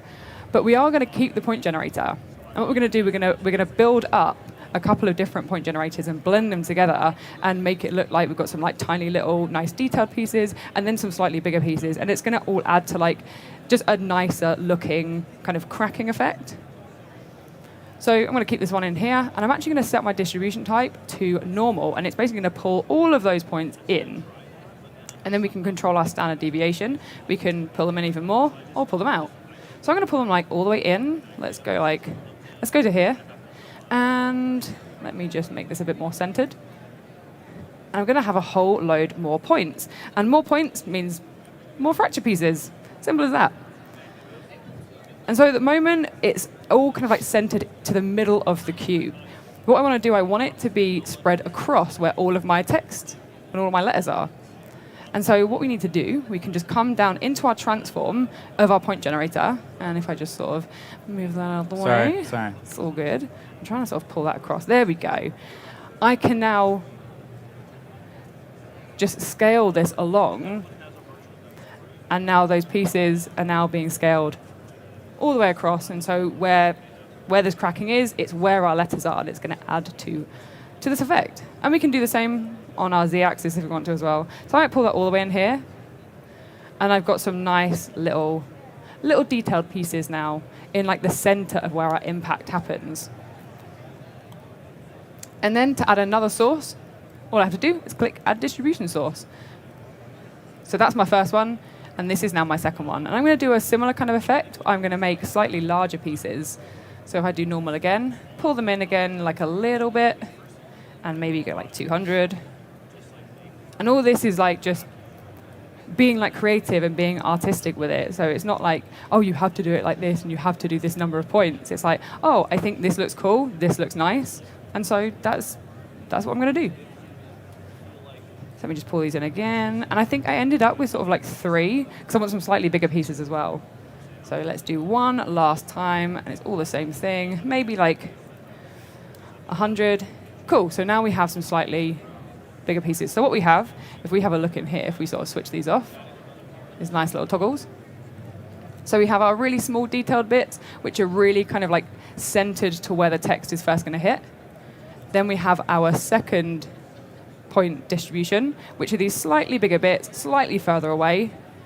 And then we have our third, which are these like large bits on the outside. And this is the Voronoi fracture setup. So how do we now make it look like this is cracking as our text is hitting it? And so what I'm going to do, I'm actually going to switch off colorized fragments. And the way that we can do that is we can use our wonderful MoGraph effectors. And all I'm going to do is grab a plane effector, and everything's going to be shot up 100 centimeters because that's the default. What I'm actually going to do is I want my pieces to go down as the impact happens. I need them to kind of like look like they're so I'm coming down into our cube, which is why we use the cube. So we get those. We're going to see that nice little depth going on. I get it. Okay. So I'm actually going to love switching off the work plane. So I've set a value of -8 in the y-axis, and we can't really see anything yet. And that's because we want to use a field to control only the area where we have our cracking. And so the field here is actually quite important because I want to have like a nice curve. So I want to have like the bits in the middle to be a lot further down, so our -8, and then I want it to kind of have like a gradual sort of like bit of depth to it. And so we could use like a spherical field, but because my text is quite long, I'm going to go for I think it was like a capsule field I went for. Yeah, so this will work, and then change our axis. And then it's just a case of positioning this in the right place. So this is sort of what we have. And we can perfect this a little bit more. Maybe we sort of like pull this up there. So this is okay. I don't want to spend too much time sort of like just tweaking this because there's a few more steps. So I'm just going to leave this as this for now. Maybe we can sort of actually just make this like 85 and 85. Cool. So now we have this effect. We have this sort of thing going on. And so what we need to do, we just need to animate our capsule field. And so we can kind of see where our text is hitting. So it's roughly like frame 17, 18. It just needs to be rough for now. Like I'm not too worried about making it like specific. And so what I'm going to do, I'm just going to grab my capsule field. And so it's about like what we said about like 18. So let's get sort of like this. Go to frame 18. And I'm going to set a keyframe on the y-axis. And then I'm going to go up, so we see no cracking. And I'm going to go back a frame. Let me sort of pull that up. And then we can do like a couple of frames later, and then pull it all the way down, something like that. So now what happens is we play this through. So we can see that it's a little bit too late. So as I said, this just needs to be rough. We can like tweak this and define this later on. But we have that going on. So we've sort of animated our cracking as our text hits down.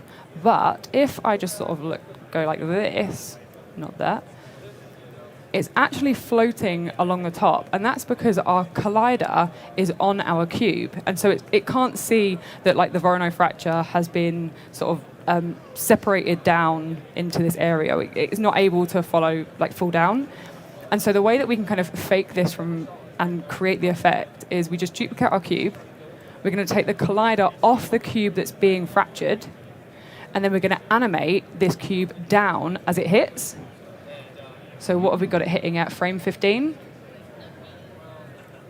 So all I need to do is on my cube that is now my collider, animate the y-axis, maybe like 2 frames across.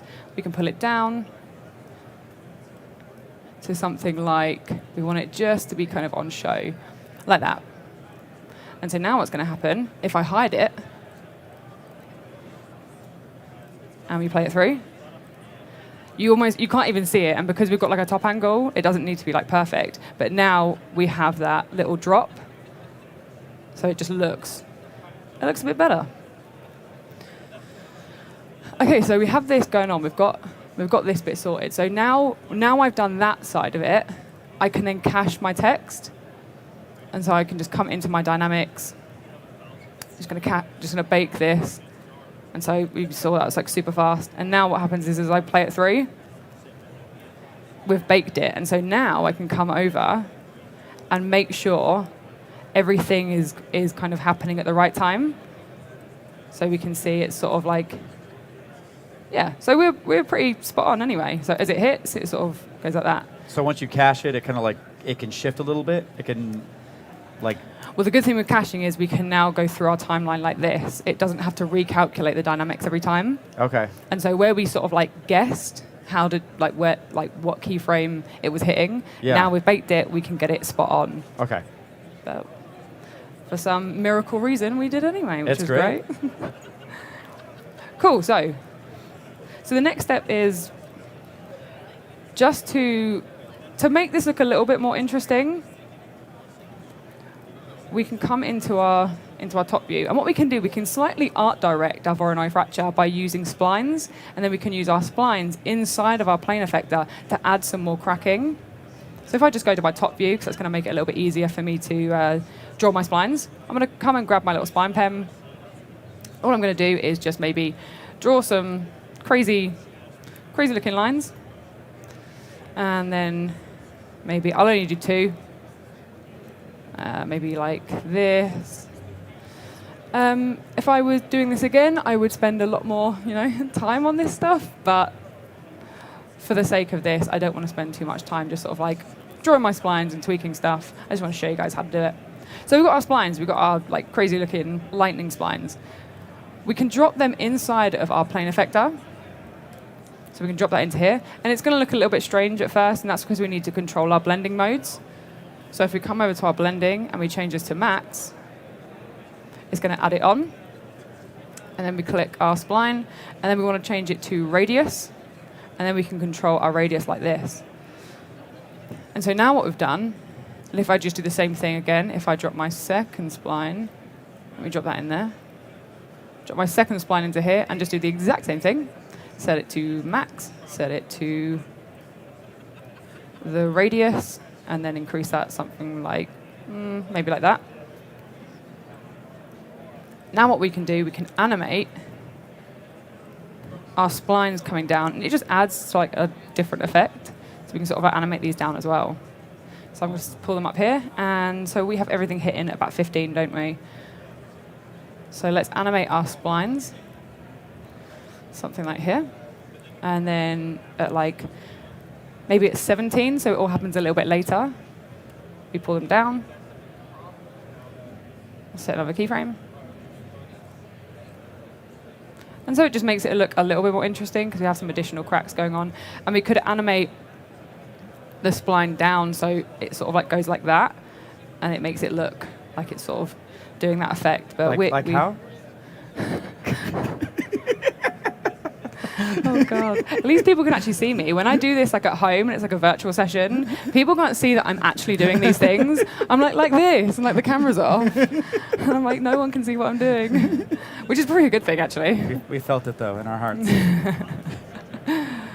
Cool. Right. So yeah, this was the animation. This is exactly how we create that animation. I just added a few extra little splines and kind of tweaked this and perfected it a little bit more. But now I want to show how we created the texture, because the texture is in Redshift. And so let's do what we do. We change our render to Redshift, and then just grab our Redshift render view. I'm just going to dock that and kick this off. And it looks obviously absolutely beautiful. And just set up some simple lighting just so I can show how we do the texture. So I'm just going to go to the asset browser and grab myself a HDR image just so we can get some nicer lighting, because I always like to have a little bit of like lighting set up as I create my textures and my materials just to see how they're looking. So let's open up our material manager and grab a Redshift material. I'm going to drop it on our text. And let's get a little bit closer so we can see what's going on. Then we can open this up, open up our node editor, and we can build our material. And it's actually pretty simple.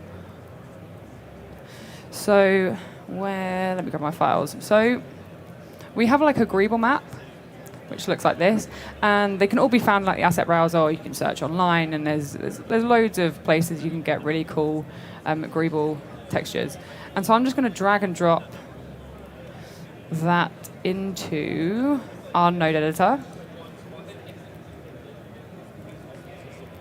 And then I'm going to grab a bump node. So get a bump map. And we just got to connect these two things together. Something like that, and then like that. So maybe I'll get a little bit closer so you can really see how that's looking. So we just need to change our color space. So when you're working with normal maps and bump maps and things like that, you want to change it to raw just so we get the correct output. And then in our bump map, because we're using a normal, we're not using like a bump map texture, we need to just come into our input map type and change it to tangent space normal. And then we're going to get the correct look. So we can see, hopefully you guys saw in that render view how it updated, and now it just looks way better. Like, it looked cool before, but it looks way more accurate now. And Chad suggested when we were doing this to make it like a slightly larger looking texture map. So all we have to do is come into our remap on the bottom right, and we can change this to 0.5, and what it's going to do, it's going to make it look a bit bigger. So we have a bit more to play with, which is cool. Cool, so come back into here, let's just change the color of this so we have something a bit more like the final animation. Something maybe like that.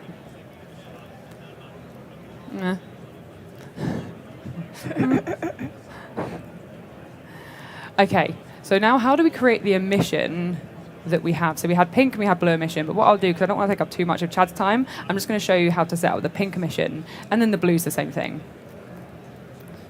So let me grab a material blender. I'm going to plop that in there. No, here I am. And then with a material blender, it's going to blend between two materials. So we have our base material, which is this one here, and then we just need to create our emissive material. So we can just grab another material node, standard material, come over to our overall tab, and this is where we can control our emission, color, and weight. So we love our neons, don't we, Chad? We love our pink and we love our blue. We do. So let's do a little pinky pink. Cool, and I can even solo that so I can see how that material is looking. Yep, it's bright and it's pink. That's what we want. So let me plug that into my layer 1 material color. And then what we need to do is we need to define a blending mask, and it's going to blend between these two materials. And what I ended up doing was this isn't what I'd normally do, but it worked pretty well. Did I close that thing? Yes, I did. Let me go into here quick. I ended up using the AO map just to create some really cool sort of glowing, because a black and white texture map, it's going to work really well as a blending mask. So let me just drop that into there. So you use the ambient occlusion mask as a mask for the material blender? Material, yeah. Okay. Yeah.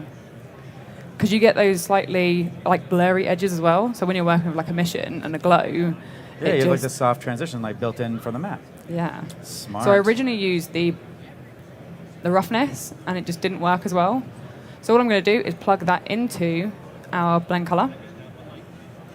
And then obviously everyone's going to go crazy. That's because we need to just sort of tweak this map a little bit, and we can do that by using my favorite node.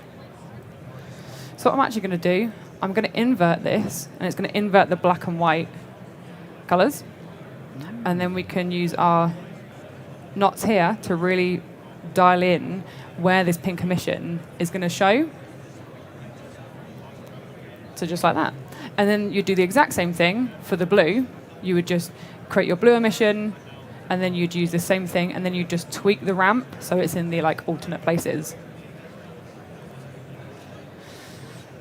So yeah, so that's the idea of how you'd create this animation. And what I love about this is we can always come in. So if I clear my object cache and just sort of shut that down, it's procedural.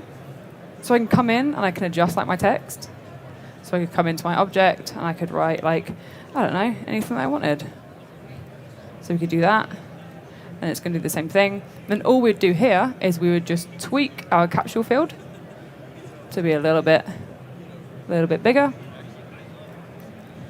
And then we don't really have to worry about changing much. So yeah, all you have to do in that case, you have to clear your cache, because otherwise it's not going to work properly. And then, yeah, you can change it to whatever you want, or you could do it with a logo or anything. And so what we did, we ended up rendering this out as an EXR sequence. And then I handed it over to Chad to basically make it look super cool. Thanks. So, Chad. Okay, I'll take over at this point. Thanks, Ellie. That was great. No worries. It's like really informative. I learned a lot just now in this session, live in front of everyone. This is really cool. Okay, so this is what we're going to be, what I decided to turn this into here.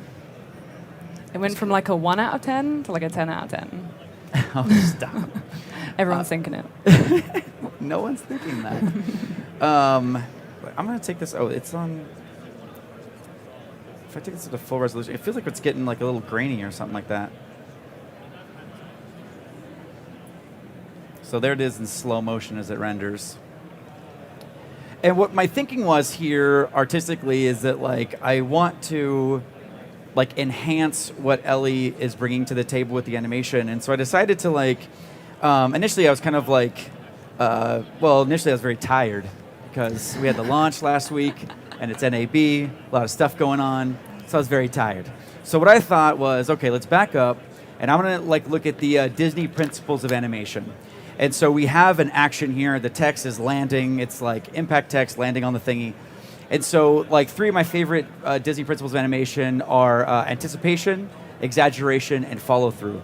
So I was thinking, okay, what could I do in each of those steps to bring out those principles of animation? What could I do to anticipate the slamming of the thing? What could I do to exaggerate the slamming of the thing? And then also what could I do to have like a follow through, kind of like this is a result of the slamming of the thing, which is, I guess, the official title of this, the slamming of the thing. So what I did was like I changed the text to kind of like darken it, and then I had the shock wave and some other things that you can't really see very well, but I'll explain it. And then there's like some shock waves coming through. So let's get into this a little bit. The first thing I do, so this is the original render. So this is like when we first made the EXRs. This is what came out of Cinema, the raw stuff out of Cinema. So one of the things I like to do, again, along with the exaggeration deal, this mouse moves very slowly. It's a very lethargic mouse. Day 3 of NAB. It was good. Yesterday it was like the opposite, Yeah, and I was like, what? Yep, it was fine. It was like, I got energy, I'm ready to do it. And then it's like, oh man, the mouse is like, oh, I've had so many sessions. Okay, so I'm going to add curves. I just do the standard thing. I mean, I'm not getting anything like insane here yet. And actually, hold that thought. I'm gonna come back to you, Mr. Impact Text. I want to go back to the curves and fiddle with this in the same way. I don't want to lose any of the glow underneath at the bottom. So I'm going to turn down the curves there. Oh, yeah. See that difference? So there's like normal, and then like bring it down a little bit. Although this monitor does have a tendency to be really dark, so maybe it's just going from like black to black more. But, okay, just pretend that you can see the detail if you can't see the detail. I'm going to poke this thing in the eye so I can see just the background.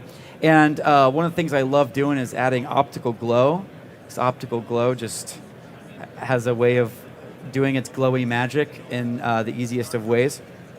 Now, you notice when I applied optical glow, it undid all of the curve stuff because like everything is glowing. And sometimes it's like that. Sometimes it picks up different stuff and it makes things glow that you don't want to, but it's such a flexible glow. Yesterday in Ellie's presentation, she was talking about the new rope thing. Yeah. And you were like, oh, it's like the parameters are like just what I would have named them, you know? Yeah. You remember that part? Written by Ellie. Yeah. Hashtag Ellie. And so same thing with optical glow. So there's like a highlights only, and I can increase this. Like I don't want everything to glow. I just want the highlights only.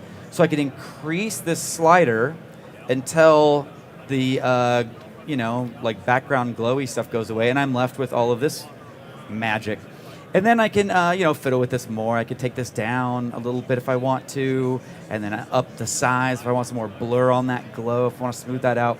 And then a new thing that's semi-new thing in optical glow. You remember the old Trapcode shine effect that makes like those volumetric light rays shooting out everywhere? That's like really fun. And so you can basically recreate that with this radiate value. So I can increase this, I could have this text kind of like 1980s John Carpenter, The Thing, horror stuff. That's what that was. That was an 80s horror movie reference. It was great.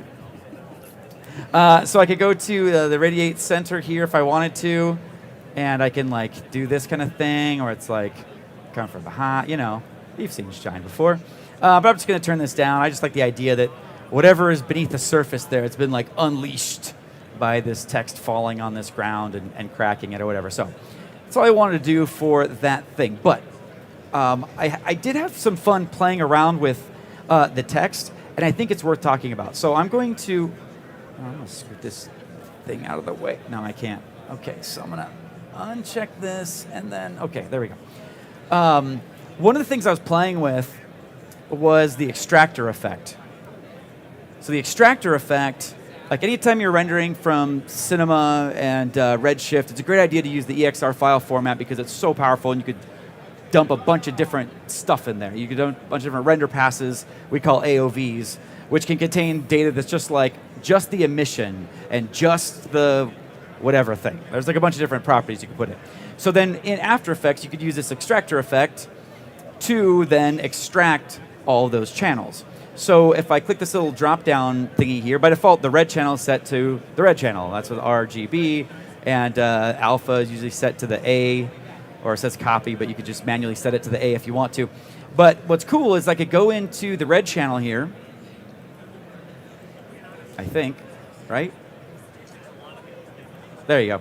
Sometimes it's like so fiddly, this effect. It's like you got to be right on that little arrow, and it's like a certain part of the arrow. I don't know. It's very, very finicky. Like, don't touch me. And so you have to like really kind of like sneak up on it and touch it in just the right way, and then it's like, okay, fine. So what I want to do is, I rendered out some render passes from Ellie's stuff. So I have the matte, I have the specular lighting separated, and of course I have the emission, which is the illuminated text. I have that all separated. So what I did was, I went to the green channel, and I used the matte, which actually I'm going to make this transparent so you can really see what I'm doing. And if I did the matte for all of the channels, so if I set each channel to its corresponding matte value, it's going to make everything black. This is allowing me to make like a matte object that's just kind of like the transparency, like the alpha channel essentially. But I have each channel individually. And the benefit of that is I can now say, okay, well, all these other channels are taking from their respective mattes, AOVs, but the red channel, there we go. So let's get the red channel, and let's take it from like the green emission channel. So it's not going to make everything green, it's going to make everything red because it's coming in from that thing. So I could take the red channel from the green emission, or I could take it from the blue emission, or whatever. And so now we're being able to like isolate and control exactly how we're using the channel data and the AOVs that came up from Cinema, and there's some interesting stuff. So one of the things that I did in the final version was I actually took, I think I'm doing this wrong, so I'm going to hop over and cheat for my thingy that I did here, and I'm going to solo this. So there's a lot, this is a congested desk space, so I'm not able to like get everything super easily. But what I did in the final was, I used, okay, never mind. I used all the emissions, red, green, and blue, and then I used emission red for the alpha. That's what it was. So I'll do emission red and emission green. Boy, all the times I'm having to go back to these drop downs. It's working for me. I appreciate you, Mr. Extractor. So now I'm going to take the alpha channel from the red channel of emission, and that gives us this thing. So that kind of knocks out all of the areas. Anything that didn't have emission is knocked out automatically. And then also the alpha channel is just kind of a little unpredictable because it's coming from the red, it's coming from one of the color channels. So it's kind of like semi-transparent in some places and completely opaque in other places. And so now I can turn off the transparency, turn off the transparency, and then there we go. And that doesn't really have the impact that I was looking for. Impact, get it? But it doesn't have the impact I was looking for because it doesn't, this is a black background, but when we turn on the background, there we go. So you're seeing like in spots like this that we have like transparency, that it has some stuff kind of showing through it. So, yeah, that's not that impressive, I guess. But the result is not that cool. But the idea of using the different color channels to mix and match and do whatever you want to with AOVs and After Effects is kind of a cool thing, even though that's not the best example. Okay, another thing that I did is I want to exaggerate this impact. So I went over to the exact spot where we first hit this, right? Bam, right there. Bam. And I wanted to change this to exaggerate the text so it's a little bit different before that. So I split the layer using Command-Shift-D on the Mac, Control-Shift-D on the PC. Bam. So now I have this layer at the impact point and afterwards, and then also before. So on the before, I can kind of like change how I did stuff. And this is what I was getting confused with before, because what I did on the previous one, very briefly, is I did the emission in the green channel and the matte in the green. So this is where I was getting confused before. So on this one, I will leave this as is, but then I will, it was emission green, I think, and then we used the alpha for the channel. Yeah, and so then I could use like curves and like I could drag this down. Maybe I'll do this. And then I could use like hue saturation to kind of change that color. I'm not super worried about that, but I made this like darker. I wanted to kind of feel like, those like glow sticks, like a Halloween, or if you're a partier and you go to raves or something. That's what I've been told. And so like you have these little glow sticks, and and then like they kind of have like this glowy color, but then like you whack them, and then they split open, and then they glow more. So that's kind of like what I was going for this, where it's like darker, but there's like some potential, and then boom, it like lands, and then kapow, it like comes alive. Now, of course, we'd want to make this glow more and do some other cool stuff to it to, well, let's add optical glow. It's looking kind of sad and lonely here. Optical glow. If in doubt, add optical glow. When in doubt. When in doubt. When in doubt, optical glow. So then I want to go to the bottom of the optical glow, the alpha channel. By default, for some reason, it blocks out the alpha channel, so we just go to extend, get that alpha channel back, tone down this zany amount, and there we go, and we have now this cool thing we could fiddle with. So then we have this thing where it's like, boom, it's exploding, and that's really fun. Okay, now, the other element that I wanted to talk about was, I'm soloing that thing. Okay, stop soloing that thing. Is this little shockwave. Now, I tried a few different ways to do the shockwave, but, I forgot about one other thing that's really cool. Let me show you this really quick. There's an effect in Universe, which is a cool suite of effects. As a trainer for Maxon, like we go teach people all the time. Like we teach like companies that buy like Teams licenses or something. I don't know what it's called. Yeah. Okay. Yeah. Okay. I think so. Okay, that's true. And so then like 5 licenses or something like that, and you get to us. We get to come and like talk to your people or whatever and teach you. Package deal. You get us included. Although I don't know if that's a great like sales pitch. Like, hey, we come along with the thing. We're optional though, so you can choose not to. Anyway, so I'm teaching a lot of people about like Universe, and some people are like, oh no, I don't use Universe. I'm this like hoity-toity fancy pants workflow, and we're better than that. Because it like Universe works on like editing systems and stuff like that too. So a lot of like snobby designers are like, oh, it's on Premiere. Well, then like I'm too good for that. But like Universe is actually an amazing suite of effects that does all kinds of great stuff. And a little while ago, they released an effect called Electrify, and it's amazing. It adds like it's kind of like a fractal, noise type deal, but it just kind of like ripples through your text. But it's like auto animating, and it like it can do stuff. It kind of comes on and moves around, and it uses like image contours. So I don't have to go back and try to extract the image data, the motion data from After Effects somehow, or use tracking or any of that kind of stuff. I just apply it, and then it works. So if I preview this now, I'm just gonna make my work area that size. You can see now that we're getting these little flashes of a little like. Bzz. Now it's making. Oh, there it is. Bzz. Sound effects help. But if I'm soloing this, there we go. And then again, there we go. Bzz. Yeah, there we go. So it kind of creates that that thing that I was looking for with the like, I wanted to add some follow through. So this is how I create a follow through with Electrify, because then it jolts when it lands, and then just kind of like still does it as if like the electronic circuits that are there are kind of like out of whack now because that impact was so dang impactful. So then I could fiddle with this. I took up the evolution speed, and that's not super thrilling. I'm just going to move on from that. We're going to be in the booth afterwards, by the way. So if you're like, how did you increase the evolution speed on that? Then like you could come talk to us, and I'll show you. Burning. That's going to be the burning question.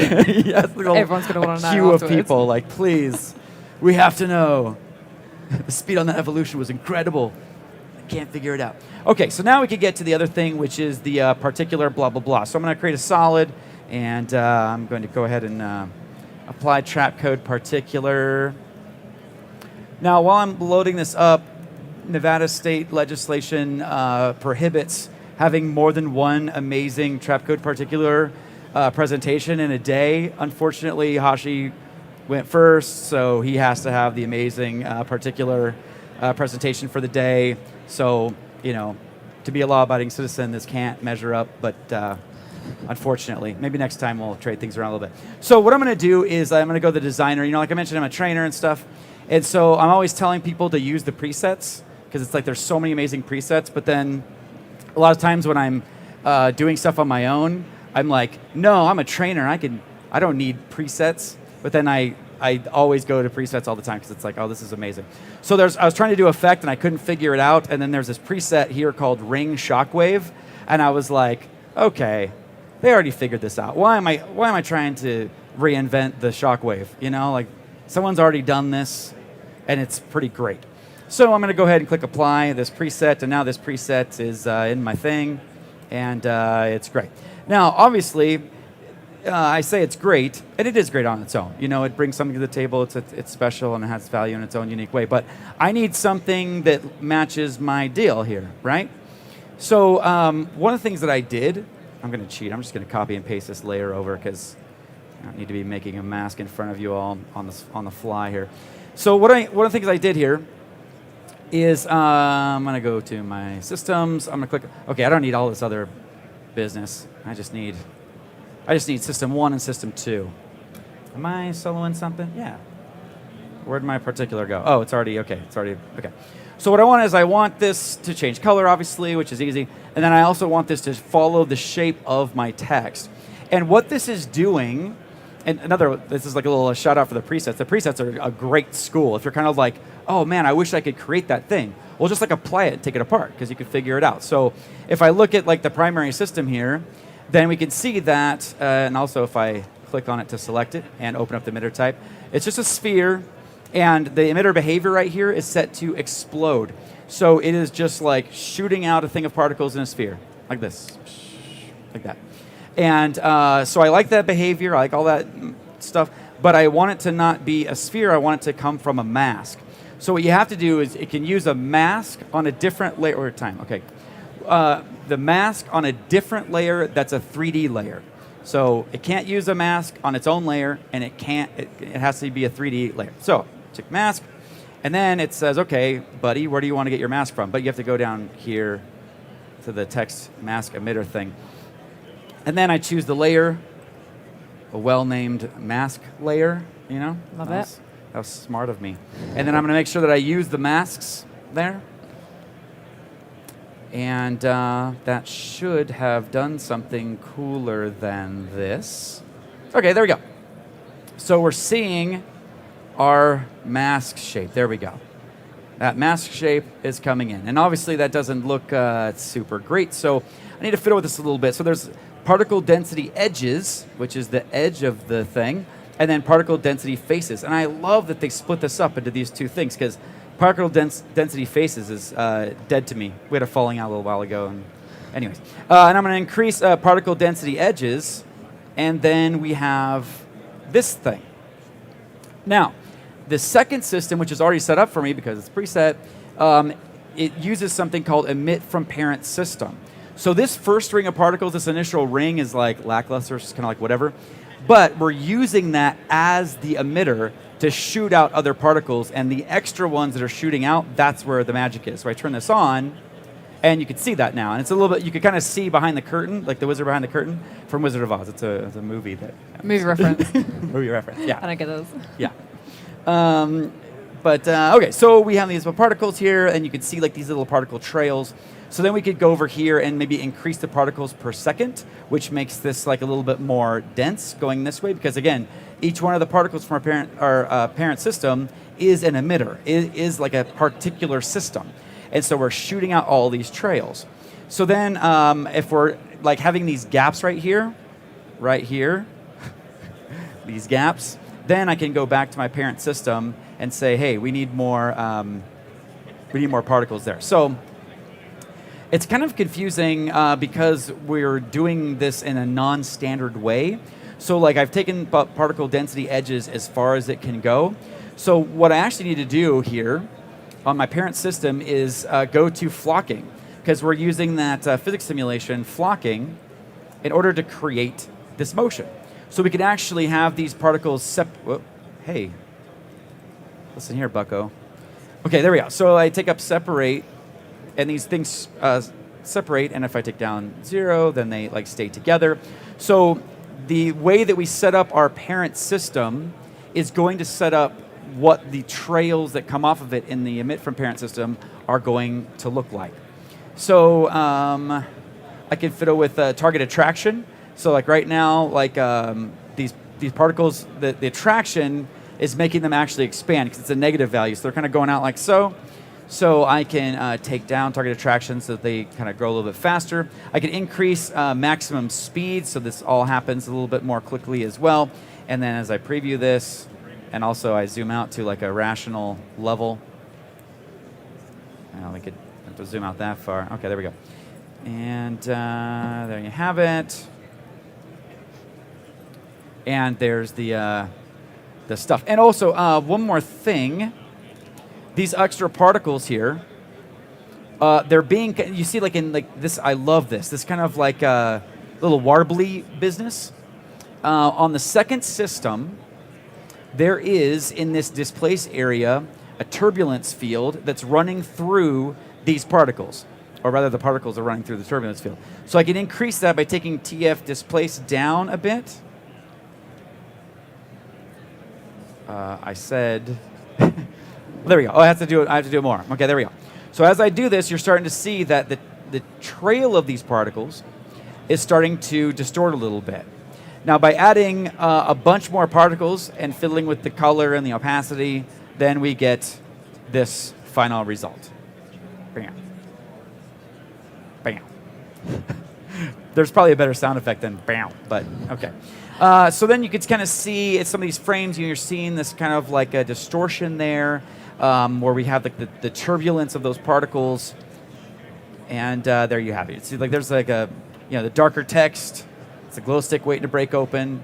There it goes, and there's that. I also animated. Yeah, we don't need to talk about it, but I animated some stuff in the background that you can't really see, so it's not important. But there's that. So yeah, it was really fun working with you on this, Ellie. Like to be able to like take stuff from your world and then bring it into mine, and like kind of use like our feature sets to kind of like collaborate and make something together. So. And I think what's so cool is we didn't have like loads of time. Yes. So it was kind of like, okay, what can we make in a matter of like however long, and then make it look really cool in Red Giant stuff. Yeah, it was very, very quick. We didn't have a very long turnaround. We didn't have much. No, because we had like the launch that we were prepping for, and then it was like NAB a couple of days later. And it was like, okay, cool. So we have a day maybe to do something. Yeah. But it's nice because it makes you think of, okay, what if I don't have loads of time to think about a whole project and do this and do that? And it was just like, okay, let's just open up the software and try and make something cool. Yeah, and it was fun. It was fun. It was a lot of fun, yeah. Yeah, thanks everybody for like hanging out, and you at thanks home so much, everyone, for watching on the journey as we went from cinema to After Effects, and that's our deal. Yeah. Thanks. All right, let me turn this on and give a lot of feedback. No, wait, look, no feedback. Hey, my feedback. Sorry. Hello, internet. So Not today, I know we have some questions from the internet, but live audience gets priority. You get priority. So if you have a question for Ellie, our resident AI and metahuman, or Chad, A real human A boy. real human. A real human man. Okay. So no. Okay. No questions. Nothing about evolution speed. No. No. Just kidding. How do you do my project for me? That's the number one question. How to make Toy Story is what we first thing. We I start wish with I an knew. idea, and then okay. So we're gonna go into our internet questions, and I'm just gonna ask this. This is the first time. Oh, really? No, internet, please. Is this your only question? Internet, do better. All right. The question is calling your mom. Internet. Yeah, right. What are the Mac specs? Oh. The internet wants to know. Fine, we'll go there. You want to go to my computer or all that? In all fairness, like it is like that is kind of like the template question. So like you have that to is. you have to I know. Yeah. Well, it's day 3, and they just asked. I feel like it wouldn't be a session of ours without someone asking, oh, what so hardware are you using? It's legit now. Yeah. Now it's real. Yeah, so now we it's a made real it real. session, Now we yeah. made it It's a like real. the Pinocchio session. It's like no, it's like been blessed. Now it's real. Someone asked. So there's your specs, internet. Are you Yeah, happy? so we're on the Mac Mac Studio M1 Ultra. Yeah. Yeah. Thank you for those really outstanding questions. We'll do better. We can do better. It's fine, internet. You did well. It's fine. It's fine. It's fine. It's gonna happen. It's gonna happen. But stay tuned. Ellie and Chad will be in the back of the booth. Also tomorrow, if you do have questions, you can find them, and they can dive into all the stuff they showed or anything else that when you're doing Ask the Trainer and all the other fun stuff. They'll be Absolutely. around for that. Stay tuned. We're going to move to our next presenter, Anna Carolina, who's going to be showcasing what she does with ZBrush. So stay tuned. We'll see you right after this.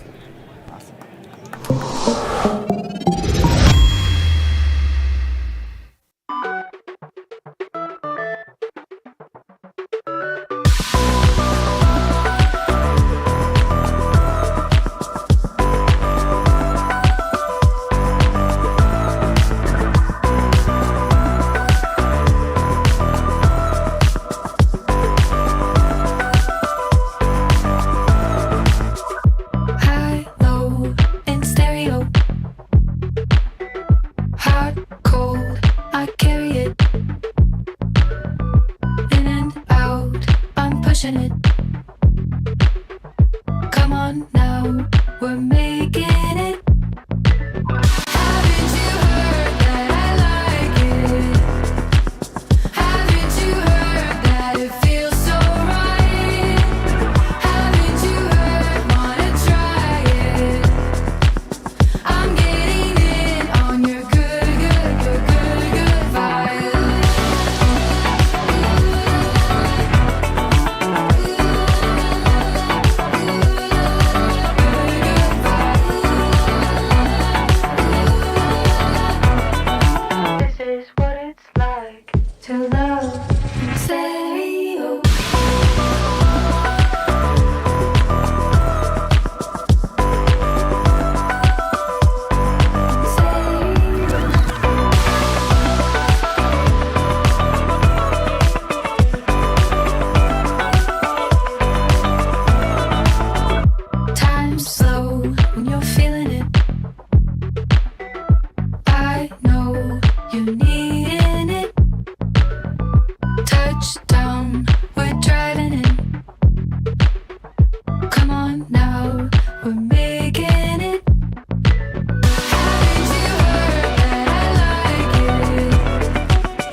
All right. Welcome, ladies and gentlemen, creatives from around the world. Hello, Internet. Hello, everyone. NAB Day 3 here at the Maxon booth. I'm Matthias, a.k.a. Major VFX on all the social medias, and I'm accompanied by amazing artists throughout the day, throughout the entire show. And for those of you who don't know, we stream live on 3D Motion Show, and for those of you who are there, make sure to go to 3dmotionshow.com, click sign up, and we will definitely keep you informed of all the happenings, all the live events, all the different training events, and there's so much going on. And I would have to say I'm super excited for this next presentation. We've recently joined forces. ZBrush is part of the Maxon family, and now I get access to amazing presenters like this amazing artist to my left, Anna Carolina. Please give a big round of applause for Anna Carolina. Hey everybody, testing. Sounds good? So, thank you so much for having me, first of all. My name is Anna Carolina Pereira. I am a 3D technical artist and character artist. My specialties are virtual reality developments and game arts. So I'm a little bit out of my elements here in the motion graphics world. But today I would like to talk to you about how to use ZBrush in your workflow in order to work faster. Not just using ZBrush, but also cleverly using some tools in order to be able to iterate extremely fast and produce extremely fast, especially when you're creating multiple designs for your clients and things like that. So let's go ahead and get started. As a technical artist, I'm always trying to think of ways to move really fast throughout production, working on workflows and kind of keeping in mind like where our time is being spent. So I've worked on a few techniques for ZBrush, especially because I also stream for ZBrush Live officially with Maxon, and we have to move really fast when we are streaming. I'm using my expertise as a teacher today and kind of focusing on certain questions that I get from my students all the time of things they struggle with when they are using these tools to move a little faster. There's a lot of little pitfalls that you can get stuck in when you're working. So the first thing I would like to do is today we're going to be kind of creating this little alien creature right here using multiple tricks and tips and tricks, I guess, to get on with it. So let's start with a sphere in order to block it out. I think part of what makes ZBrush special is that you can kind of, to a degree, disregard topology for a long time. So you're not bound by it. I'm going to use this brush called the snake hook brush. That gives you a lot of control and a lot of power in your mesh. It basically just follows your brush as much as you want. And you can tell that as I'm kind of pulling around, I'm stretching my topology completely. This is something that we try to avoid as 3D artists, right? Especially because it would render very nicely. So what I can do is I can turn on this S button up here to turn on Sculptress Pro mode in order to have ZBrush automatically recreate my topology to give me a lot of flexibility. If I turn on my polyframe mode to see the topology, you can actually see that we started off with mostly quads, but as I go, they update real time. So I'm going to use this brush to kind of start blocking out a little alien being. With symmetry turned on, I always make sure to check the little head up at the corner to make sure I'm facing the right direction. And I'm just going to kind of block out the little face using my little Sculptress tool. I'm going to go to masking, and I'm going to choose Mask Lasso in order to kind of mask out the area where I want the neck to be. I'm going to invert my mask and just kind of pull out the neck.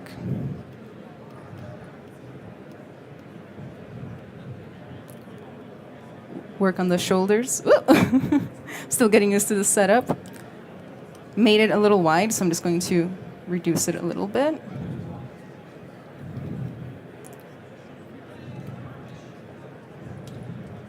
You can smooth it. Start to think about the chest a little bit.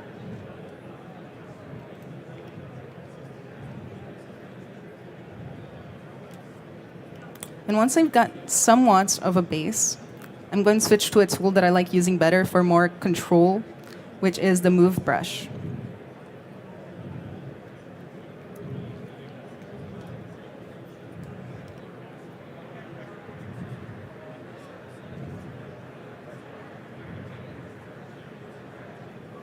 little by little fleshing out our little alien being. Aliens are really cool because they can look like just about anything. I'm going to turn off polyframe mode so I don't get distracted by all the colors and the lines. I'm just kind of fleshing it out bit by bit.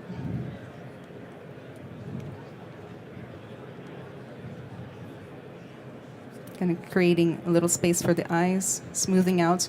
As I'm smoothing, I can notice that I have Sculptris Pro turned on. So as I'm smoothing, I'm adding topology. It kind of adapts based on your brush size. So if I make my brush smaller, I'll actually get more topology. If I make it bigger, I'll take off. So I'm going to take some off. I like to work really low poly when I'm starting. And I'm going to take off Sculptris Pro mode. Use a little bit of the clay brushes that they have to kind of start creating a little bit of a shadow of anatomy, so to speak. Get that jawline in there. And so on. Going to go ahead and turn sculptures back on and add some topology. One area that my students are always struggling with is the eyes. The eyelids are specifically tricky to make, and the mouth as well. You guys know that in order for us to be able to animate the mouth and animate speech and things like that, we actually need to have a full-on mouth cavity that's been built out in your model.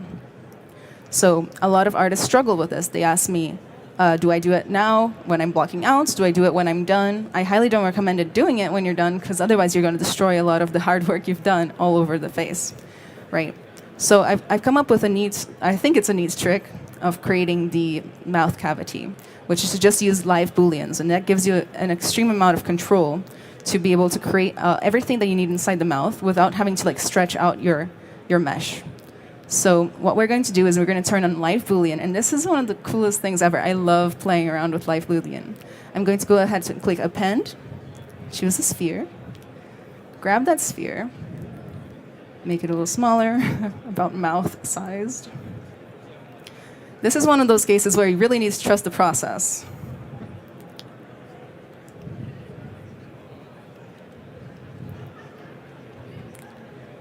I'm going to go ahead and solo it out temporarily so I can kind of get more of what I would expect. Oh, I should turn symmetry on by pressing X. And just kind of shape it out. I just don't want the front to be too big. This is where the lips will be. Just trust the process. I'm going to turn off solo mode, reposition as necessary. And then I'm going to go right here. In each subtool, you can select how it performs with booleans. If I turn on exclusionary mode, you can see that I can now create kind of the mouth cavity using this mesh. It will kind of continue to keep the mesh that you have original from being too distorted by this process. So just kind of choose the size of the mouth you'd like, make sure to smooth it. And the cool part is that you can keep sculpting on the object that you're currently working with as necessary to get the look you want. So I'm going to use a little bit of Needham standards to create a little bit of that. I know it looks a little funky. Little mouth. Great. All right. So this is going to help a lot. And those of you who have used ZBrush before know that this process can be tragic to your model. It can destroy everything. So get it done early and get it done like this will help a lot. It's a little bit, we're kind of losing a lot of volume here, so I'm going to try to just deform the mesh a little bit around those areas. I'm not going to spend too much time refining it, of course, because I only have 50 minutes. 40 now. Okay. Then we can do the same thing for the eyelids.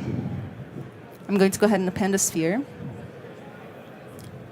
And this one, I will create the outer part of the eyelids, so I'm going to leave it as additive, not subtractive.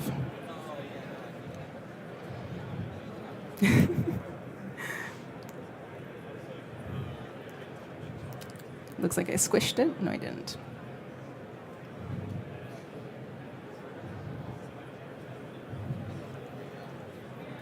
Like that. That would be the outer part of the eyelid. Then I'm going to go ahead and append a cylinder. And this will be the actual opening of the eyelid itself. So I'm going to rotate it. If you press down Shift and drag, you can kind of snap it. I'm going to make it smaller, plan it all out. Well, I can still see it, of course. then kind of overlap it with that. I'm going to turn on subtractive mode and start to kind of get a preview of what that looks like. Like that. You'll see that we kind of get this like big old kind of hole effect. So what I'm going to do is I'm going to duplicate the original circle, make it a little bit smaller, and then turn exclusionary mode on here. So now we kind of have the shape of the eyelid as it would be from the inside. I probably need to turn it shaped a little bit like that. If I get any issues like that, I can just take my move brush and just kind of push back that area for now. Plus, nobody will see that because it's going to be like way inside of the eye cavity. Looks a little funky, right? It's okay. What we're going to do next is we're going to create the Boolean. We're going to zero mesh it. Everything's going to be okay in the end. Just trust me. So I'm going to go ahead and select Boolean, make Boolean mesh. And what that's going to do is it's going to create a brand new mesh for me. Where is it? There it is, a brand new mesh. When I look at the polyframe, I can tell that they've actually been welded together, like you would expect with a normal Boolean. If I smooth it, you'll see that it's together now. Before I do anything else, I'm going to go ahead and mirror this so that I can get the eye on the other side. So I'm going to go to Geometry, Modify Topology, Mirror and Weld. Gets me kind of a funky line down the center. Let me turn off my Sculptris Pro. I'm just going to smooth it down the center a little bit. I don't really care about that line because I'm about to zero mesh it. Before I zero mesh it, I'm going to press Control and Shift and isolate the outer group. These different colors you're seeing here, if you don't know, are Z groups, or I'm sorry, poly groups. They are basically putting different polygons of the mesh into different little groups so that you can easily select them or do operations to them. It doesn't actually affect the outcome of the mesh, say if I were to export this to a different program. So I'm going to Control Shift Select to isolate this poly group, and one thing I'm going to do ahead of time is mask out the lower part of the jaw and Control W to create our own poly group for here. What this will do is it will allow us to deformate the jaw, kind of close the mouth without kind of losing any progress, so to speak. If you don't do this ahead of time and you're sculpting a mesh and you close the mouth, getting it open again will be a total nightmare. You basically, the only solution for that is to destroy the lips and then start again. So I'm going to go ahead and zero mesh this. I'm going to choose a little bit higher topology just because I know it's going to destroy it. And one thing I'm going to do is I'm going to turn on symmetry in order to get perfectly symmetrical topology across both sides. What that will do is allow me to use a bunch of other cool features in the future. Zero mesher. Hold your breath. Oh, I forgot a step. See how all of the polygroups are gone? I'm going to undo that and say keep groups. Zero mesh again, and what that will do is it'll create perfect polygon loops around those edges of the groups, and it's also going to keep my groups so that I can use them later. Very, very important step. Topology is not perfect, but having topology that even somewhat flows with the creases of the face is going to help you a lot in the sculpting process, and it's going to not hinder you in the sculpting process, which is the whole point. From here, what I will do is just kind of close the mouth really fast, invert that mask.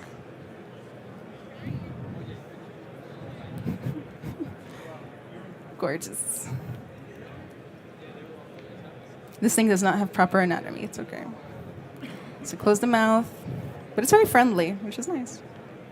Smooth out that rest. And while you're working in this like low poly method, you can get away with like, giving it a big old smooth because it doesn't matter. We're not really losing any details right now. Once you close the mouth, you can, it's not properly closed. Let me try again.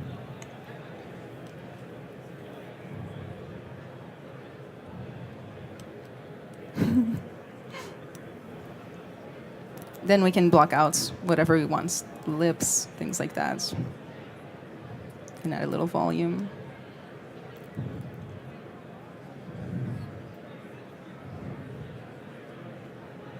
And the cool thing is that no matter what happens from here, I can always kind of select the top lips or bottom lips and move them around accordingly as I wish. This helps a lot. Let's give her a little nose. All right. Moving on. So, the next trick. is I've kind of fleshed out ahead of time. I used mostly just move brush, clay buildup, and Damien Standard to create these shapes of the face. But everything I've done to this one is exactly what I've shown you so far. I want to show you guys how to do some really cool instanced meshes to make some horns for this creature. So what I'm going to do first is I'm going to append a cylinder, which will be the kind of the individual base part of the horn. I'm going to make it a little smaller, put it up here. And I'm going to basically array this a bunch of times so that I can create a nice horn. I've already done a tutorial about this on the internet, and people loved it, but now I'm going to show you guys an even better way to do that. So what I'm going to do is I'm going to go to Macro. And by the way, if you're a ZBrush user and you haven't played around with macros, please do. It's super amazing. Macros. And I'm going to say create instance subtool. What that will do, what that will do is it will copy my subtool over, and this is going to be an instance of the original. So basically, whatever I do to the original is going to happen to the instance. If I want to, I can go ahead and move the instance up. Put it in position of, I guess, a horn on the side here. I can duplicate it a bunch of times by clicking Control and drag. And then letting go and just kind of continuing as long as I would like the horn to be. This is really, really helpful. Basically, as you continue to pull up, it will measure the amount of distance from the original iteration and then just kind of multiply that by as many times as you need. I'm going to go to the gizmo. And in here, we got deformers, which are really useful. They create like basic cages and things like that. I'm going to use the taper deformer. Oh, I should probably unmask.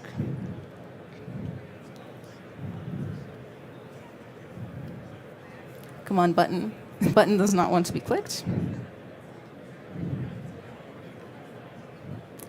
And it's created kind of a cage around my model so that I can taper it as necessary. So I can grab these cones and just kind of drag them. I want the horn to be thinner on top and kind of wider on the bottom. I'm going to accept this. The reason I'm keeping it straight up and down, I think it's my hand that's touching the screen. There you go. So the reason I've kept this straight up and down is because deformers work better when they have kind of a single axis to attach to. So I'm going to go ahead and click it, if it'll let me. There we go. And I'm going to say bend curve. And this will create basically a curve that I can bend this model at. If I click this top little cone, if you hover over the cones, by the way, you can see what they do. It can be a little hard to get used to. If I hover over this, if I go to the top cone, I can add as many points along the curve as I would like to. And the more points along the curve I add, the more detailed the curve will be. So I'm going to start really slow. Kind of maybe add a couple more. Do a basic little horn. Maybe actually have this one go into the head. Like that. And when I'm done, I can accept. This is not where the magic happens. Where the magic happens is that all of these here are basically instances of the original. We're using something called Nano Mesh. If I go to the subtool palette and I go to Nano Mesh, where is it? Can anybody see it? There it is. I can say Edit Mesh, and what it's going to do is it's going to open up the original right here, showcase it side by side, and anything I do to the original will happen to each instance, which means that I can detail this horn in like 5 seconds. First, I'm going to start by kind of smoothing out. Maybe I'll turn symmetry on for a second. Smoothing out the tops and bottoms because I don't want it to look super, I guess, robotic.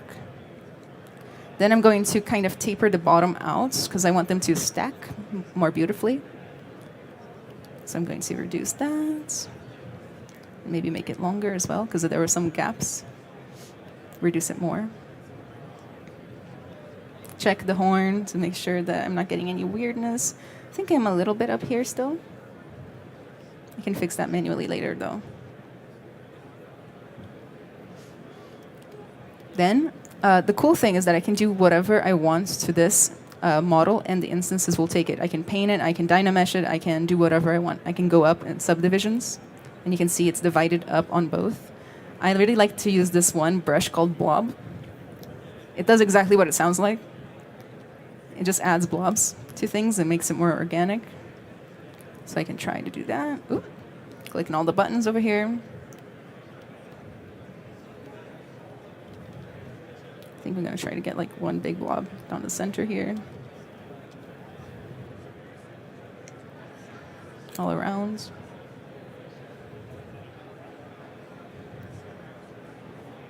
You can also use radial symmetry on here, so let me divide it up more.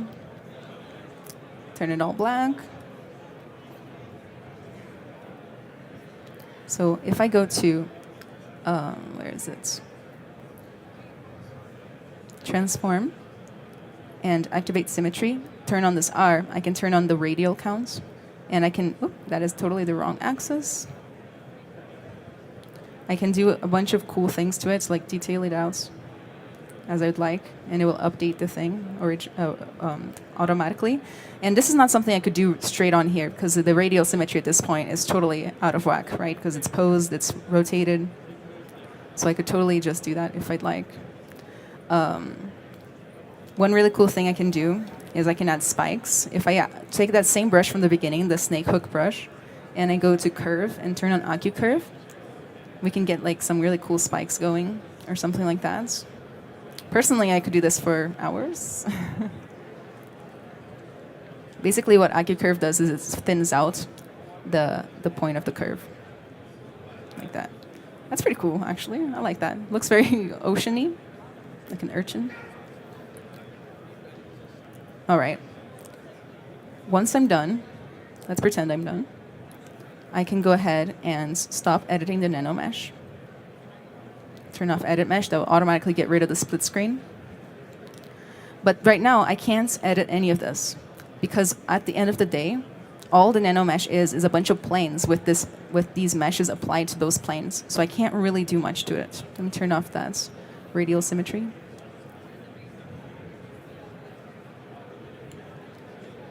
Can't do anything really too much to it. So what I'm going to do is I'm going to, in the nanomesh, hit, where is it? Wait, I have to select the right one.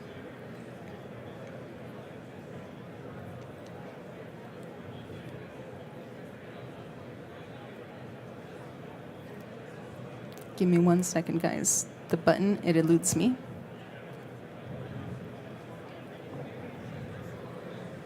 It's to mesh. Maybe if I just skip this.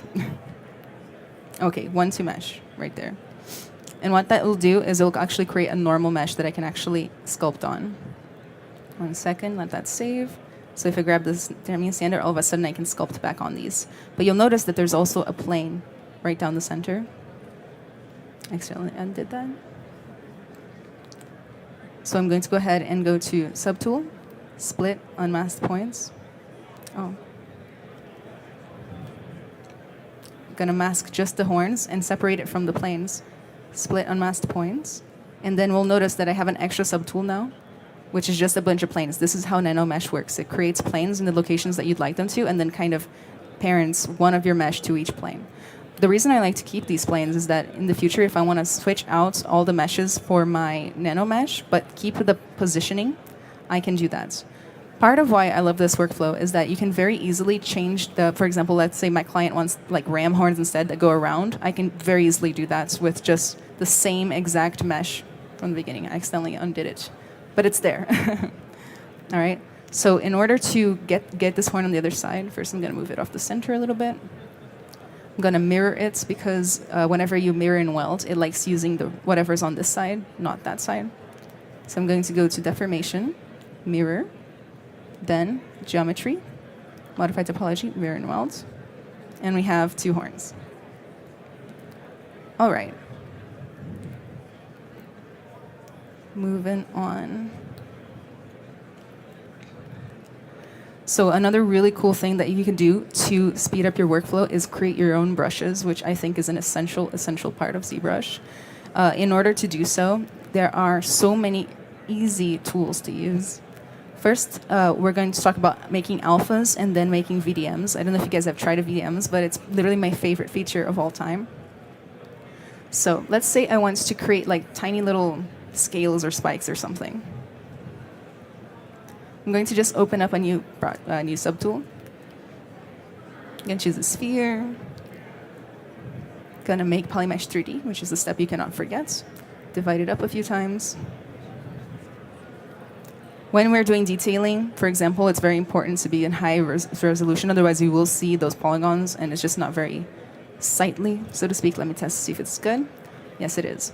So what I'm going to do is I'm going to create, I guess, scales using this brush called the extractor brush. So I'm going to go ahead and mask out using the mask pen. Some scale shapes.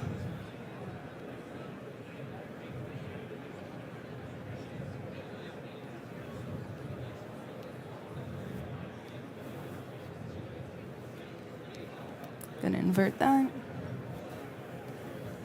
Kind of just clean it up a little bit, make them interlock a little better. I also don't want too much space between them because of what I'm going to do next, which is deformation based.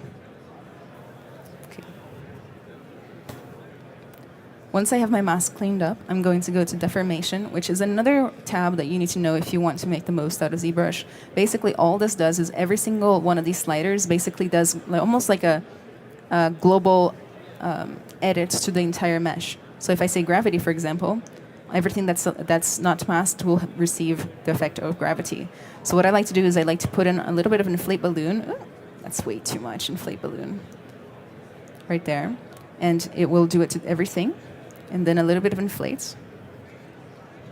And then we can already have the starts of what can be some scales. That is super fast. I'm going to take a little clay buildup just to make it more organic, just kind of sketch it around.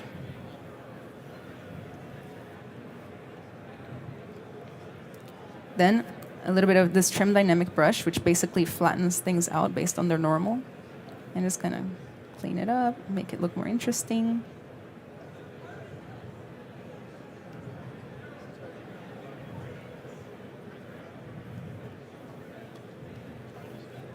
All right, let's say this is what I want to make my brush out of. I'm going to select the correct brush, which is the extractor brush. We have 3 extractor brushes. All the difference is basically the application of the brushes, whether or not we do drag rectangle, which is like just lets you drag it on. Let me show you that one first, because I like it. So basically what we're going to do is we're going to make this to an alpha that you can drag on. I'm going to go ahead and go in my history before I even started working on my scales, and I'm going to hit Control and click on my history. You'll notice that it's added a little white marking to my history. Basically, what this brush is going to do is, once I've selected which area I want to turn into a brush, it's going to take the area of history I've recorded and kind of compare it to now and see what the difference is, and then it's going to turn that into a brush. It's really freaking cool. So I'm going to press G on my keyboard, make this about the size I want the brush to be. And then I'm going to select right in the middle. Oh, and click the wrong buttons. Woo. That was too fast. Let's try that again. Click right in the middle. Press G. Click and drag. Make sure that all of your changes are within the brush. Let it calculate. And you can see right here that the alpha has been created based on the scales I made. So I can apply it. You see that the edges are a little blurry. That's because of the focal shift of the brush. Basically, this is the fall off of the brush. If I do it like that, basically we got like a perfect repetition. This will save you a lot of time when detailing. You can do pores, you can do really whatever you want. The other extractor brush option is the normal extractor. So what this one can do is you press down G and you kind of just drag along. Let it go, and then you can just kind of do like this. You can just drag on your alphas. So if I were to try that out with my model, let's choose the right one.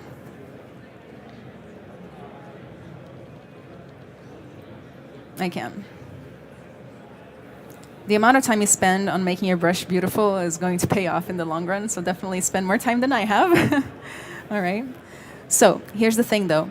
Let's say I don't like these. I have to take them off.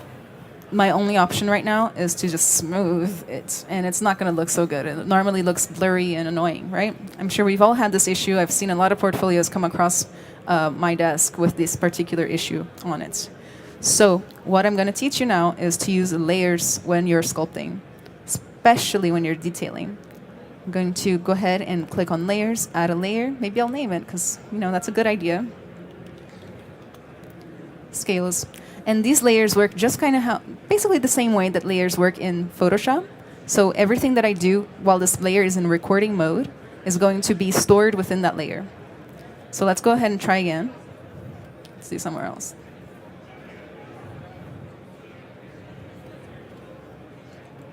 Let's say I put that down. Right. Looks beautiful, I know. And I send that to my clients, and my client's like, oh, I love everything you did except for those scales, right? And I'm going to be like, first I'm going to cry, just kidding. And then I'm going to try to smooth it away. Or if I was clever enough to create the layer, I can just go in here, stop recording, and click the eyeball, and everything that's recorded within the layer will disappear. The other benefits of the layer is that you can adjust intensity. So say your scales turned out too hard, you can turn them down, and you can even invert it. That's kind of cool, actually. I like that. All right. Other cool things you can do with layers is you can, for example, duplicate it if you want it to be more intense. And there's a lot of good tricks. When I use layers, I do it for certain situations. First is for design options. If I'm not sure about a certain design element, I will use layers because that makes it easier to iterate so that I'm not locked in. When I, for example, add these scales or whatever it is that I'm doing, it doesn't have to be for detailing. I could sculpt this whole thing with layers. Another time is for posing, so that I can have the T-pose and the pose in separate layers so that I can easily tweak the two. And when you're detailing. What makes this so powerful is that it can be used in combination. Let me add a few more scales. Gorgeous. It can be used in combination with ZBrush's morph target system. A morph target is just another way to say a blend shape. So what I'm going to do is I'm going to go ahead and hide my layer temporarily, go to where it says morph target, and I'm going to store a morph target. What this is going to do is it's going to store basically the location of every vertex in this mesh in the exact state that it is now. So this mesh is basically saved somewhere in memory. I can come in here, turn on my layer, record, and using the morph target brush, I can locally apply that morph target. So let's say, for example, right here. Do you see where the scales get a little messy? I don't like that. I'm going to make my brush smaller and apply my morph target just that area. And kind of get rid of those scales. If I want, I can make it a little harder as far as the brush goes. And just kind of carefully get rid of those scales. This is not to be confused with smoothing. This is literally just removing everything that is within that layer, everything that's not in that morph target that I saved. This is very powerful because, for example, I can do it straight up here, and you'll notice that I didn't lose all the detail that was on the mesh underneath all of those scales. Super, super powerful workflow. All of my students and mentees always forget this. I'm like, are you using layers? And they're like, oh, I forgot. And I'm like, I want to kill you. All right. So use your layers. Next up, we have VDM brushes. So a lot of people know how to use alphas throughout all 3D software, but VDM brushes are special because they are alphas that are extremely 3D and they can let you do underhangs of the alpha, so to speak. So let's go ahead and make one. I already have a plane right here. Let's check the topology. I'm going to go ahead and divide this up. When you're making VDMs, normally you have to start with a plane. I'm going to make a polymesh 3D, turn that off. I'm going to divide it up, but if I divide it up, you're going to see it's going to start to smooth. So what I'm going to do is I'm going to turn smooth off right here, subdivide smooth modifier, and divide it up a bunch of times. So that's, you can kind of see what I'm doing. Let's see. That looks fine. So I'm going to create a spike for my creature, something that is repeatable, something that has an underhang. So what I'm going to do is I'm just going to mask out the center, maybe turn symmetry on for this one. Do the usual stuff that I like to do, so I'm going to go to deformation, inflate balloon, just kind of get a nice border, inflate again. Gonna take my snake hook brush with AccuCurve still there. Maybe look at it from the side and just try to create that spike look.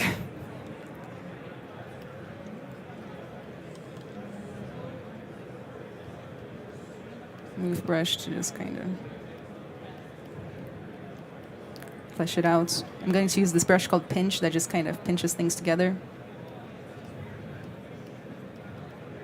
Get it to be somewhat spike-like. Turn off my polyframe. Maybe I need to divide it up one more time.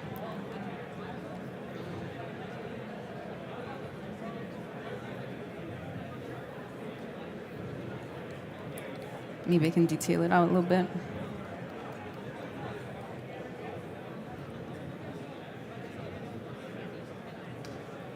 If I had more time, I would definitely do more.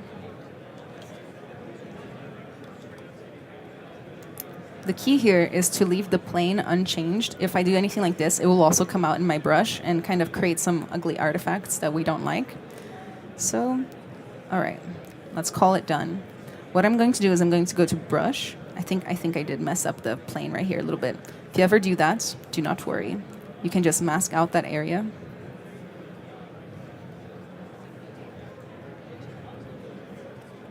Invert that, and I'm going to go to deformation. I'm going to save first.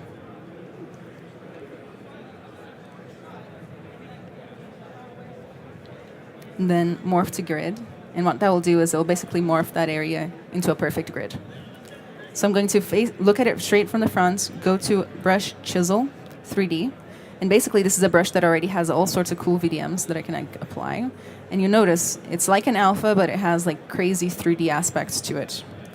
I'm going to look at it straight on and say from mesh, and that will just save my spike as a VDM. So what I can do is I can come back to my little alien. And in a new layer, of course, I'm going to call this one spikes. I can go ahead and start adding some spikes. This isn't changing the topology, it's just stretching it out. So you got to make sure that, one, your topology is ready. You're not doing it too low res or anything like that. Looks like I am getting a little artifact from just not fixing my plane up enough. Basically, you can do this. The best part of this is that the point of this presentation is to speed up your workflow. You can save all of these brushes out and use them again and again and again as many times as you need. All right, so it's super fast. Not to mention you can share it with your friends, sell it on marketplaces, things like that. I know artists that make thousands of dollars a month just selling like little spike brushes on different stores. So again, because I put it in a layer, I can change it depending on what I want. I can invert it. I can do anything I want. There's so many cool things you can do with these workflows. I already have the necklace on, but I'm going to show you guys how to do that. Another cool way to create your own brushes to speed up your workflow is to use IMM brushes, insert mesh brushes. So let's get to it. I'm going to just make a new tool here. Select a sphere. I'm going to make Polymesh 3D. Panda cylinder. I almost did another sphere.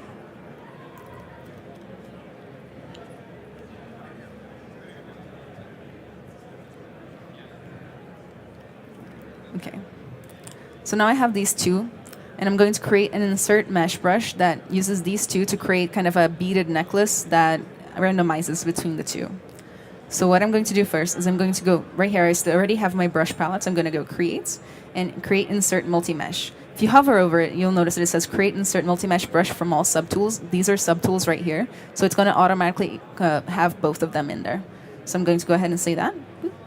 And we have a brand new brush, and it has these two options. When I try to insert, I can select the two and just kind of insert stuff. People love using this for like booleans, for example. You can make mechanical parts and just insert, insert, insert, and it will boolean it all together.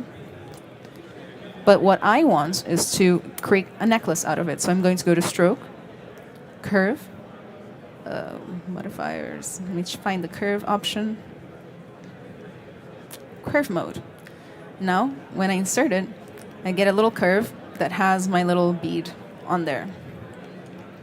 This can be very interesting to play around with.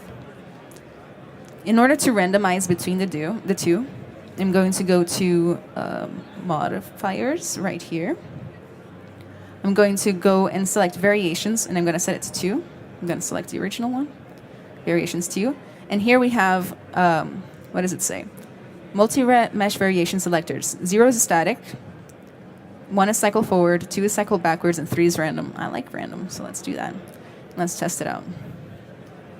If I actually zoom in, you'll notice that it's randomizing between them. So it's going to create like this nice little beaded necklace, pretty simple stuff.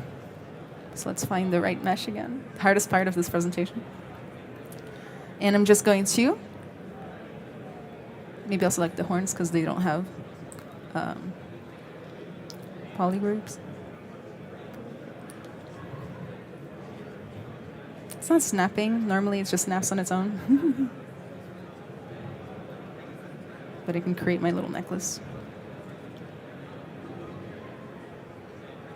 There's a lot you can do with this. You can, for example, set it to weld itself. Yeah, I'm having some technical difficulties of it not sticking, but we can still make it work.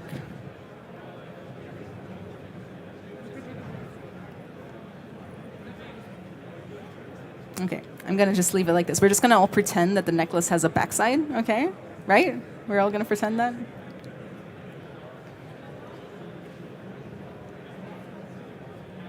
Just making it all worse now. There, perfection. I'll fix that later. And by knowing how to create your own brushes, you're going to basically unlock all sorts of tons of potential. There's a lot of things that look like they're really hard to make, but actually it's not. You're just using automated process or the same tools or kit bashing or things like that. Do I have enough time?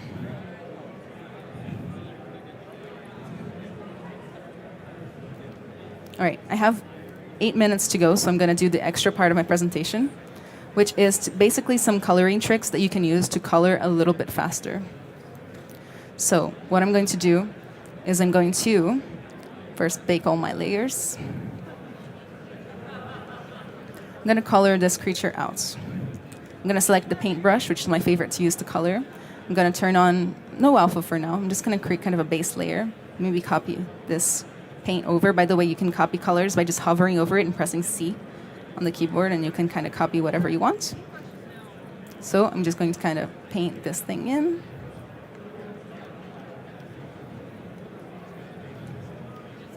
Then select kind of a secondary color. Earlier I went with green, so I'll go with green again. I'm going to turn on alphas, and I'm going to turn on like one of these spotty alphas that help create the look of more organic skin. Making sure I have symmetry on. It's kind of secondary color. This is not the trick yet. This is just getting to it. Turn that off for more simplicity.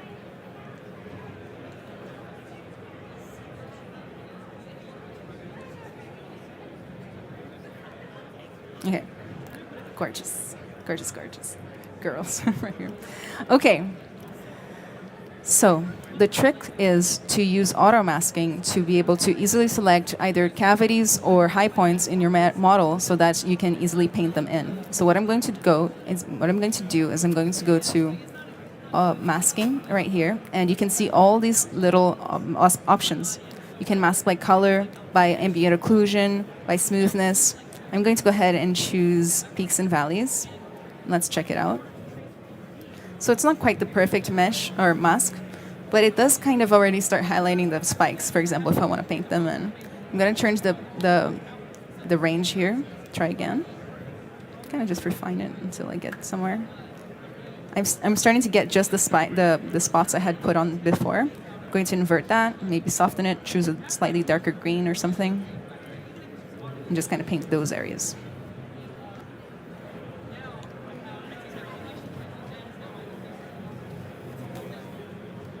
Take that off to test, and you can see that we're just getting like kind of the spikes painted in.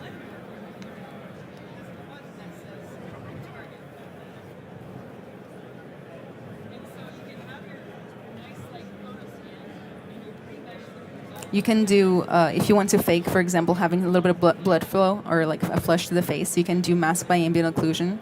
Wait for that to happen because it has to calculate ambient occlusion in the first place. Is it already on? You can kind of get like a more reddish tone,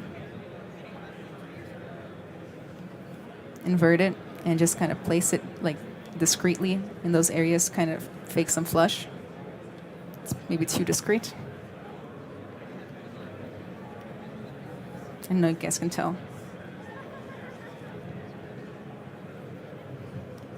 It's starting to come in through here. Sometimes I just like to add a little bit of red to my models anyway, just to kind of make it feel more alive. I guess that's a pro tip too. A lot of people fake this by just adding a little bit of a red light from underneath too when they're rendering.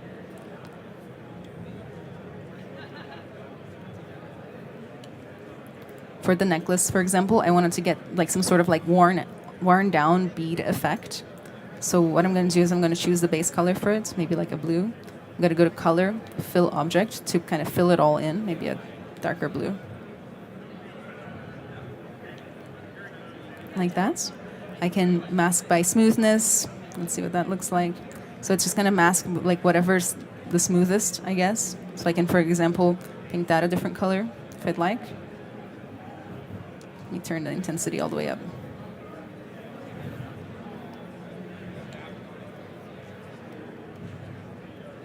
Like that. So now all of my cylinders are different colors from the spheres. I can also mask by peaks and valleys. Invert that. Maybe choose a lighter color to make it look like it's worn off. Let's see. It's starting to get somewhere. Like that. And we have the painted necklace. I'm basically out of time, so I'm not going to go into the extra presentation I had planned. But I would love to see. Oh, I forgot this part. Let's go ahead and do that.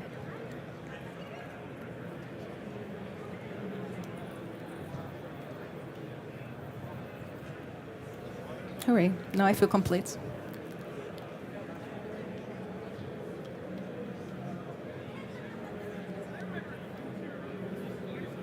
So you can kind of do anything.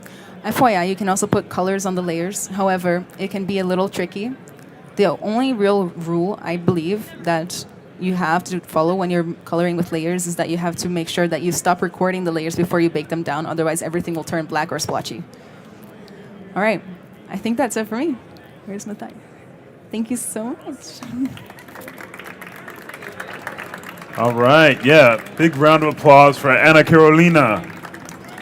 Now, where can people find you? Because you also stream and stuff too, right? Yeah. You're on ZBrush Live. You're doing your own thing. Where can people find you? So I've been a ZBrush Live streamer for about 4 years now. So you can find me on the ZBrush Live websites. We stream to YouTube, Twitch, and Facebook. I stream every other Saturday, sometimes in English, sometimes in Portuguese.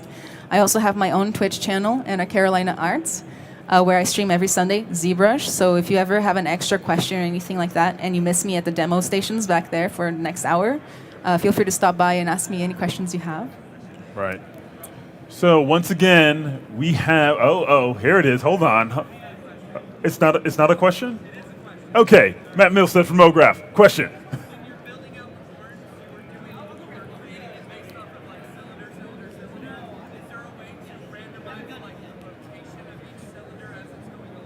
Okay, so the question was, when she was building out the horn, she was using cylinders. Is there a way to randomize the rotation of the cylinders as you move along?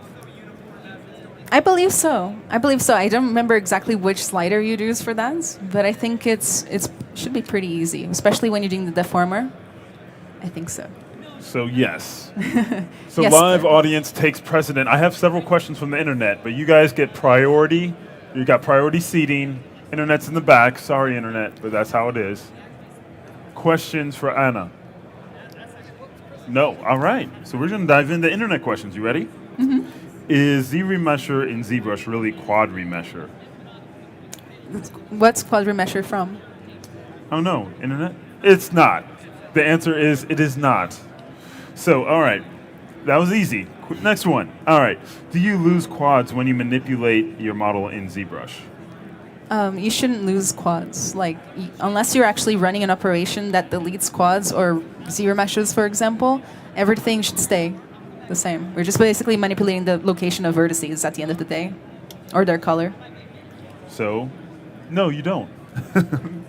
All right, question for Anna. Did you study sculpting at Ringling? Or No. what did you study? What was your path? So I studied game art and design Okay. in college, which was a little bit of everything as far as what it would take to make a game. Then I don't study at Ringling because I teach there. I teach. I teach. But I've done all of my learning on my own via basically YouTube videos. Z Classroom Online, FYI, it's by it's official ZBrush Classroom Online. They will show you how to do literally everything. More stuff than I could probably learn in this lifetime. Wow. Somebody's wondering, are you using a stylus? And the answer is yes. Yes. Always, never use a mouse for ZBrush. This stuff requires pressure sensitivity, so the mouse only has really on or off, right? Right. And so this has like 248, or at least that's the last time I bought one, which Yeah, was it like might 5 be- years ago. Yeah, might be thousands of levels. Yeah, so a bunch of levels of pressure that you can use.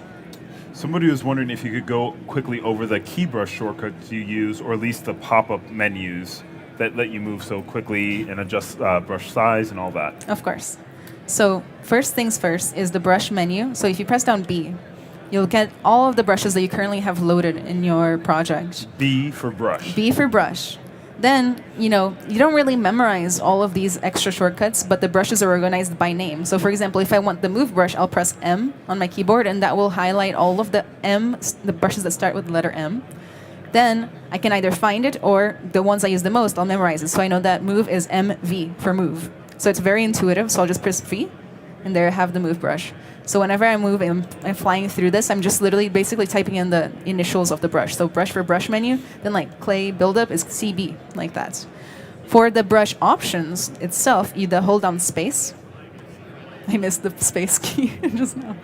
You hold down space and you get the extra options for the brush. So we got draw size, which makes the brush bigger or smaller. Focal shift, which basically changes the fall off of the brush. So basically the brush becomes harder in like Photoshop terms if I turn the fall off to -100, or really soft if I turn it to 100 positive. The Z intensity, maybe I should grab some brushes to show this off.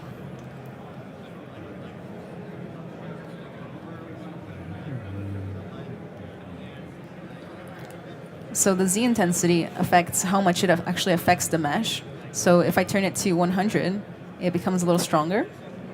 If I turn it down to 0, it doesn't do anything. The RGB intensity, if I turn it to RGB mode, is how much color we're going to get. So if I change the color here, let me go ahead and fill it with whites, color fill object. So if I set it to 80, it's pretty strong. If I set it to 4, it's pretty weak. You can barely just see that. Then we have the alphas, which is basically the shape with which the brush is applied. So let me turn the RGB intensity, like that. And we have kind of like I don't know if we should get into all this, but we have the way the brush is applied. So basically you got freehand, which lets you like freehand it. Woo! You got drag rectangle, which basically just lets you drag in one time, kind of like how I showed earlier, like that. You got spray, which sprays it around. Woo! That looks nice actually, right? A little push. Nice environment. Right. Environment art piece here. And a few others. So mostly like B for brush, spacebar for the brush settings and color, and those are the main two. Yeah. Just like Keep that. it simple. There you go, internet. All right, let's see here. Does the morph brush work in mirror mode as well? So can you use? The answer is yes. All right. Can you dynamically place the necklace so it lays naturally? Yes. I don't know why it didn't work this time around. When I was doing my demo at home, it worked just fine. So yes, there is. Yeah, I think you just have to placement turn on. There's a snapping setting somewhere in here in the stroke panel. So it's probably that right there. Snap. It'll snap to whatever it's touching. All the vertices. Yeah. Beautiful. So after you create a model, do you rig it in ZBrush or do you export it and then set it up in C4D or rigging? And if so, materials, do they come over with the model? So you won't necessarily rig in ZBrush. You can do some like quick posing in ZBrush, but it's not really the right tool for that. So you'd rig it somewhere else. As far as materials, I'm not sure about the Cinema 4D workflow because I'm more in the game world. But you would have to UV it in the game world and then export the different maps. Okay. I'm not sure if there's like a plugin or something that would work for Cinema 4D. Yeah. Well, we just teamed up, so I'm sure we're gonna figure that out. But feature request, Jessica, question.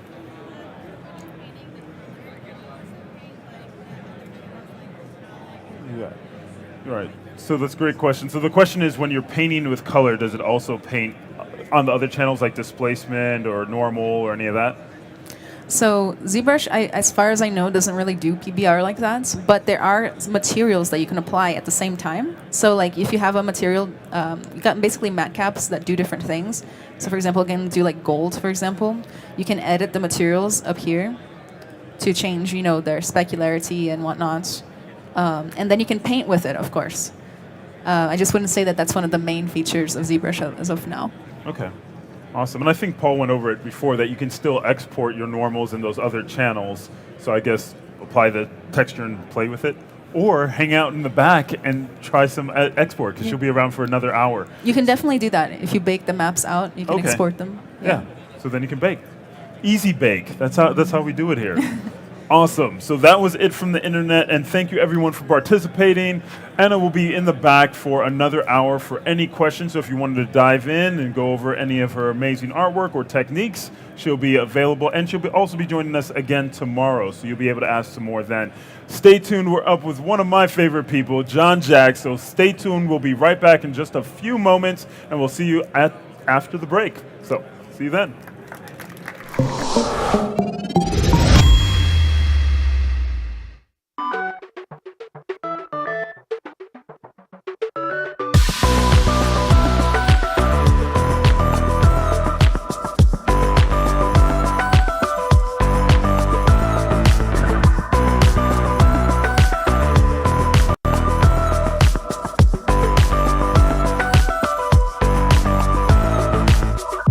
High, low, in stereo. Hot, cold, I carry it. In and out, I'm pushing it. Come on now, we're making it. Haven't you heard that I like it? Haven't you heard that it feels so right? Haven't you heard, wanna try it? I'm getting in on your good vibe.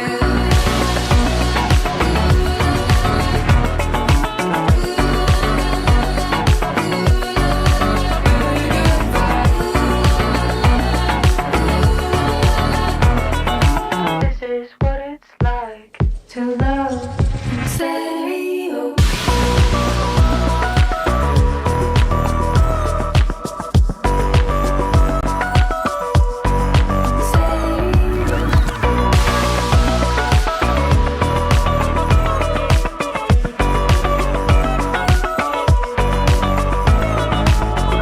Time's slow when you're feeling it. I know you're needing it. Touchdown, we're driving in. Come on now, we're making it. Haven't you heard that I like it? Haven't you heard that it feels so right? Haven't you heard, wanna try it? I'm getting in on your good vibe.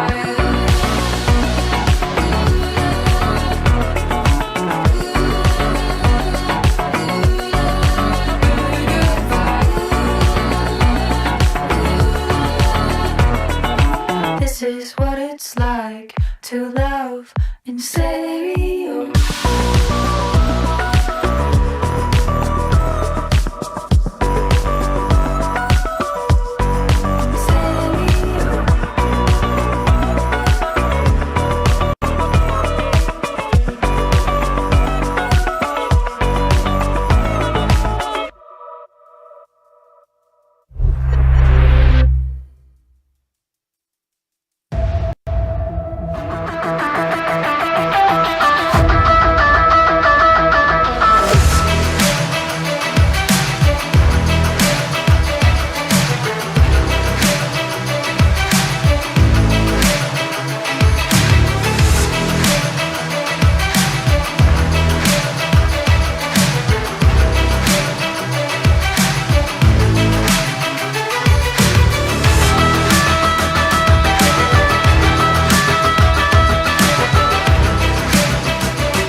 All right, welcome ladies and gentlemen, creatives from all over. Wow, you're excited to be here. Look at that. Got some fans, Jags. I like it. So we are here at the Maxon booth, NAB Day 3, 2022, back in person. Not all the virtual stuff, and it was great anyway, because I love seeing you, Internet. Don't worry, I still love you.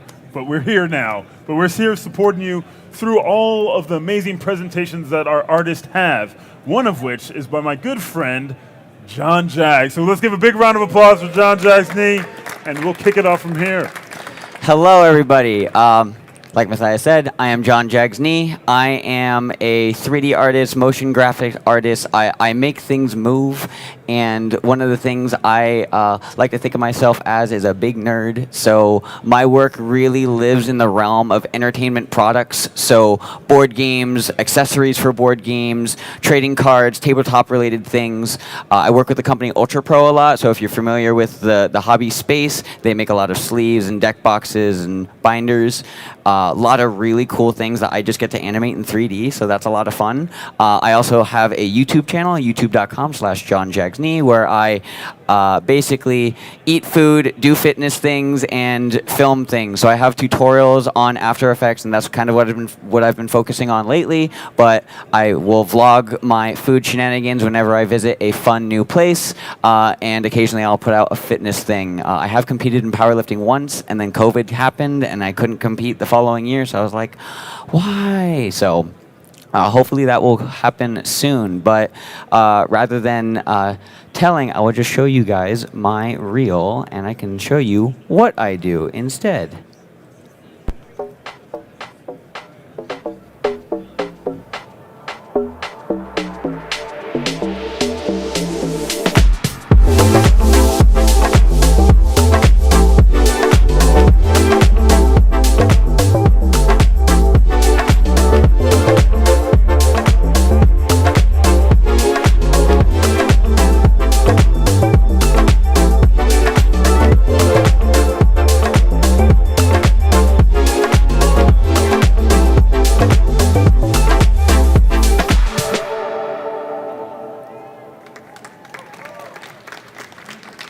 Thank you.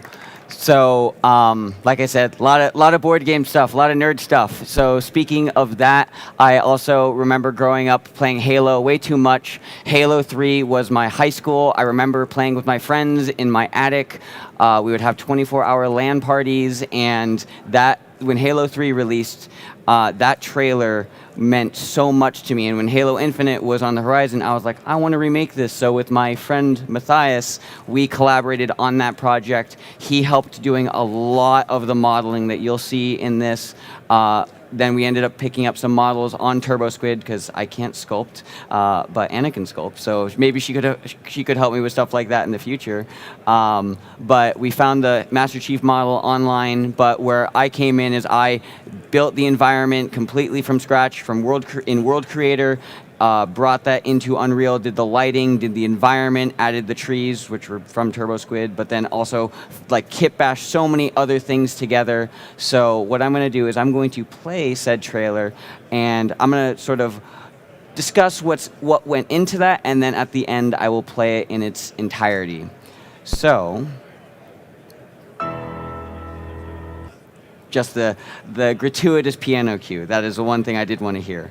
So all of this was done using Cinema 4D into Unreal, into After Effects. And the way we executed this is, like I said, we built the environment, and then we used assets from the Unreal Marketplace to create the landscape. The grass came from there. Some of this grass here is from Megascans.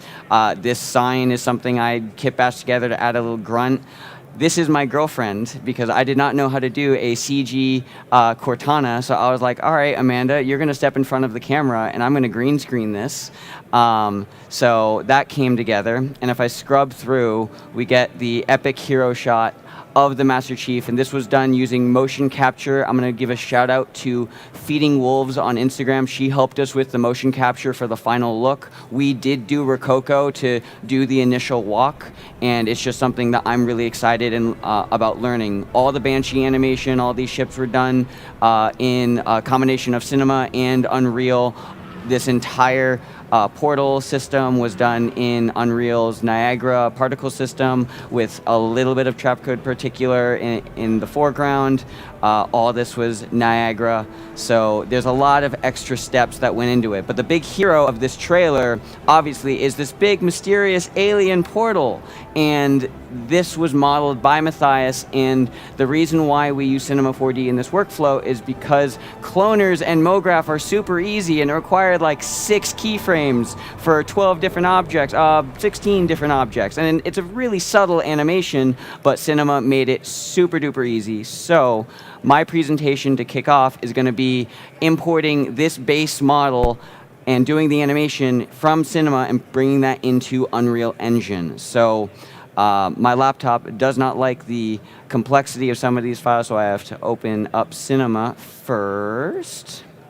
And let's pull up my presentation file. Now I'm using R25 just because I didn't update. I didn't want to risk anything, but Jonathan Winbush earlier did use the newest version of Cinema 4D, so it would work perfectly fine. I was just being a little cautious.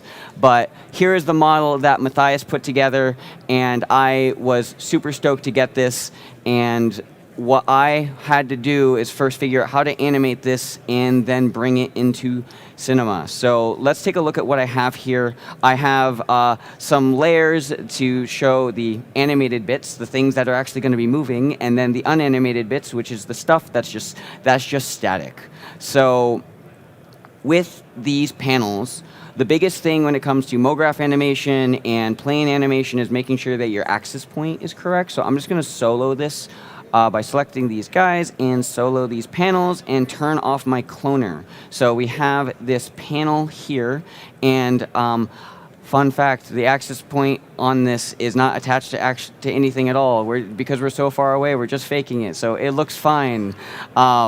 So this axis point is also very important, though, because this is how you get that clean rotation across. So whether it be Cinema or Unreal, if your axis point is off, then the animation won't look correct. So I'm going to turn my cloner back on, and whenever you have a cloner in Cinema, it will default come in as a grid, but very conveniently, there is a radial tool, so let's just set it to radial, and then Matthias just set it to be the size of the big outer ring.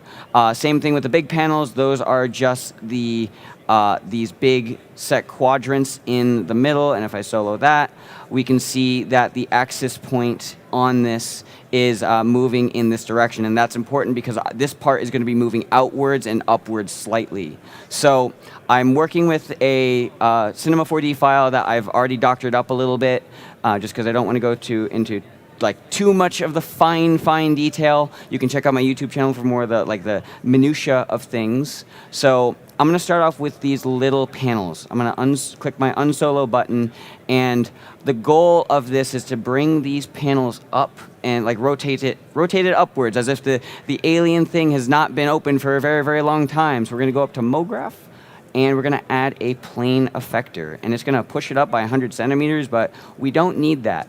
Instead, we need it to move on the rotation. So we're going to uncheck the position, go to the rotation, and I know it is going to be the pitch of it, and if I move this around, I can see that we're moving on the axis that we need to. Awesome. So I could animate this property, but Unreal likes using the MoGraph tools instead. So what I'm going to do is I'm going to set this value to let's say 60. It doesn't really matter all that much. And then I'm going to go to my fields of my plane effector, and I'm going to add a linear field. And now half of them are down and half of them are up. The alien thing broke. No, that means that the linear field is kind of like a force field, where the plane effector will only happen within the force field. So if I move this linear field around, they're kind of dancing now. But what I want to do is have it go up. I want the linear field to go up and down so that we get a clean animation. So I'm going to undo that, and I'm going to change the direction of the linear field. Negative Y or positive Y, doesn't really matter. All I want is that when this goes up, the objects are going to rotate around their axis. So I'm going to go to the beginning of my timeline. I'm going to add a keyframe here, and I'm going to jump to like frame 600, and I'm going to scooch this up just a little bit. So now if I play that back, hey, look, it's doing the exact thing. Now, in the trailer, I went through and like just watched the trailer and timed out everything, so I know it's about an 800 frame animation. For this presentation, I'm keeping it a little bit shorter so that we're not going through a ton of frames. But there's a little detail I want to add to this this alien thing. I want to add a little bit of pop to it. So right now it just starts and stops. And if you watch the original trailer, there's a little bit of like a hiccup, as if the device has not been open for a very, very long time. So I want to effectively duplicate this animation. So I'm going to do the same thing, but I'm going to add, it's going to be much faster. So it's like pressure is releasing from it. So I'm going to add a plane effector again. I'm going to go to my parameter, turn off the position, turn on the rotation, change the pitch to like -13, somewhere in that range, and then I'm going to add a linear field again. So once that's there, -y, I can bring this up and down, but I want this to be faster. So on frame 0, I will make a keyframe, bring it up. Excuse me, I'll go to frame like 24. And then I will make a keyframe, and then I'll go to like frame 48. Boop, boop, boop, boop. F and G will go forward and backward on your timeline, by the way. F is backwards, G is forward. So fun facts, make a keyframe there. Oh wait, and I want to bring that down. So now this animation will look like a little pop, and then it'll slowly start to come up. Now, if I watch it, it kind of has like it's not quite as easy. We want to add those nice animation curves to this. So what I want to do is I want to go to my little panels, effectors, and I want to go to MoGraph and delay. And what that's going to do is effectively just add a little bit of ease to it. So the animation will look a little bit softer, a little bit nicer. And I'm going to actually go into my effector and change the strength to like 70%, somewhere in that range.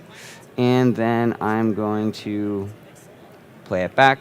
There, it's doing the thing. So now I'm going to do the same thing for the big panels. I want them to move outwards and upwards slightly. So same exact principle, MoGraph, effector, plane, and then I'm going to go to the beginning, set my parameters for my plane. I know it's kind of the same thing over and over, but stacking animation can help make things look more complex. I'm going to set the Y to like 2 centimeters, something incredibly subtle.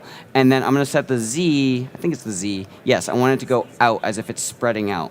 And we're just going to ignore the part that like there's no sliders or anything because we're so far away. It's just magically moving. So once that's there, fields, linear field, -y, and add those keyframes. So bring this down, and then boop, and then scooch forward to the end of the timeline, scooch this up, and then we are good to go. So I'm going to hit save. And now if you were here for Jonathan Winbush's presentation, now we need to get this ready for Unreal Engine. So like I said, I already prepped this file. So if I hit Control-D on my keyboard, I'll see my project settings. I worked in 24 frames, so set the FPS to 24, go to your render settings, set your frame rate to 24, and then you go to your Cineware and make sure all of this is checked. Just check it. It makes it easy. I'm not going to add textures to this because I can also just do that in Unreal, but you could, like Jonathan mentioned earlier. So from here, make sure everything is saved. And then what I'm going to do is I'm going to go to my Unreal file. So let's open up Unreal 5. Now I am using the new version of Unreal 5 for this. However, I did do the original trailer, the remade trailer in 4.27. So they all look great. Like Unreal 5 is just an upgrade, but Unreal 4 was super high quality still, and it was still mostly real time. So now we're on Unreal. I have a sort of base level I was working with, and this is the starter content. So whenever you open up an Unreal file for the first time, there's a checkbox at the bottom that says, hey, do you want to add starter content too? And it makes this sort of default level. So there's some glass and there's a chair and whatnot, but we don't need any of that. We want to bring this into, bring our cinema file into Unreal. So I have this empty scene that I've already prepped with some lights and a sun and all of that. And if you didn't see the presentation earlier, you have to enable the Cinema 4D plugin in Unreal. So you go to your settings, plugins, and then you're going to type C4D, and then make sure you enable this. Once you enable it, you'll have to restart Unreal, but once that's done, you're good to go. So you can start importing your cinema files. So you can go to this little checkbox up here, or this little cube with the plus sign, and go to Import Assets, Datasmith, and we're going to navigate to our Halo file, which would be this guy right here. Boop. Boop. And it'll take just a second. Hey, look, it's right there. So now you'll see that there's this weird clipping geometry. In my cinema file, I had some hidden geometry that was like my backup, my break glass in case of emergency sort of stuff. So I'm just going to like throw that over there. Bye, I don't need that anymore. And there should be another one in here. Backup geo, just goodbye. And then now, if I look in my content folder, I realize that I did go through that a little fast, and I'll be importing another file in just a second. But when you import a cinema file, what happens is it will make a folder. So the name of my cinema file is this folder here, and if I go into it, I will see my geometry, so all of my FBXs, my static meshes, and it'll bring in some base materials if it has them. And I want to go to the animations folder. And in the animations, you'll see a little clipboard. This is your level sequence. It's kind of like a video editor inside Unreal, and you'll see all of these keyframes. All of the objects that we had in Cinema are baked down into keyframes. So if we were to scrub through this and play it back, we can see that, hey, look, the thing is moving. And we can scrub through and see that all of the animation that we had in Cinema is now in Unreal Engine. And the benefit of this is now we can take advantage of real-time rendering. Or, hypothetically, if I hit the play button, this could also be a video game, and I could walk around and jump through things. Unfortunately, there's no collision, but like, hey, there it is. So we got a really complex animation with this big portal thing, but now it's in a real-time tool. So then, depending on what you need, the quality of the render that you need, you could use either Redshift, which I use quite often, or you could use Unreal.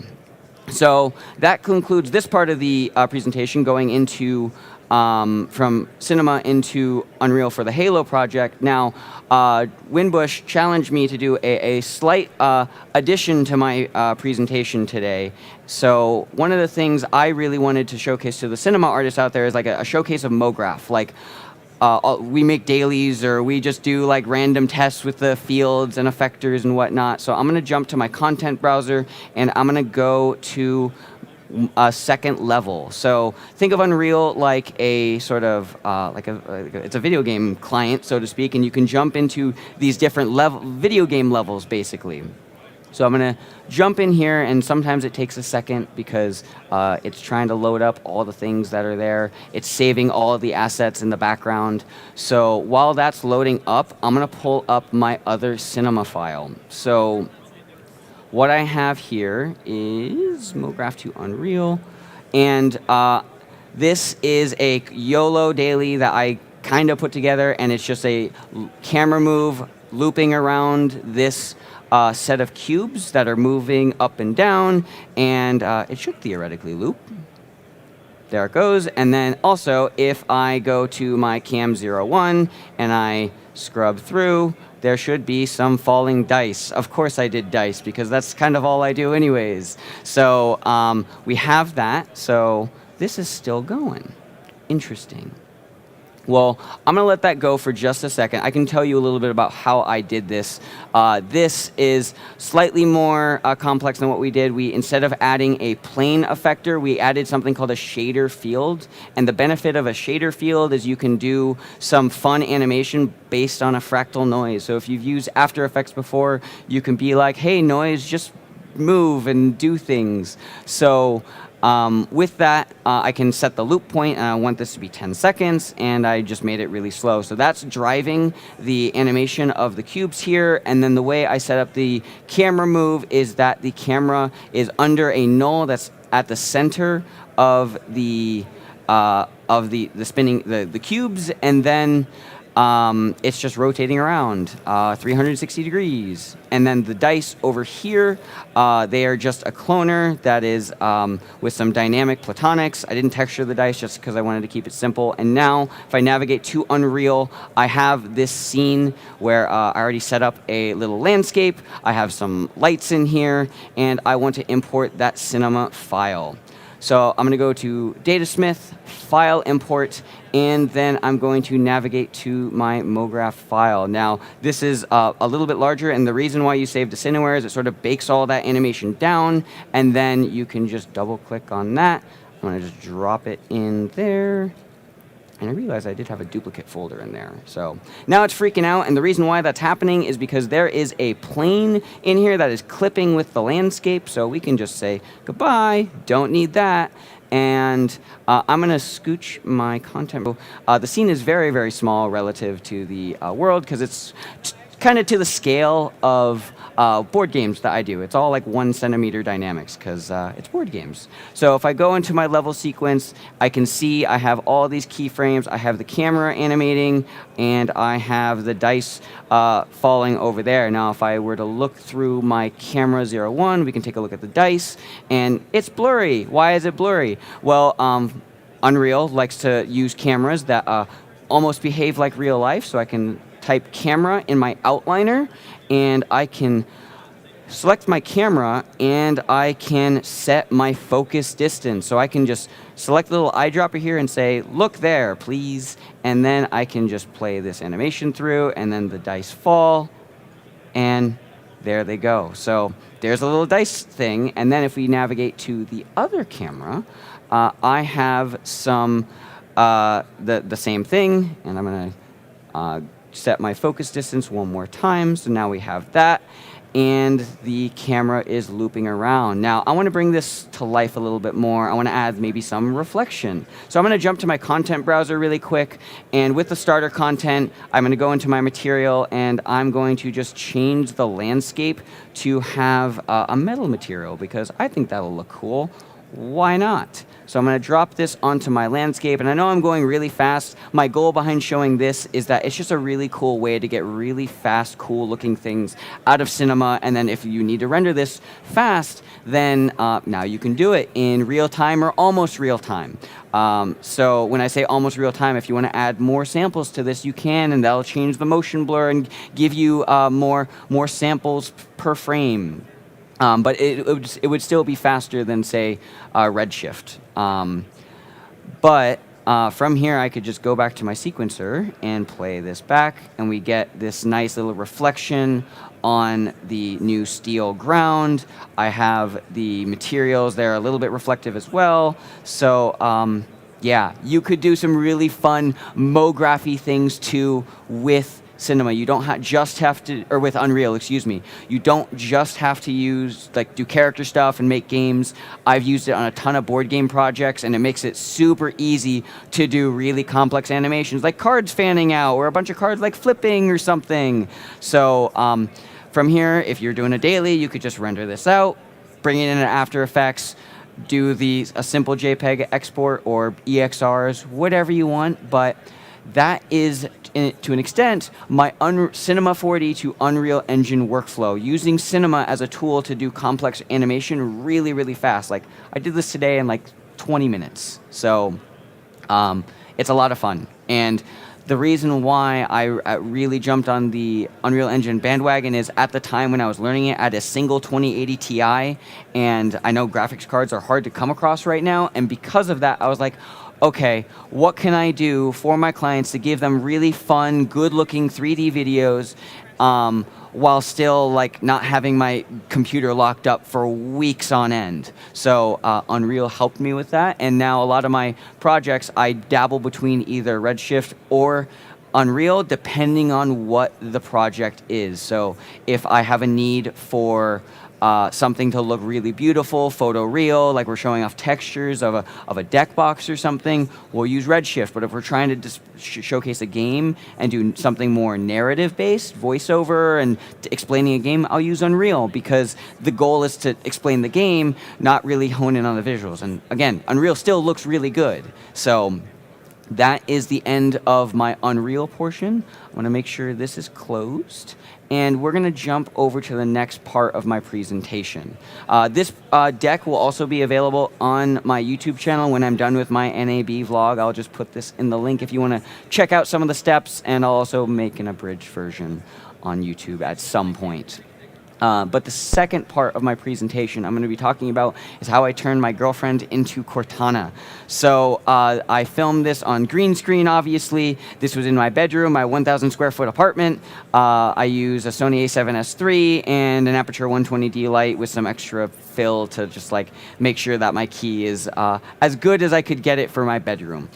We put in a pre-comp, and then we do some glitchy stuff to really add the detail to make it look like Cortana, add some blurs and displacement to add even more detail, and then we get a look that kind of looks like this. And I'll be honest, all of the YouTubers who we look up to for After Effects tutorials would hate me because none of this is procedural. I did this frame by frame because I felt to honor the source material, it was important to go frame by frame and really make sure that like the look got as close as I could. It's not quite perfect, but I feel that like glitch effects can have a better look if you really give it that attention to detail and go frame by frame and follow some animation principles. So I'm gonna open up After Effects and we can talk about all of the Trapcode form things. I should also mention that I did use these effects. The effects I used, rather,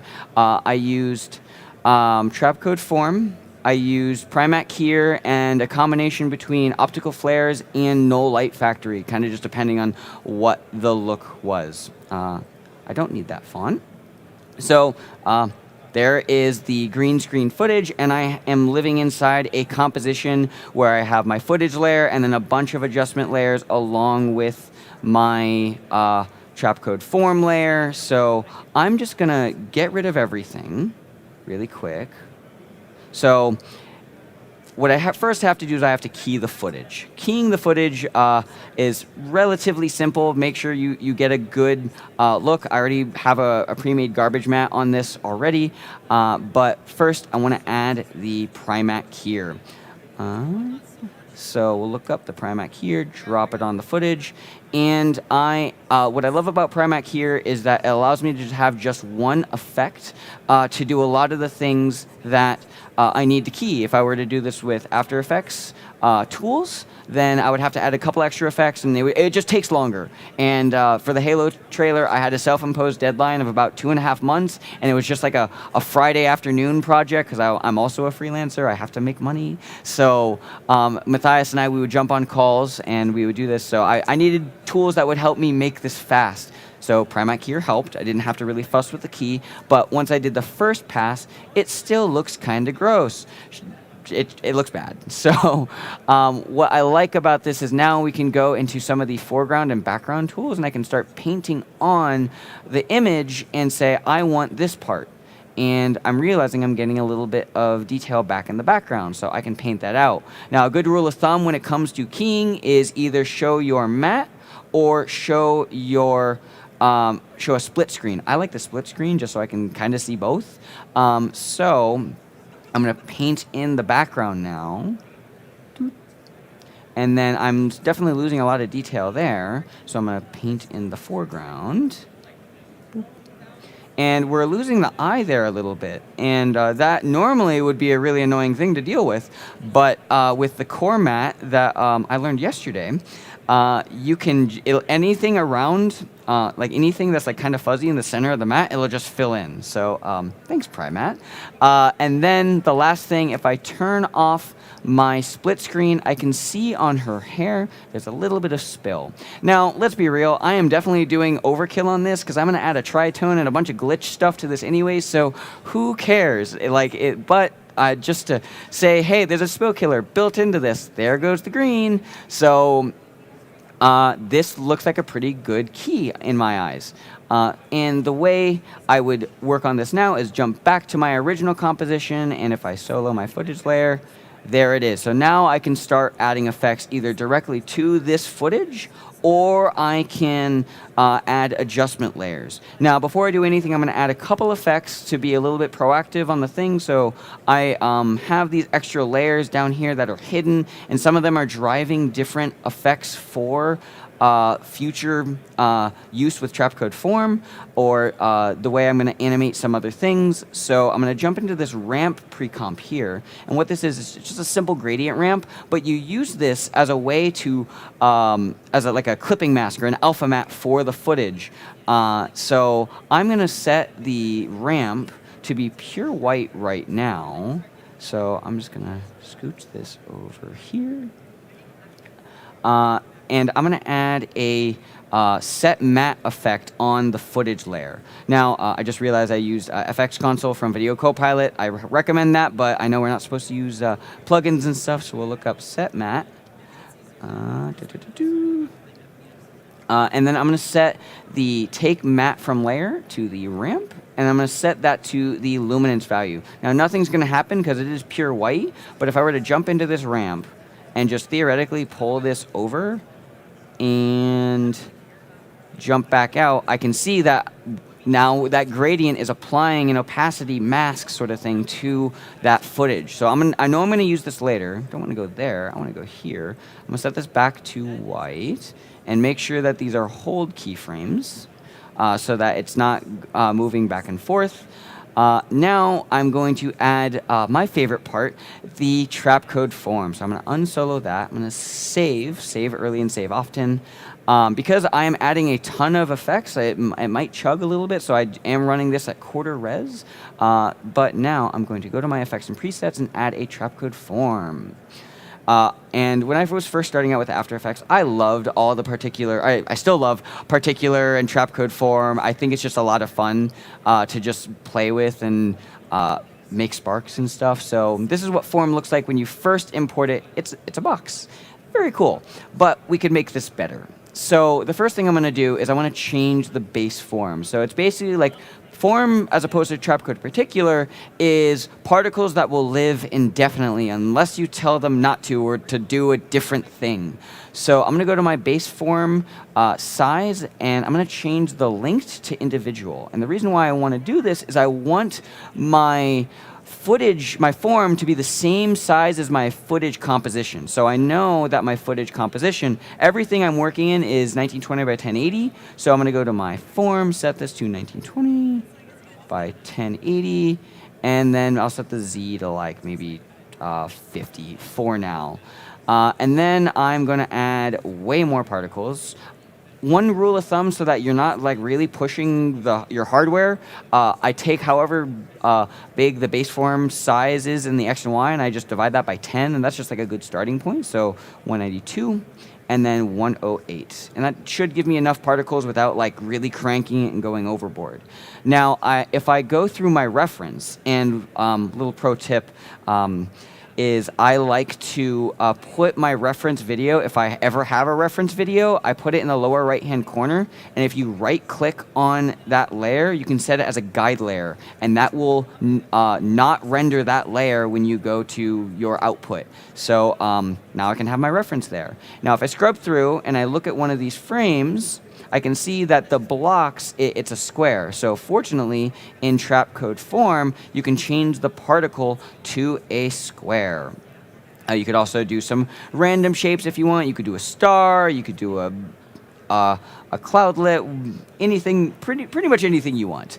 I'm going to change the size to 4 just to start, and I like adding size random, and then same thing with the opacity random. It just makes it look a little bit more organic, and hey, that looks kind of cool. Kind of looks like a fractal noise, because that's probably how all of this stuff is driven. But now, how am I going to get my footage to my form to obey the footage? So I go to my layer maps, and what the layer maps does is it basically says, hey, I want you to look at this, and form, please make it look like this. So go to my layer of my color and alpha. So I'm looking for the color and alpha of my footage layer. So I'll set it here. I know that's the name of my footage layer. I probably could have named it footage, but that's okay. I'm going to make sure I set it to effects and masks. I'm going to set the functionality to RGBA, and then I'm going to set to map to X and Y. And hey, look, there's the footage again. And if we jump into the ramp, because I want to get rid of that for now, because I'm further down in the timeline where there's actually keyframes, rather. There is the footage, and if we want to add more detail to this, save really quick, I can just add more particles. And now we're getting that figure back. Cool. So now I want to start adding some effects to help bring out the Cortana look. Because if any of you have played Halo, you know she's blue and Amanda's not blue right now. And I really wanted to paint her blue because I knew that would be a severe inconvenience, but I knew I could do it in post instead. So I'm going to add a tritone. So if I go to my tritone,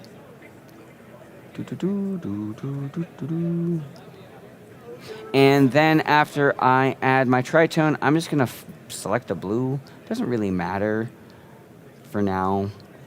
I did color pick from the original trailer, but I didn't get a hex code or anything, so I was like, sure, that's fine. Now I'm going to add another Red Giant tool that I love, and that is an optical glow. I just love the optical glow from Red Giant. It is, once I discovered it, I was just like, I'm just always going to use this because it just looks super nice. The fall off on it is really cool. Now I'm also realizing some of my matte is getting caught up in there, so I'm just going to go in there and make sure I turn on my mask, and then I'm going to add a little bit of matte blur. Boop.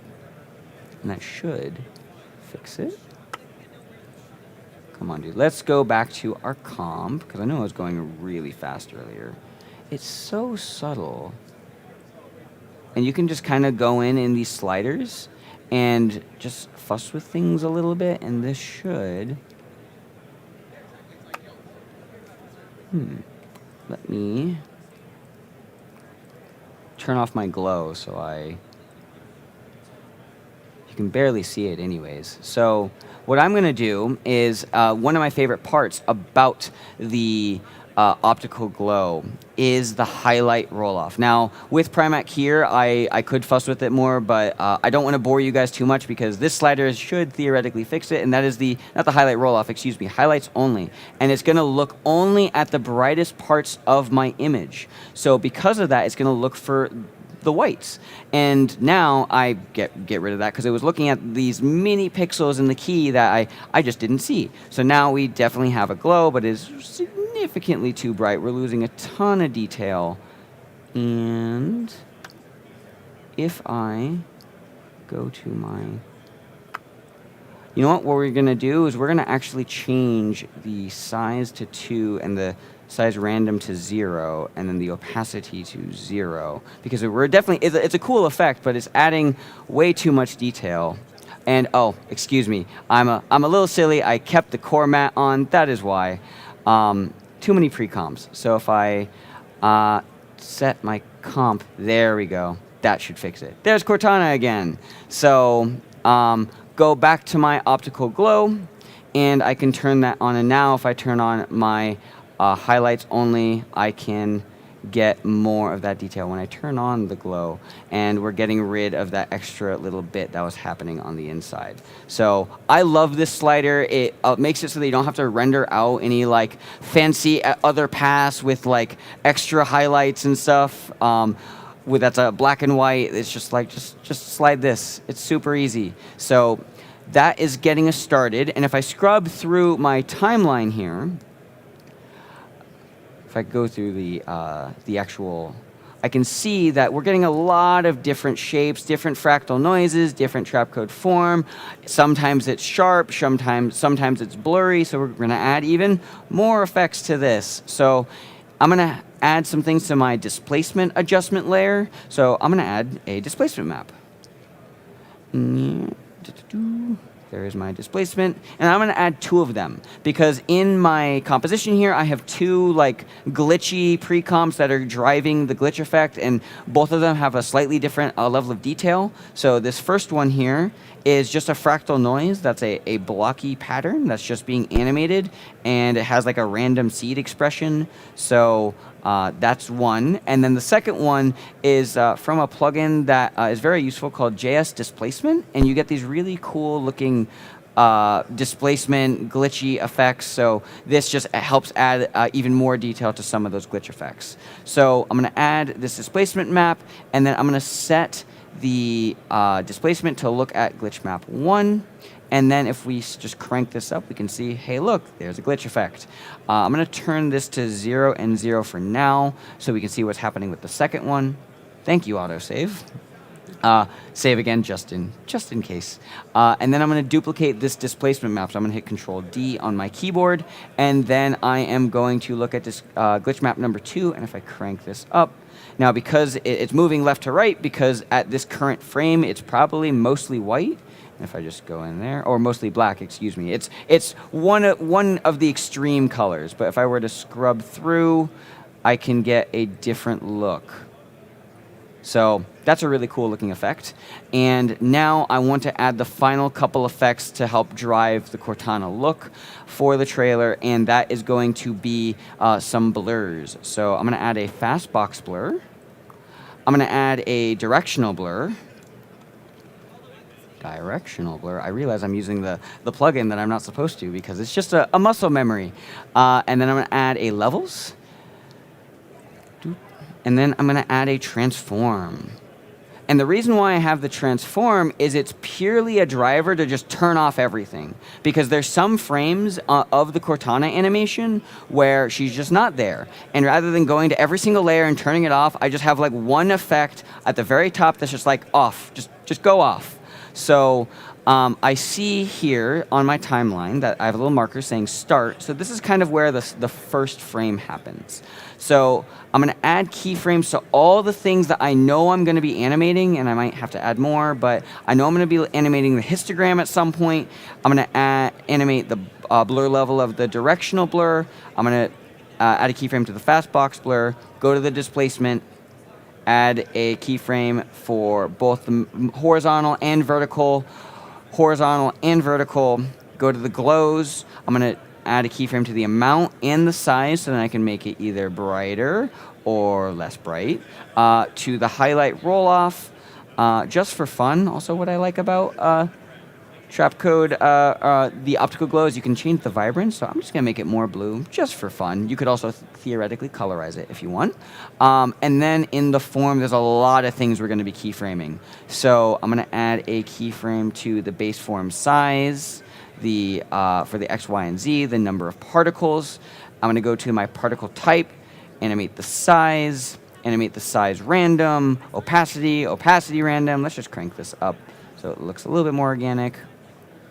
And then I'm going to go to the disperse. And this is going to be the most fun part of Trapcode form. The way we get that look of like the blocky bits happening all at once is we just crank this value, crank it, and there it goes. So this is how we drove a lot of the glitch effects that I just didn't want to do in 3D. We had to do this faster, so I was like, Trapcode form is probably the answer for this. So add a keyframe there. I'll just set that to 0. And then once all of that is done, last thing, I should add a keyframe to the opacity of my footage layer. And I'm going to turn this on. And I'm going to start on this first frame. And this is where the frame-by-frame animation happened. Now, if I look at this frame, it is, and it's a little blurry because I got this online and it's the best quality I could get, but you see a little bit of blue right there. So I did all of those effects, and now I'm just going to do something incredibly subtle, and I'm going to change the base form size to like 20, 20, and 20. And then I'm going to set the opacity of my footage layer to 0. And now we're going to get that little shape right there. Now, it's not quite as glitchy, so I'm going to turn off the displacement map there. And then that gets pretty close to what I need. And this is basically where the frame by frame happens. So now I would go to the next frame and the next frame and look for something that is different. So it starts kind of small, and then if I go next, it's a little bit bigger. So I can just go to the Trapcode form, and I can change the X size to like maybe 50 and 30. I just want it to be a little bit bigger. I want it to be a little bit wider. That looks fine. And I'm just making sure I'm looking at my reference down here and saying like, yep, that looks perfectly fine. Cool. Now, it's not quite perfect, but at this point, we're pixel peeping and we're adding some creative liberties. Now, how would I achieve this shape, this big block across the center? I could fuss with the form, but I've honestly found it's just easier with shape layers. So what I did is I just Control-click to deselect my layer, and then I will just double-click on my rectangle tool, and that will create a shape layer, and then I'm going to go into my rectangle tool, rectangle path, and then I'm just going to scale this down to where I want it to be. I'm going to make this a little bit wider. Thank you, autosave. And I have autosave on every 5 minutes because sometimes I just abuse my computers, and they don't like it when I add too many things. So now I have this shape. I'm going to make it a little bit wider, and then I'm going to Control Alt and then down arrow, and that will bring this lower on my my layer sheet, my timeline. So now I have this, and I want to set the in point. So if I hold Alt and then left bracket, that will set my in point. And then I know for this next set of like 5 frames, I'm going to keep this shape layer because I've practiced this a lot. So these next couple frames, I'm going to utilize this shape layer for like these 3 frames. So I'm going to hold Alt and then right bracket, and that will set my in and out point. And then from here, I can start animating this shape. Now, if I look at the reference frame here, there's a little extra detail on the top and bottom, and like I'm really pixel peeping at this point, but let's make it work. Now, why do we have the Trapcode form? Well, we can use that to help drive some extra detail. So I'm gonna increase the X size just a little bit, and then the Y size just a little bit, and that's gonna help bring back some of that character. I'm going to make it wider, and it definitely looks like the bottom of her neck. So I'm just going to scooch that down, scooch it up, just find a nice sweet spot. And then the reason why I have all of these blurs is that I can start like getting rid of that extra detail up there. So I can just blur that, and then maybe blur this just a little bit. And then I'm going to go back to my form, and then I'm going to make the size Y just a touch bigger. Too big. So yeah, that adds a little extra bit. And what I'm actually going to do is I'm going to go into my shape layer now, and I see it's not quite a perfect rectangle. So with the rectangle path selected, I will right-click and then convert to Bezier path. And this will just make it like a standard path. And I'm going to keyframe this because I know I'm going to be animating this. And I'm going to select these points. I'm going to crunch them down by hitting Control-T and then holding Shift. And then I'm going to hit G on my keyboard. Well, escape first so I can leave the transform tool, hit G. And I'm going to add a point right here and then a point right here. V, select these points, G, Alt-click, and I know I'm going through keyboard shortcuts really fast, but I want to make these a little bit rounder so it looks a little bit more organic. And then I'm going to select these points and then crush it down.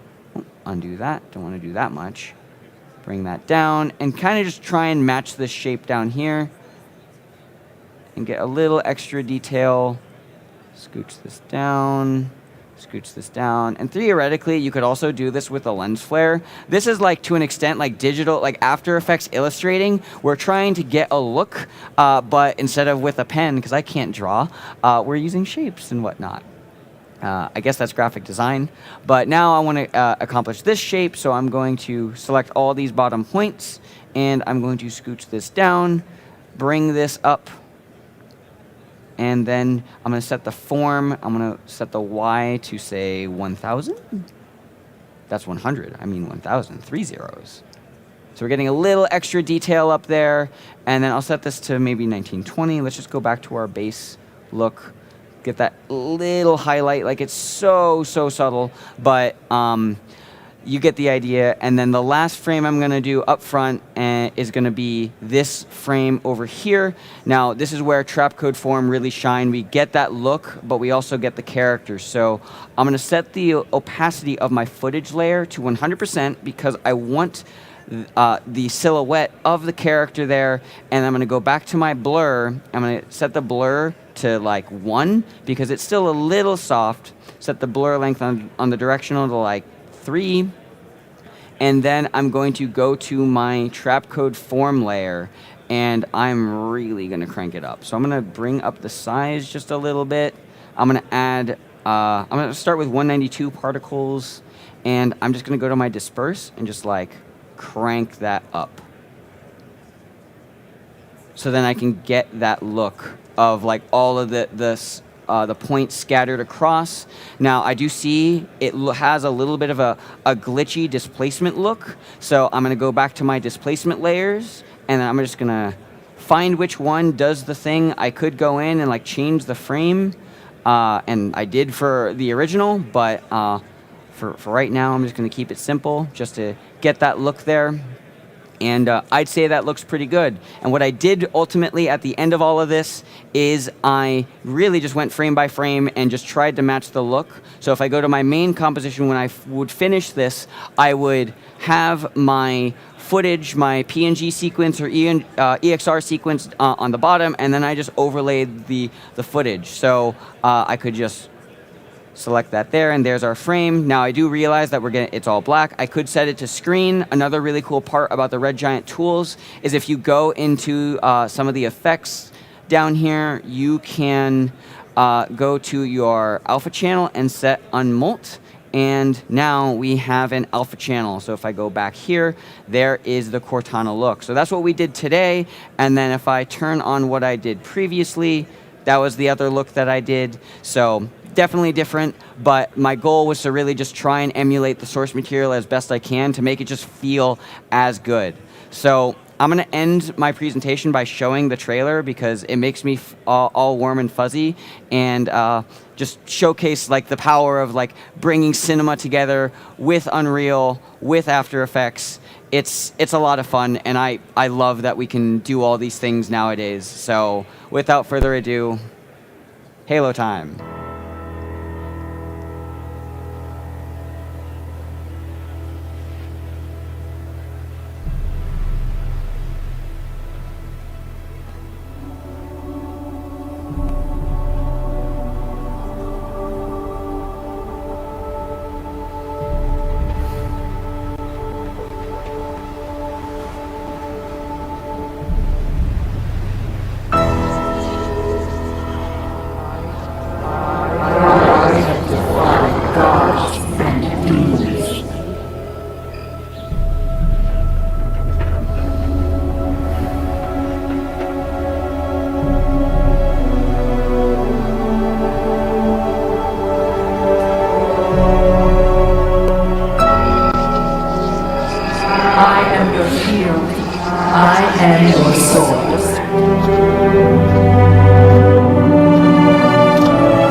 This is the way the world ends.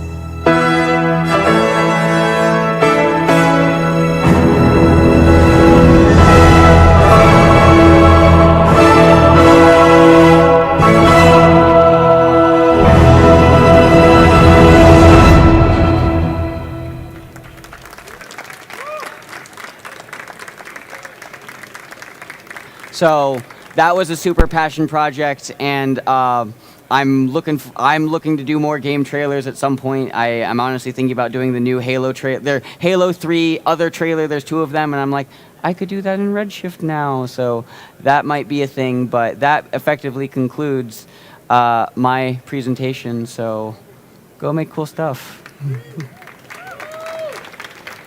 Awesome job, brother. Awesome job. Nailed the time, too. Look at that. So pro, this guy. So we have time for a couple live questions. Live questions.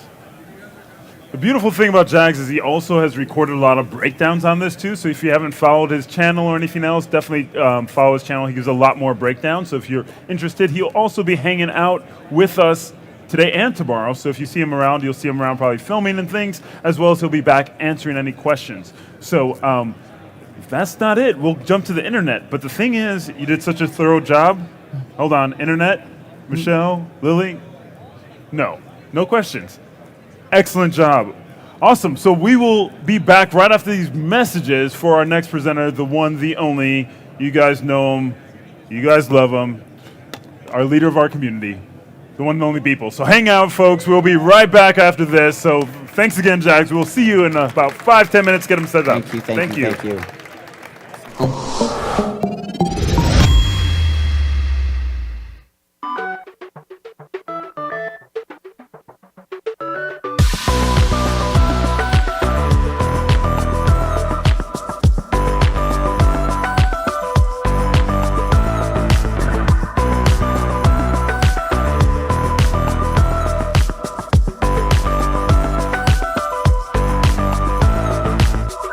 High, low, in stereo.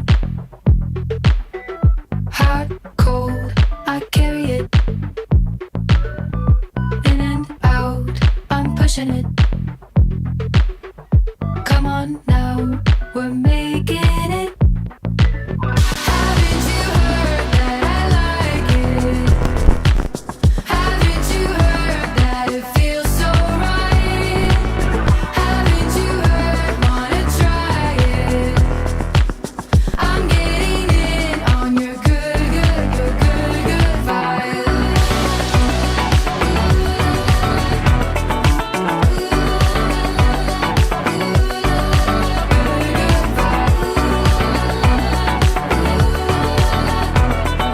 This is what it's like to love and say oh.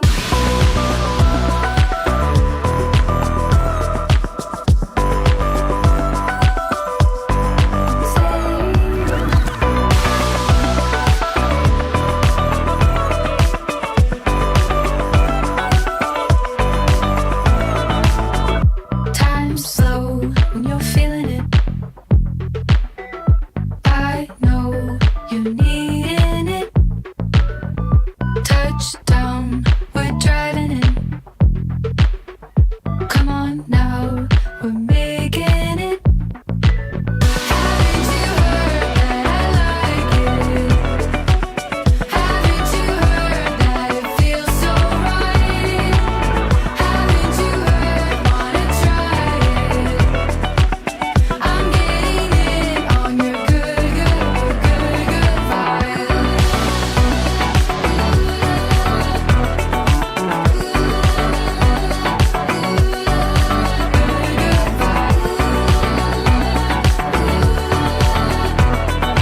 This is what it's like to love in stereo.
Sit on that. Oh, shit. Uh-oh, we're live. Okay. Don't back away. No, you gotta, this is where your work happens. This is where come on. Bad All right. things. Welcome, ladies and gentlemen, to the NAB booth. Come on. Don't hide. So, welcome to the Maxon booth here at NAB, Day 3. I'm accompanied by some of the most amazing artists in the world. You've been seeing them all week here so far. And I have another one to my left. I think some people know him. Bepel? Is it French? Bepel? So longtime friend, a big member of the community. A lot of you know him for NFTs, but a lot of you know him before that for a little piece called Subprime. That's how I met this guy. Right? Anybody? Any fans of Subprime? Look at that. If you guys haven't, it's quality though. That was the pre-MoGraph days where we would just use keyframes for everything and just make me sick. But it was amazing work. So he doesn't need really an introduction, but I'm giving it anyway. The one, the only, the legendary Times Man of the Year, all that amazing stuff. Good friend, an amazing community member, the one and only Mike Winkleman, Beeple, folks. Hey, what's up? Hey, everybody. Thank you guys for coming out. Woof, we got a couple people here. So yeah, I've been doing this for a second. And to me, it's very fun and like important to sort of like come out and sort of like speak with people and sort of like just kind of meet people and learn about these tools, because to me, the tools are super important, and it's something that like without these tools, like I don't know how to draw. Like this would be very bad. I wouldn't be able to make anything. So like to me, these tools are like such a massive piece of this, and like also the way that like Maxon in particular like truly like brings the community together, and community is not just like some bullshit fucking keyword. Like it's a real fucking thing. Like everybody's here and we're all like kind of like learning from each other, which to me that's like super awesome and super like special to be a part of that. So okay, I'm gonna shut the fuck up. And wait, this kid, we gotta get up here. What are we doing here? So we're gonna be doing my picture live. This is something that I've done for the last couple years here. Yo. There we go. What we got up? the hype man. We got the hype man on the. What up, NAB? Oh Jesus! Hello. Was that me? Wow. Okay. I feel it. Okay. Here it is. This is going off the rails quickly. Yo, here. what have you Cut guys- the feed. Cut the live feed. We're out. We're off. Okay. Yo, so what do you got right here?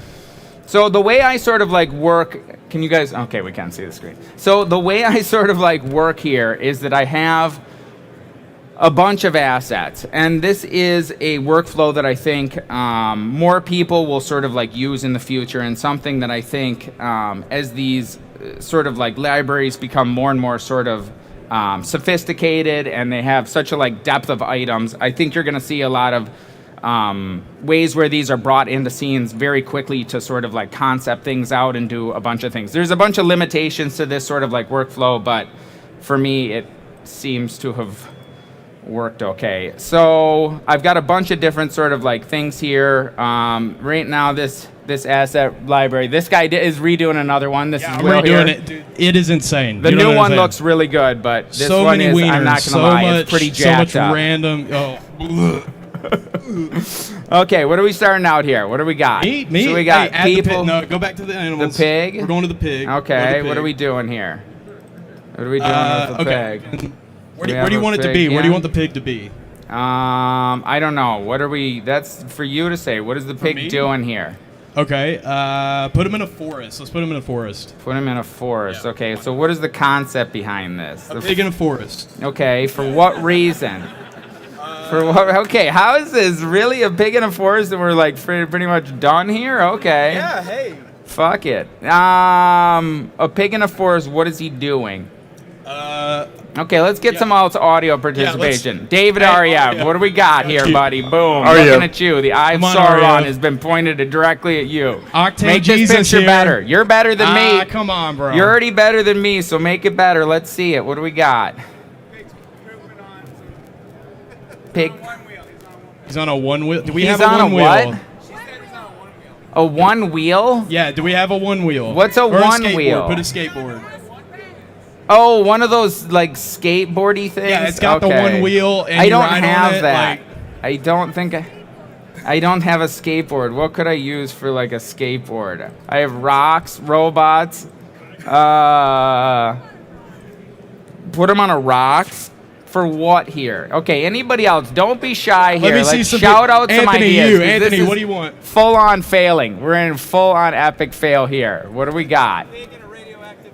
A pig in a radioactive bucket. Okay, we could do something like that. How much time do we have here? Are we almost done? I feel like we are almost done. Then we're about out of time. We are out of time. We are out. Wrap No, it I'm up, kidding. Wrap it up. Fucking Christ. Longer than that, you gotta listen to me fucking stupid bullshit. Okay, so we've got radioactive. What'd you say? Put him on a motorcycle. Okay, a motorcycle. I don't think I do. Do I have a motorcycle? A Do you have a left-handed. motorcycle? What was it? Left-handed Left-handed scissors. What the fuck is that? Smart. No, I don't. What would that look like? Okay, what is this Anne Hathaway? I'm being cyberbullied by this man. Security. Security, sir. Say it again. Gambling. Okay, Put so some poker chips flying down. Okay. So, where are we going here? You guys are all designers here, but you're throwing out ideas. How would I make those things? Gambling? Gambling, yeah. Put That's some not like poker a chips 2-second right thing. there. But that's not a 2-second thing. Well, I mean, you just could scatter, just put scatter poker some chips. poker chips on a little disc. Okay, and, but like, yeah. okay. Yeah. Okay. So do we have a radioactive I did the bucket? radioactive. That seemed like a thing we could do. That's something. You have to remember I have very low skills here. So when you say gambling, I have only very limited ability to make that actually look like gambling here. What do we... what else could we add? Do we have anybody... Anybody want to add anything? What, Drinking a beer? Drinking a beer. Oh, that's great. The pig is drinking beer. He's I don't drinking think a we beer. have beer either, You put a beer do right we? there. But do I have a beer model? I don't think I do. Oh yeah. A pinball Spaceship. machine.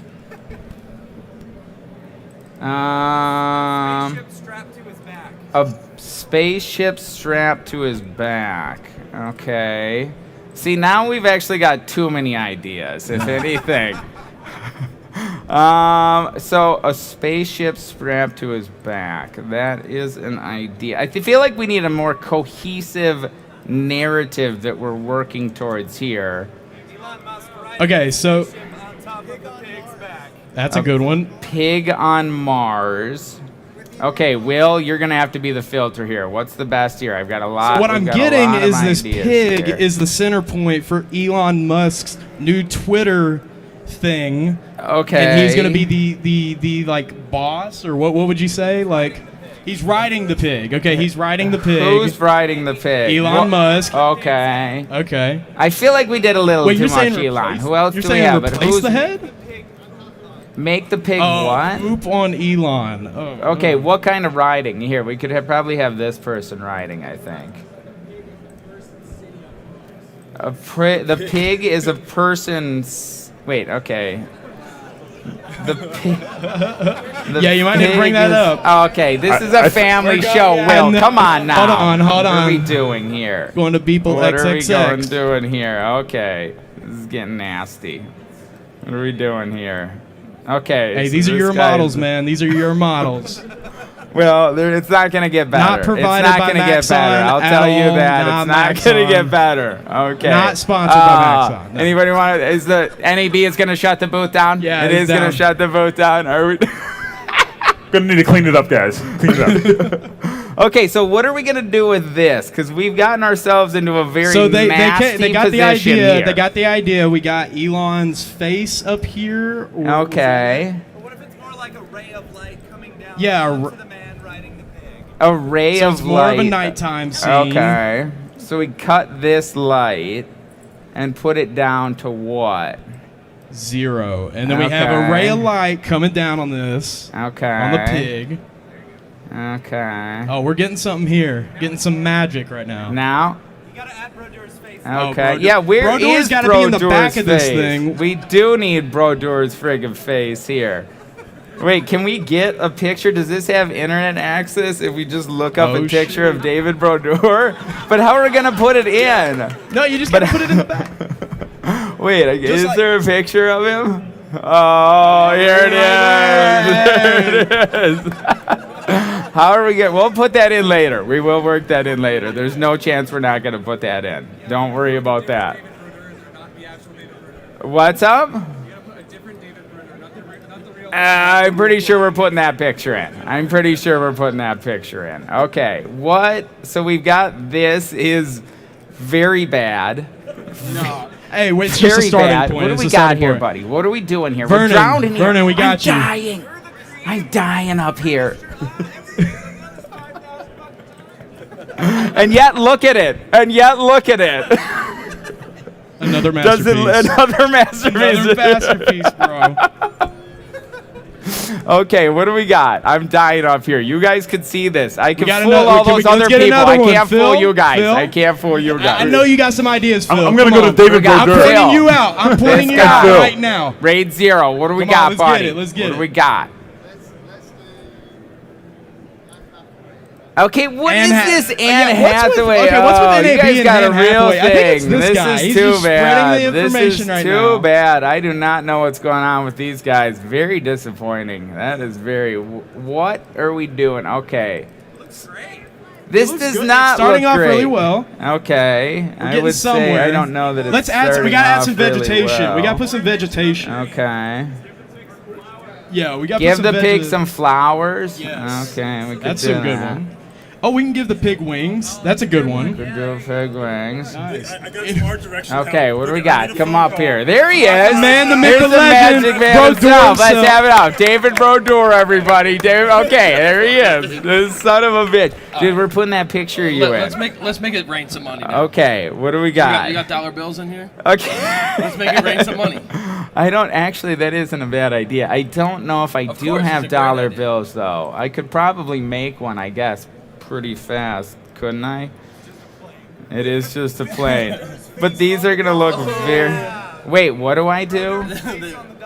Okay, that's not a bad idea, but I don't think I have time to do that, do I? Nah, that's too much. I do not have time to do that. I No, could just do this. Make it rain dollars. Maybe the pigs pooping coins. I don't know if I have those coins. Do I have any dollar bills? Money. No, I do not. Okay. What if we? Okay, so just dollar bills.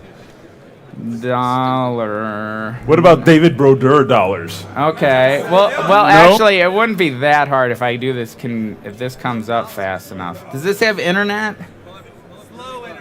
Okay, come on here. What are we doing?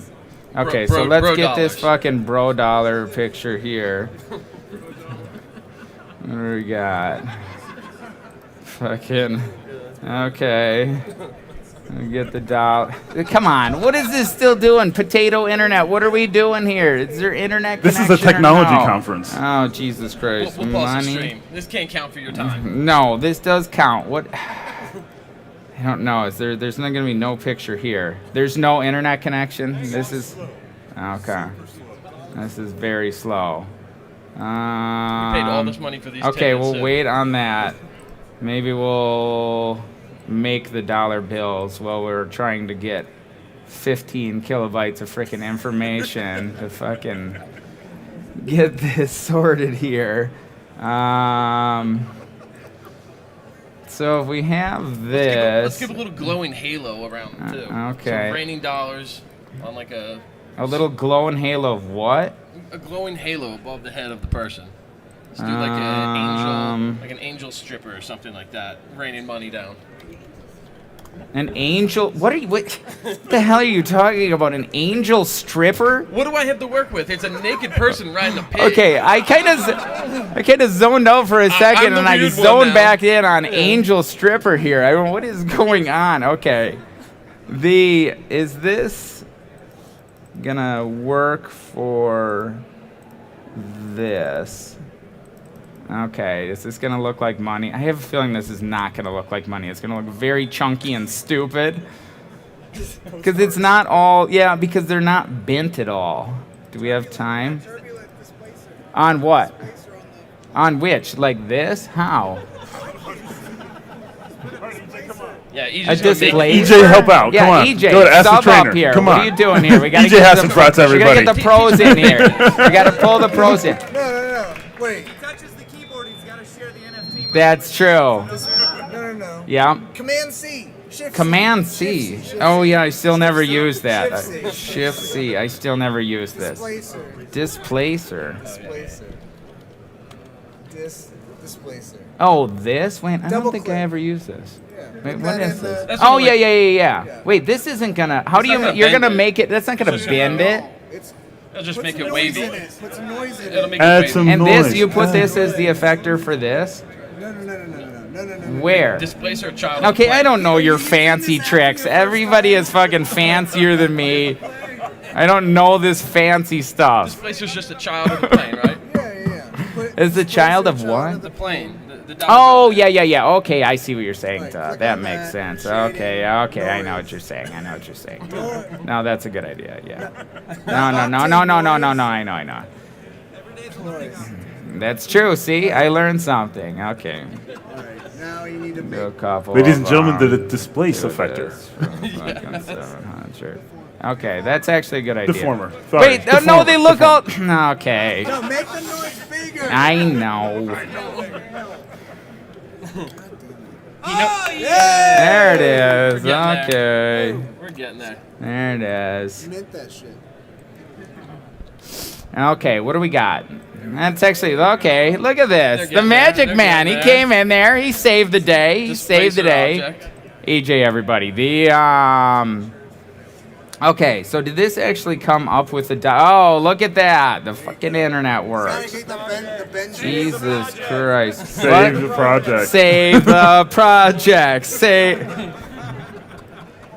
It'd be better if The, we just started over, actually. I've Let got that the shit like just crash, auto yeah. save on. Yeah. What do we got here? Okay, we've got 15 minutes. 15 minutes. Oh, you're not gonna make it today. What?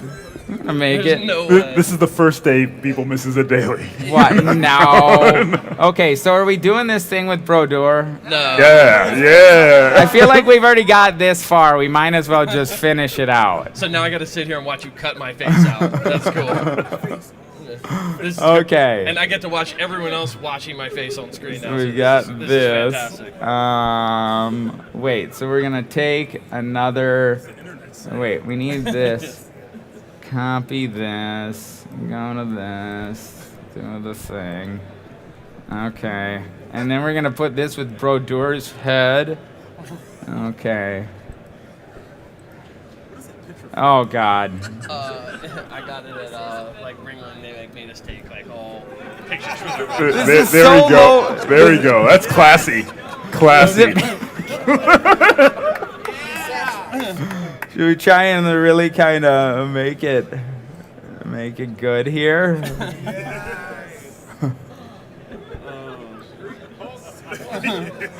Oh, that's quite good. We That's got quite it, we got good. it. That's quite good. Let's print some of those out for tonight. Okay. Looks like he has a mullet. This is great. Yeah, we now actually with the hair. Now the hair kind of peeks through. This is actually now it is pretty good here. I am the new Octane Jesus now. You're making kind of blended here. It's not bad. It's not bad.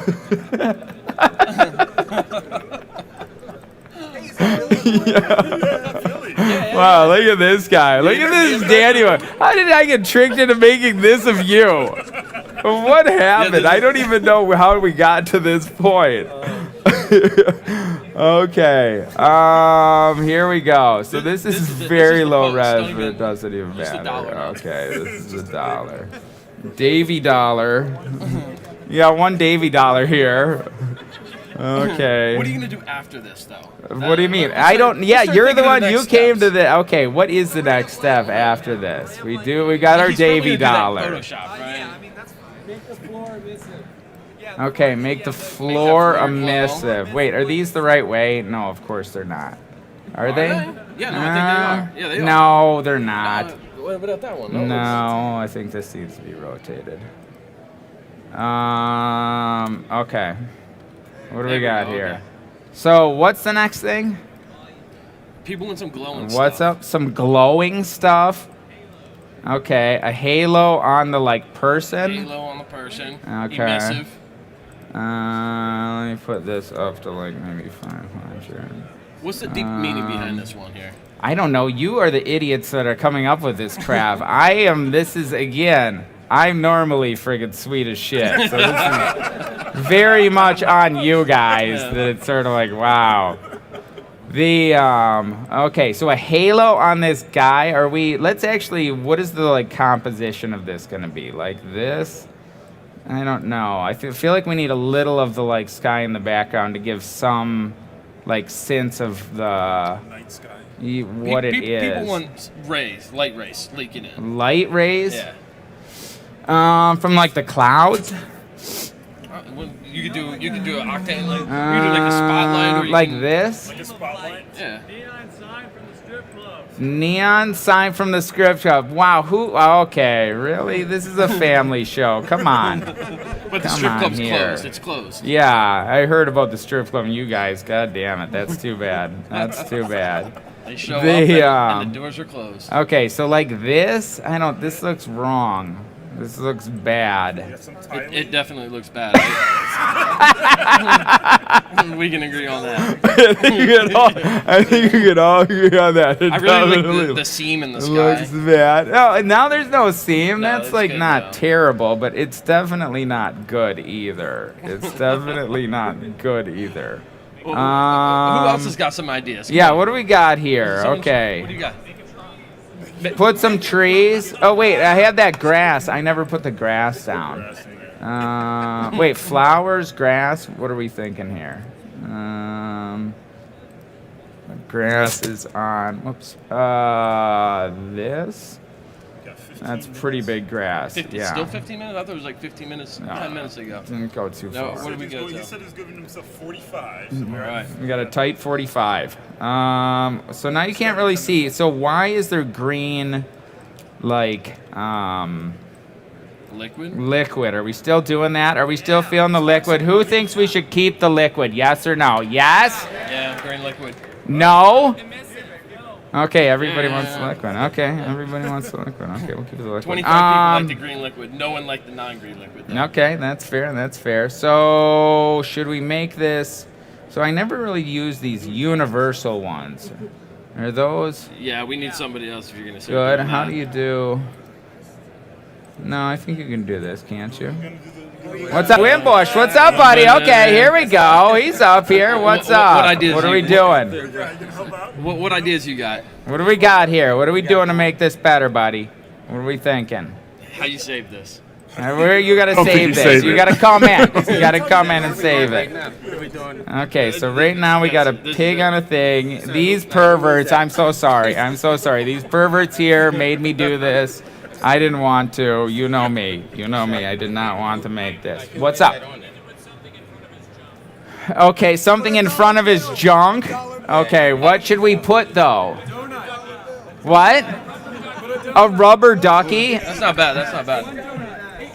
I actually think I might have a rubber ducky. A donut's I do pretty have. good too. No, I've Someone got call that this. out. Put the helmet on the front. Put the helmet right on Wait, the junk right there. put the helmet right on his junk right there. Okay, again, I want to point out I did not say this. Somebody just told me put the helmet right on his junk right there. And so again, this is not my fault. Well, it's protected. It's for safety. I cannot be blamed for this. I cannot be held legally responsible for this in a court of law. People told me to do okay. We got the reflections now. Wait, so this is, okay. Let's just take a stock of where we're at right now. We're going a little far away here. What is this? I don't know about the helmet. What are we thinking on the helmet here? You're saying what are other options There besides was donut was The one. donut? That wasn't bad. a donut? Okay. So here's what I have. Shout out something you could see that I actually have, because I don't have a donut. I have a hamburger, an apple, and a turkey. What are we voting here? Let's hear what we want between these things. Apple instead of in the pig's mouth. You can Okay. go apple in the pig's mouth and Apple in cover the it up. pig's mouth. Apple in the pig. Apple in the pig's mouth is actually a good idea. That is a great idea, actually. We're gonna Whose do idea was that. That's there you Oh, go. okay, All right, Matthias, saving the Matthias. day here. Yeah, it's a big Vegetarian. W. Vegetarian. It was a, you know. It was a, Okay. So do we need these sub? This doesn't need to be on. What? We could actually here. What if we did this? What if there's an apple in his mouth? We could do that. Well, here, let me see if I can put this mouth open. I'm pretty sure So the that's pig's eating an rigged. apple. Let's put a mouth The on, jaw. on another apple, and the apple Okay. can. A VR helmet on the pig. Okay, that's an idea. It is an idea. So there's a thing in his mouth. So what if we did that? Actually, I kind of like that. What if it was more like this? But then also, this guy had this apple covering his junk. Is it a bigger apple or a smaller apple? Oh, you would love to know. You would absolutely. Really? What if this is covering? What are we thinking here, buddy? This guy would know. This guy would know very soon. You'll see what I mean by that. You like oh, yeah. You like apples, Aria? Yeah. How do you look at these? Okay, so what do we got here? You know what you can't see though with this? You can't see the brodeur dollar things. Yeah, that's fine. Foreground, Have one create in the some depth. foreground. Good one. Okay, Good that's what one. we do. We got the smart people here. Okay, so is this the composition? How much time we got here? We got 8 minutes. We got a freaking. You got a motor. We got a freaking. Yeah, it's a. So we're what gonna does someone put call it, this a close. dollar Okay, or- whoa. uh, We're I gonna forget, do someone this. had a good name. No, is that gonna do it right? Is that gonna just scale up good? Okay, look at this. This is ridiculous. That's classy. What is this? This is not classy. This is awful. This is okay, wait. Here, let me pull this back. Is You gotta this, save this is in this where we're Photoshop. combined? Or is this where we're like? Yeah. Okay. Scale it up so the David Brodeur head covers the head. That actually is a pretty good idea as well. Why don't we do this is right here. I'm gonna get Wait, all so these you're gonna say messages now. this Did you is see Beebles I don't know if every it's day? gonna look like that though. Is it? Okay, let's see. What the fuck? Am I like going back? Oh yeah, there we go. Okay. So like this, you're saying? I don't know. We'll take a vote. We'll take a vote. I don't know if it looks like that. I think it needs to just be floating next to the camera close. But what other head could we put on this person? We could put any other head too. Okay. Oh my God. What if we put this close to the? Although this is gonna look weird too, close to the camera. I'm not sure. That feels like a lateral move at best in terms of stupidity. Okay. It'll be a subtle little nod. Okay, we'll just kind of leave that like that. Maybe we'll have another one kind of big up over here. Save. What? Oh boy, here we go. Oh shit, son. Oh, no, it's just something with Dropbox or something. Okay, so this is good over here to kind of balance that out, maybe. Is that a thing? I don't know. Is that a thing? So this light does not look good. This light looks very weird. Out of all this, the why light's does what's the bothering you. light? And he loves the Actually, apple in that's the mouth of not the terrible pig. Those are the there. two things I've noticed. That's not terrible there. Although it's not great either. I don't know. See, this is the part where I'm always very bad at the fucking lighting. The only thing you've said that you've liked so far is the apple the pig's eating. You were hype on that. I was pretty hype on You're that. like, see, Okay, That's so what evenly should we lit, put and you on get this the dollars. face here? What should we put on this head here? We got 5 minutes. What do you got? What do you got? A VR helmet, a space helmet. What else? Turkey what do head? We think? Turkey head. Turkey head. Okay, what are we thinking here? Shout it out. What's the biggest? What do we got? Or we'll call him one Twitter. person. Matt Milstead. A VR helmet. Okay, he I likes can the put VR on a helmet. VR helmet. Yeah. Okay, he did say that a couple times. I'll give you that. So I But don't someone's really been have a saying Anne VR. Hathaway a bunch of times too. So I usually just take one of these things and make it look like it's a VR helmet, just because it's kind of like whatever. So wait, did I save this? Yes, I did. Okay, so let's go here. So this is a VR helmet on this guy. Okay. And this is your hero. This is the MoGraph hero right here. This is the MoGraph hero. This is what we're doing. Okay. You I'm talking about. What? You're the MoGraph hero. And this is what you do. This is what I do. Okay, wow, I didn't realize. This is just setting it up to be hurtful. Yeah, That's- no, it's really just setting it up to be hurtful. That's too bad. That's David Brodeur, everybody. that's me David for you. Brodeur. Hurtful son of a bitch. Okay. What do we got here? We got 3 minutes. Oh God. Okay, so wait, that needs to be like a better color. Wait, say it again. Okay, throw some what? Okay, let's go there. We're gonna do this. Let's get some Photoshop effects on this now. Okay. Painterly it up. Ugh, this is so dumb. This is so It is dumb. bad and stupid. It is really bad. You can at least lie. No, but You why? can at least lie to trick people at home. They might, I don't know if it's like lower how many resolution people- streaming. They can't really tell if it's very bad.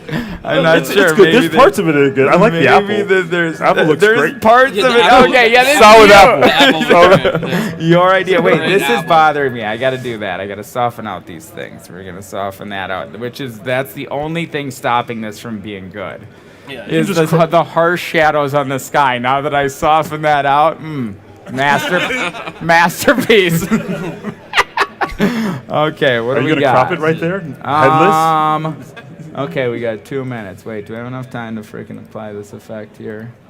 Okay, I'm gonna apply one thing here. Okay, what are we? Oh, Jesus Christ, this is so bad and stupid. What aspect ratio are you working at here?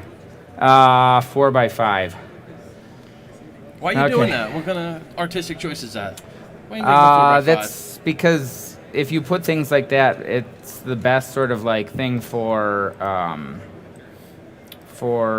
Instagram, social media optimization. Sexy topic. There it is. You're losing there it Brodeur, is. Oh though. yeah, You're now we losing went Brodeur. full art. Wait, okay, You so get we'll it. do You still this. get the We'll do idea.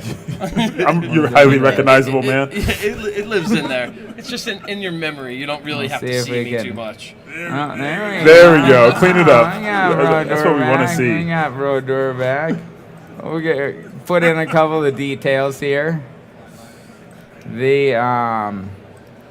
Okay, so let's put this down a little bit. Where do we got? This is full on butt trash. This is full on Well, honestly, okay, here we this go. effect does make it better. Yeah, it looks painterly. It does kind of make it better, but not enough to not make it still very, very bad. Not enough. Okay, what do we got? I've got 1 minute here. So what is the title of this?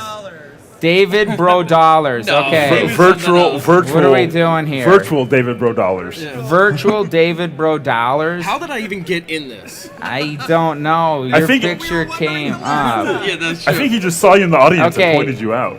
Since you are in it, I feel like you get to name it here. Masterpiece. No, Okay, no. fine. Leave it to Okay, someone what are else. we doing? Dave, Yeah. Let's get shout out something here. We got 1 minute. It's got to be Virtual David Bro dollars. What are we doing? Actually, am I going to be able to even freaking load Twitter here? Davey dollars, David Bro dollars. Oh Jesus fucking Christ! We got goddamn potato internet here. Brilly bucks. Brilly bucks. What is it? Brilly bucks. Brilly bucks. Okay, is that what we're doing? Okay, yeah. I'd like to post it, but there's no internet. Well, we hit the time though. No. It'll happen. Yeah. Okay, should I set up a hotspot here? What the hell are we doing here? We got a goddamn booth, $60 billion worth of fucking thing. We don't have an internet connection. Sweet God, times here. are rough. We're dying times here. are rough. Yeah, Everybody's streaming. That they're eating up the bandwidth. You You want to take any questions during the loading period? Sure. All right. Internet had no questions. They just said put Taco Tuesday on the pig. Taco Tuesday? I don't know. Yeah, that's what they said. Well, it's Tuesday. That was it. Oh, that is true. Questions. General creative questions. Why? That's a good question. Why? Why what? just why? Refresh. Oh, there we go. We got some internet. There it is. There it Internets, is. We got the. This is. But sometimes you take a step back and you look at it and you're like, that's too bad. That's too bad. That's too bad that turned out like that. It's too late. I'm glad this one's got my name. But in it. honestly, That's cool. part of the reason I wanted to like do this and like it turns out fucking stupid and it's just this silly thing is because I feel like people need to get back to a place where they're like just doing the why. They're doing things and just having fun. And I feel like people put so much pressure on themselves with creating art to everything has to be this masterpiece and it's got to be this, what does it say about me and how does it fit in with my other work? And I feel like if people just took it down a notch and just got back to that place where you're just creating something to just have fun for the pure enjoyment of it, I think it really like people can tell that and they sort of like innately sense that and connect with it in a way that I think is not the case when you're really in your head and sort of like, I don't know, not coming from a place of just sort of pure joy of kind of like creation. But there's my little talk there. There's the talk. So what is it, Brilly Bucks? Okay. Okay, there it is. It's official? Another It's official? fucking day down. Another day done. Thank you. Thank you, Mm-hmm. everyone. That is Beeple. Woo! Put it on the blockchain. My secondary is going to explode. Put it on the blockchain. Yeah. Awesome. All right. Thank you, everyone, for joining us for day 3. We do have a half day tomorrow, but show up. We have another lineup of amazing presenters. And on top of that, if time permits and technology permits, we're going to be doing a round-robin open showcasing a bunch of quick tips from ourselves, as well as a collection of other artists that didn't necessarily present, but said they'll show you some of their special sauce. So we have that tomorrow to close out the show. So make sure you tune in. Everybody at the 3D Motion Show, we love you. Good night or good morning or wherever you are. So we will see you tomorrow. Take care.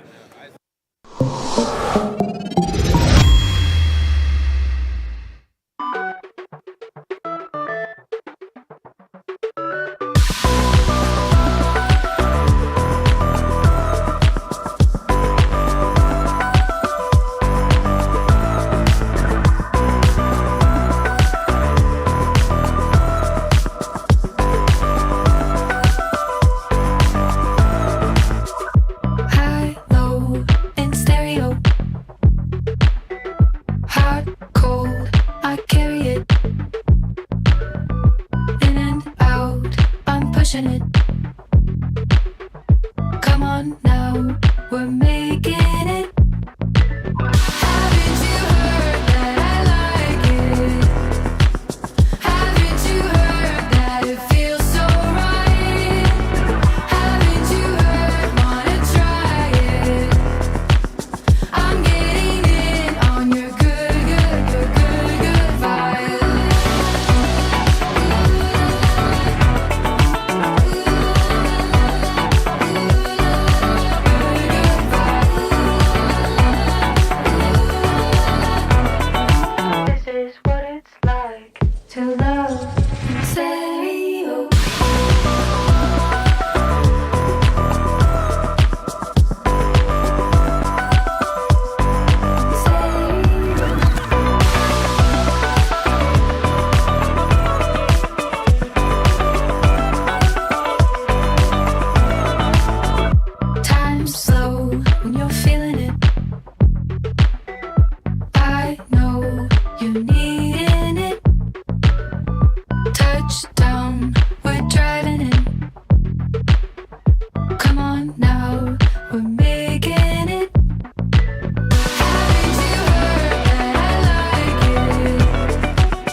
to love in stereo.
Join specialist sports production instructor Jason Hare for a series of free webinars, designing and creating statistics-based MOGAT templates for use in Adobe Premiere. Using real-world techniques he developed for the 2018 World Cup and 2019 Rugby World Cup, Jason will show you how to build templates in After Effects, combining Red Giant Universe, custom expressions, essential graphics panel techniques, as well as data-driven graphic workflows. See how to share these templates with Premiere Pro, helping editors achieve more in less time.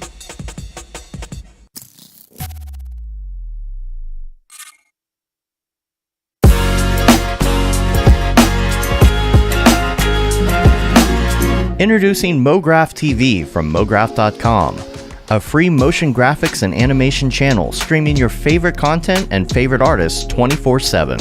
MoGraph TV features motion graphics tutorials, talks, tips, inspiration, and replays of popular live shows. We offer something for all levels of designer, from introductory tutorials to high-level breakdowns and everything in between. That track looks great to me. MoGraph TV features software like Cinema 4D, After Effects, Unreal Engine, What up? third-party plugins, and other 2D and 3D software. We also feature live motion events, short-form clips, crypto art, and even a little photo and video editing. Learn from the people that inspire you most, and stay up to date on all the latest industry news, announcements, and community events. You'll also see exclusive offers only available by watching. With 3 8-hour blocks each day, you'll be sure to catch everything, no matter what your time zone. Keep it on as a companion to your workday and learn something new. Meet a friend, watch a demo, catch a classic tutorial, or even find new inspiration. That's a British word? A lot of things are British words. Yes, good luck with all your projects. MoGraph TV, television for the design community 24/7.